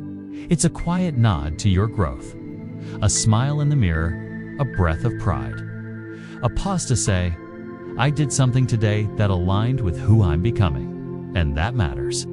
That is worthy of acknowledgement, because that moment holds power. It anchors the energy that brought it to life. And when you anchor gratitude, you stabilize your frequency in a way that invites more to flow toward you. The law of attraction is not a scoreboard, it's a mirror. What you appreciate appreciates. What you validate internally multiplies externally. That's why the act of celebration is not just a feel-good habit. It's a strategic frequency shift. It tells your subconscious, this is who I am now. It tells the universe, this is what I value. It bridges the gap between where you are and what you are calling in. So the question is not, is it big enough to celebrate? The question is, did I show up today? Did I make even a tiny choice from love instead of fear? Did I take one breath with intention? Did I send one message that felt aligned? Did I catch one old pattern and choose differently? If the answer is yes, then celebrate. Celebrate like your energy depends on it, because it does. You are not waiting for life to finally give you something worth celebrating. You are teaching life what matters to you by what you honor today. So light a candle, do a happy dance. Close your eyes and whisper thank you. Smile at your own reflection. Whatever it looks like for you, find your ritual of celebration. It's sacred, make it real. Because when you celebrate the small, you create space for the great. And that is how the extraordinary begins. With fireworks, but with a quiet moment of gratitude. A moment that says, I see it, I feel it, I honor it, and I'm ready to receive even more. Celebration is not a performance. It is not about flashing lights or loud declarations. It is not about proving to anyone that you have something worth applauding. True celebration, the kind that shifts your energy and invites more into your life, is quiet. It is sacred. It lives in your body, not your calendar. It does not require a party or a public announcement. What it requires is presence. It is the moment you catch yourself about to criticize your progress, and instead, you pause and whisper, I'm proud of me. It is the quiet smile after you make a choice aligned with your growth. It is the breath of gratitude after you receive an email, an idea, a compliment, or a simple sign that tells you you're on the right path. This is what it means to celebrate frequency. It means responding to good energy with good energy. It means acknowledging the tiniest miracles as if they matter because they do. When you get excited about a small opportunity, you train your brain to expect more. When you appreciate a small breakthrough, you expand your capacity to receive larger ones. When you honor even one aligned action, you reinforce your identity as someone who creates change. And that identity becomes a magnet. That frequency becomes a broadcast. The world does not change when you finally achieve something grand. It changes when you decide that every little shift is worth honoring. You do not need champagne or confetti. You need a moment of truth. A moment where you feel the warmth in your chest and say, I see this, I appreciate this, I celebrate this. This is the foundation of frequency-based living. You are not just reacting to your reality, you are interacting with it. You are shaping it. You are feeding it energy that tells the universe, I'm ready, I'm open, I'm aware, I'm grateful. When you smile at yourself in the mirror after speaking your truth, that is celebration. When you close your eyes and feel thankful after a meaningful conversation, that is celebration. When you get butterflies over an idea that excites you, that is celebration. And every time you choose that energy, you open a door, because energy is not passive, 'tis directional. The more you pour joy into the good that has arrived, the more you invite expansion. That is the power of celebration. It keeps your heart open. It keeps your channel clear. It keeps your vibration high. And when your vibration stays high, your world starts to shift in ways you never imagined. Because you are no longer waiting for external proof to feel good. You are creating the feeling now. You are meeting the universe halfway. You are saying, this is the life I live. Not someday, but today. Right now, in this breath, with this heartbeat, you do not need a reason to feel grateful. You only need awareness. You do not need a milestone to feel proud. You only need presence. You do not need an audience to feel joy. You only need permission from yourself. That is the essence of frequency celebration. It is internal. It is intentional. It is powerful. And the most beautiful part is that it compounds. One small moment of gratitude turns into a day of appreciation. One day of appreciation turns into a week of flow. One week of flow turns into a life of alignment. That is how you build a new reality. Not by pushing, but by honoring. Not by chasing, but by celebrating. You become a match for more by loving what is already here. And when you love what is here, what is next will always be better than you imagined. So the next time you feel a little spark of joy, don't dismiss it. Don't wait for something bigger. Celebrate it. Let it land. Let it grow. Let it teach your body what it feels like to live in the energy of already, because that is where transformation begins. Not in the end result, but in the moment you finally decide that the journey itself is worthy of celebration. Celebration is not just a feeling. It is a practice. And the more consistently you practice it, the more you rewire your entire emotional system to expect joy, to trust progress, and to stay open to more.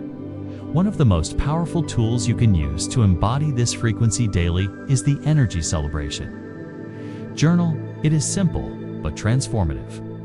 Every evening before you go to sleep, take a few minutes to reflect on your day. Not through the lens of what is still missing or what did not go perfectly, but through the lens of what was done, what was true, and what was yours. Write down 3 small things you accomplished, experienced, or felt proud of. These do not need to be dramatic or impressive. They might be as simple as sending an email, going for a walk, or choosing to rest when your body asked you to. After each one, write a sentence of acknowledgement. Say, I am proud of myself because I honored my energy today. Say, I recognize myself for speaking kindly when I felt irritated. Say, I thank myself for staying grounded in a moment that used to trigger me. This is not about bragging. This is about bonding with your own nervous system. It is about telling your body, your mind, and your subconscious that what you do matters, that who you are becoming deserves to be seen, that your progress is real. When you affirm your own actions in this way, several powerful things happen. First, you build trust. You stop waiting for someone else to validate your journey. You become your own source of recognition. Second, you activate a surge of feel-good chemicals that reinforce positive momentum. This includes dopamine, serotonin, and oxytocin, of which contribute to emotional resilience and optimism. And third, you begin to generate inspiration from within rather than chasing it from the outside. You become a self-powered frequency, and that is what turns ordinary effort into magnetic energy. The magic of this practice is not just in what you write. It is in how it feels while you write it. When you say, I am proud of myself, your body hears that. Your inner child hears that. The version of you who used to crave approval learns that it is safe to be enough. When you say, I see myself, you break patterns of invisibility. When you say, I thank myself, You stop outsourcing your worth.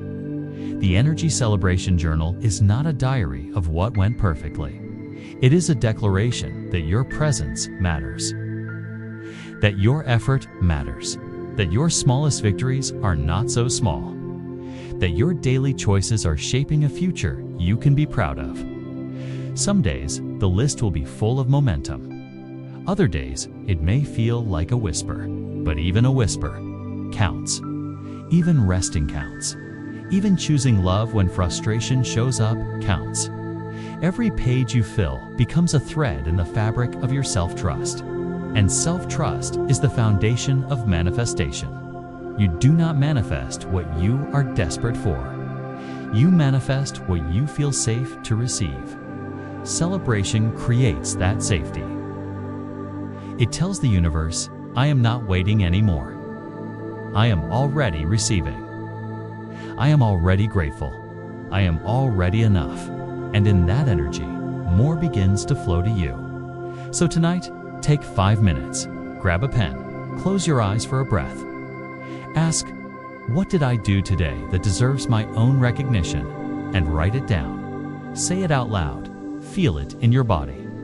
Let your system absorb the truth that you are making progress even when no one sees it.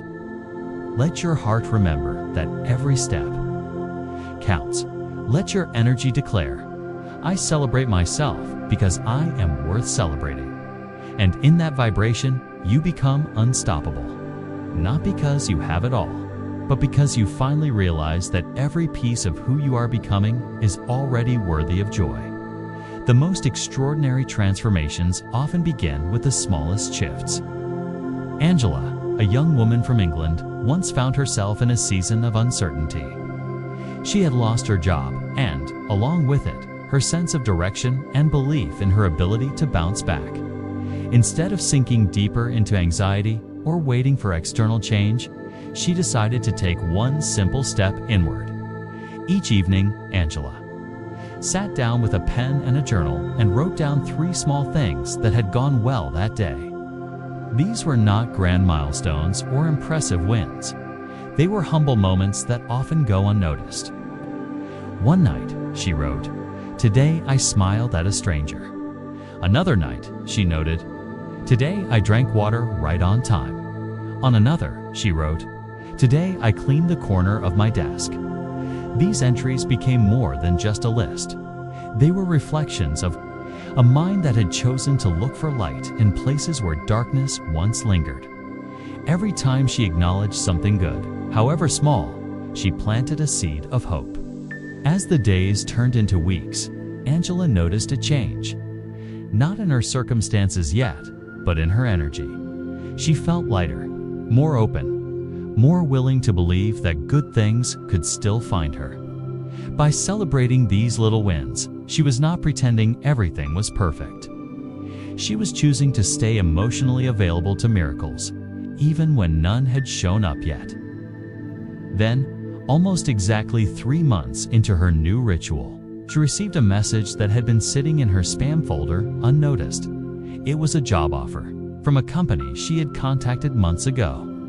From a person who had read her application, gotten inspired, and only just now found the moment to respond.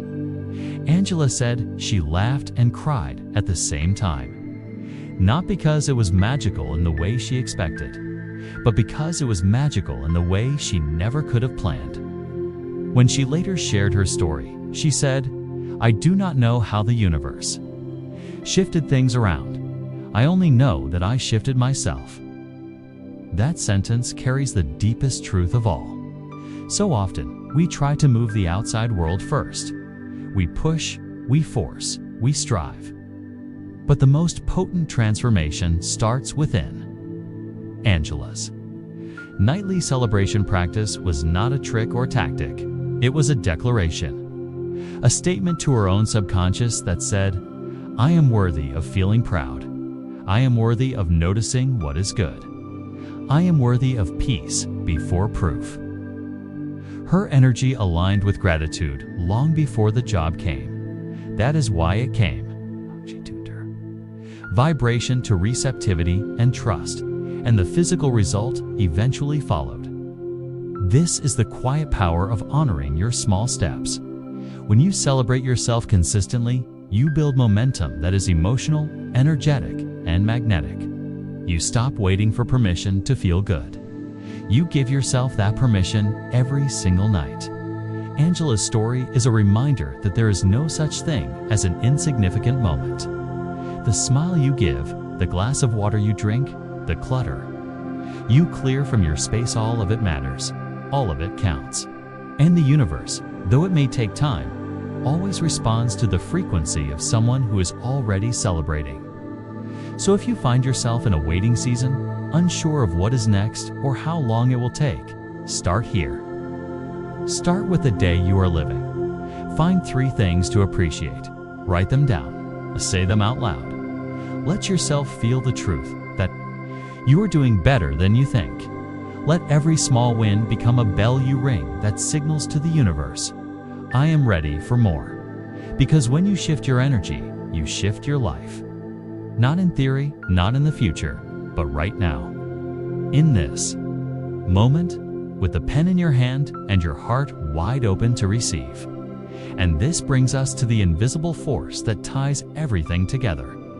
Gratitude is not just a nice feeling, it is a frequency.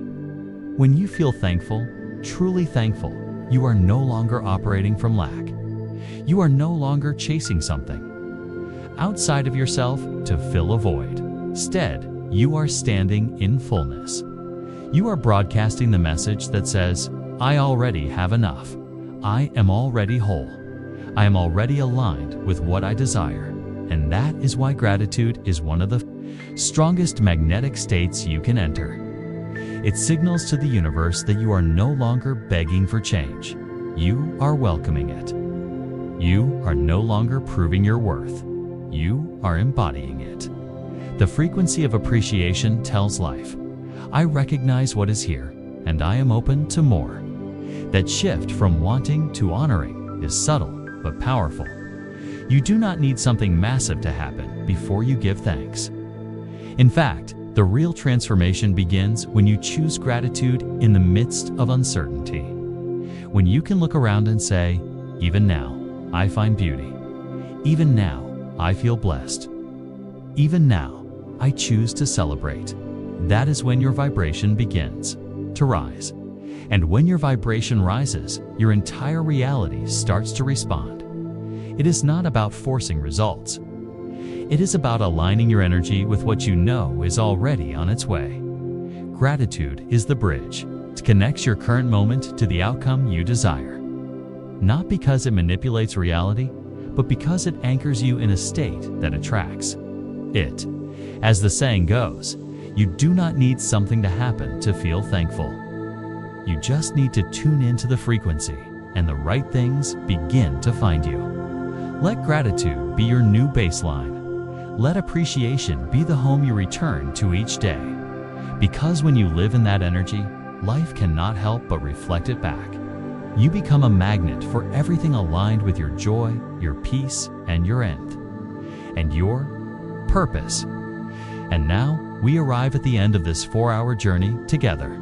But what you've really reached is not a finish line. It is a beginning. Because everything you've explored, every insight you've received, every emotion you've felt is part of a deeper homecoming. You have not just learned new ideas, you have remembered who you truly are. You began by recognizing that manifestation is not about chasing what you want. It is about becoming who you are. You learned that identity shapes frequency, and frequency shapes reality. You peeled back the layers of limiting beliefs, the quiet scripts you didn't know were running your life. You gave yourself permission to question them, to rewrite them, and to create new declarations based on truth, not fear. You practiced the shift from doubt to choice, from unconscious reaction to conscious embodiment. You discovered that positive thinking is not pretending everything is perfect. It is choosing a higher perspective, even when life feels uncertain. You explored the power of affirmations, not as empty slogans, but as intentional anchors that remind your nervous system of a new way of being. You created space for gratitude through journaling. You brought your dreams to life visually through your vision board.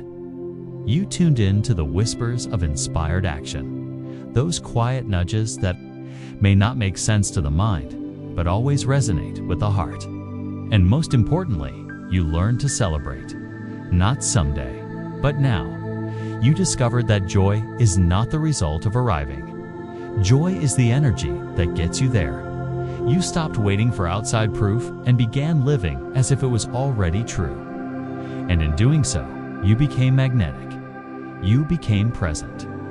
You became aligned. This process was not about controlling life. It was about coming into harmony with it.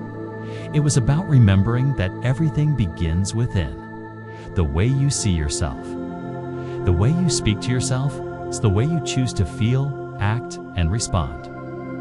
You are no longer just a student of the law of attraction. You are a practitioner, a creator, a vibrational architect of your own experience. The tools are now in your hands. You know how to recognize old patterns and release them. You know how to maintain your frequency when the outside world feels silent. You know how to move with inspiration instead of force. You know how to celebrate every step, not because everything is perfect, but because you are finally walking in alignment with your truth. And that, more than anything, is the energy that brings real change. As you move forward, remember that this journey is not a one-time event. It is a way of living, a way of relating to yourself, a way of showing up for your dreams with presence, purpose, and power. There will be moments when doubt returns. That is normal.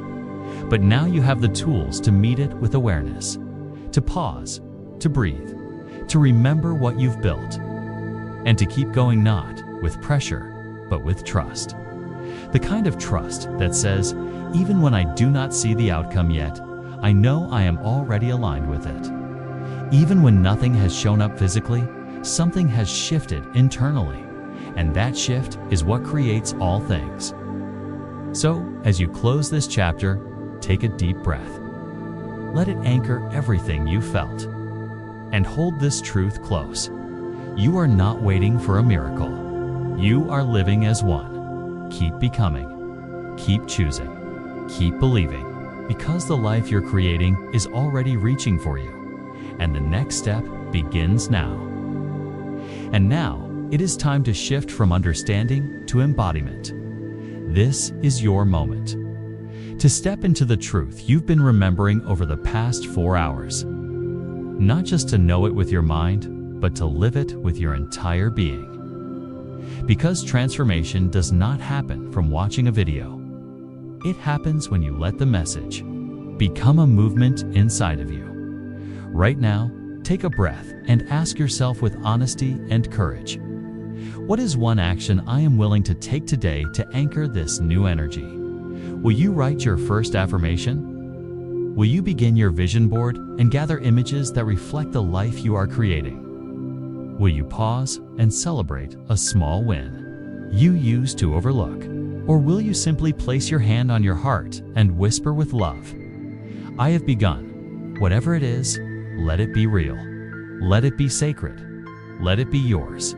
Because this moment is not a summary. It is an invitation. You are being invited to bring your power into the physical, to stop waiting for signs and start becoming the signal, to stop hoping and start embodying, to stop rehearsing your old story and finally write the one you were born to live. And if this message has stirred something inside you, if it made you feel seen or called higher, then take a moment to share your awakening in the comments. Your voice matters. Your story is part of a larger shift. And when you speak it aloud, you give someone else permission to believe again. If you feel the pull to continue this journey, to dive even deeper into creating with consciousness, then subscribe to this channel now. There are more videos ahead, each one designed to guide you further into alignment with the truth of who you are and the reality that's waiting for you. Because you did not come here to just get by. You did not come here to settle.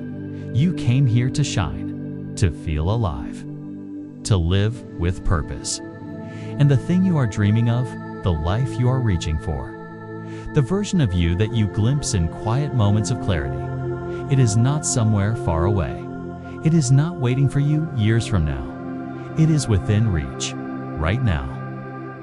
You are not chasing it. You are matching it. And when you begin to live today as if what you desire has already arrived, you will feel the shift.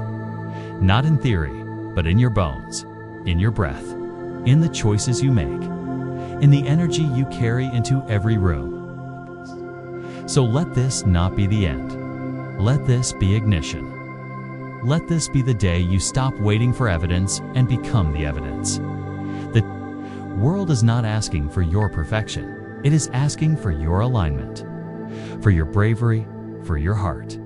It is asking you to rise. Not tomorrow. Now, let this be your sacred beginning, your bold declaration, your inspired step. And remember this: what you want is already wanting you. When you say yes with your energy, when you move with trust, when you live like the miracle is already here, you open the door for something greater than you imagined. So go ahead, begin, feel it, act on it, speak it, breathe it, share it, celebrate it.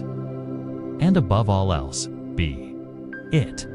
Because the most powerful force in the universe is not wishful thinking. It is a human being who finally decides to live as if it is already done. And you, my friend, have already decided. Keep going, keep glowing, and I will see you on the path.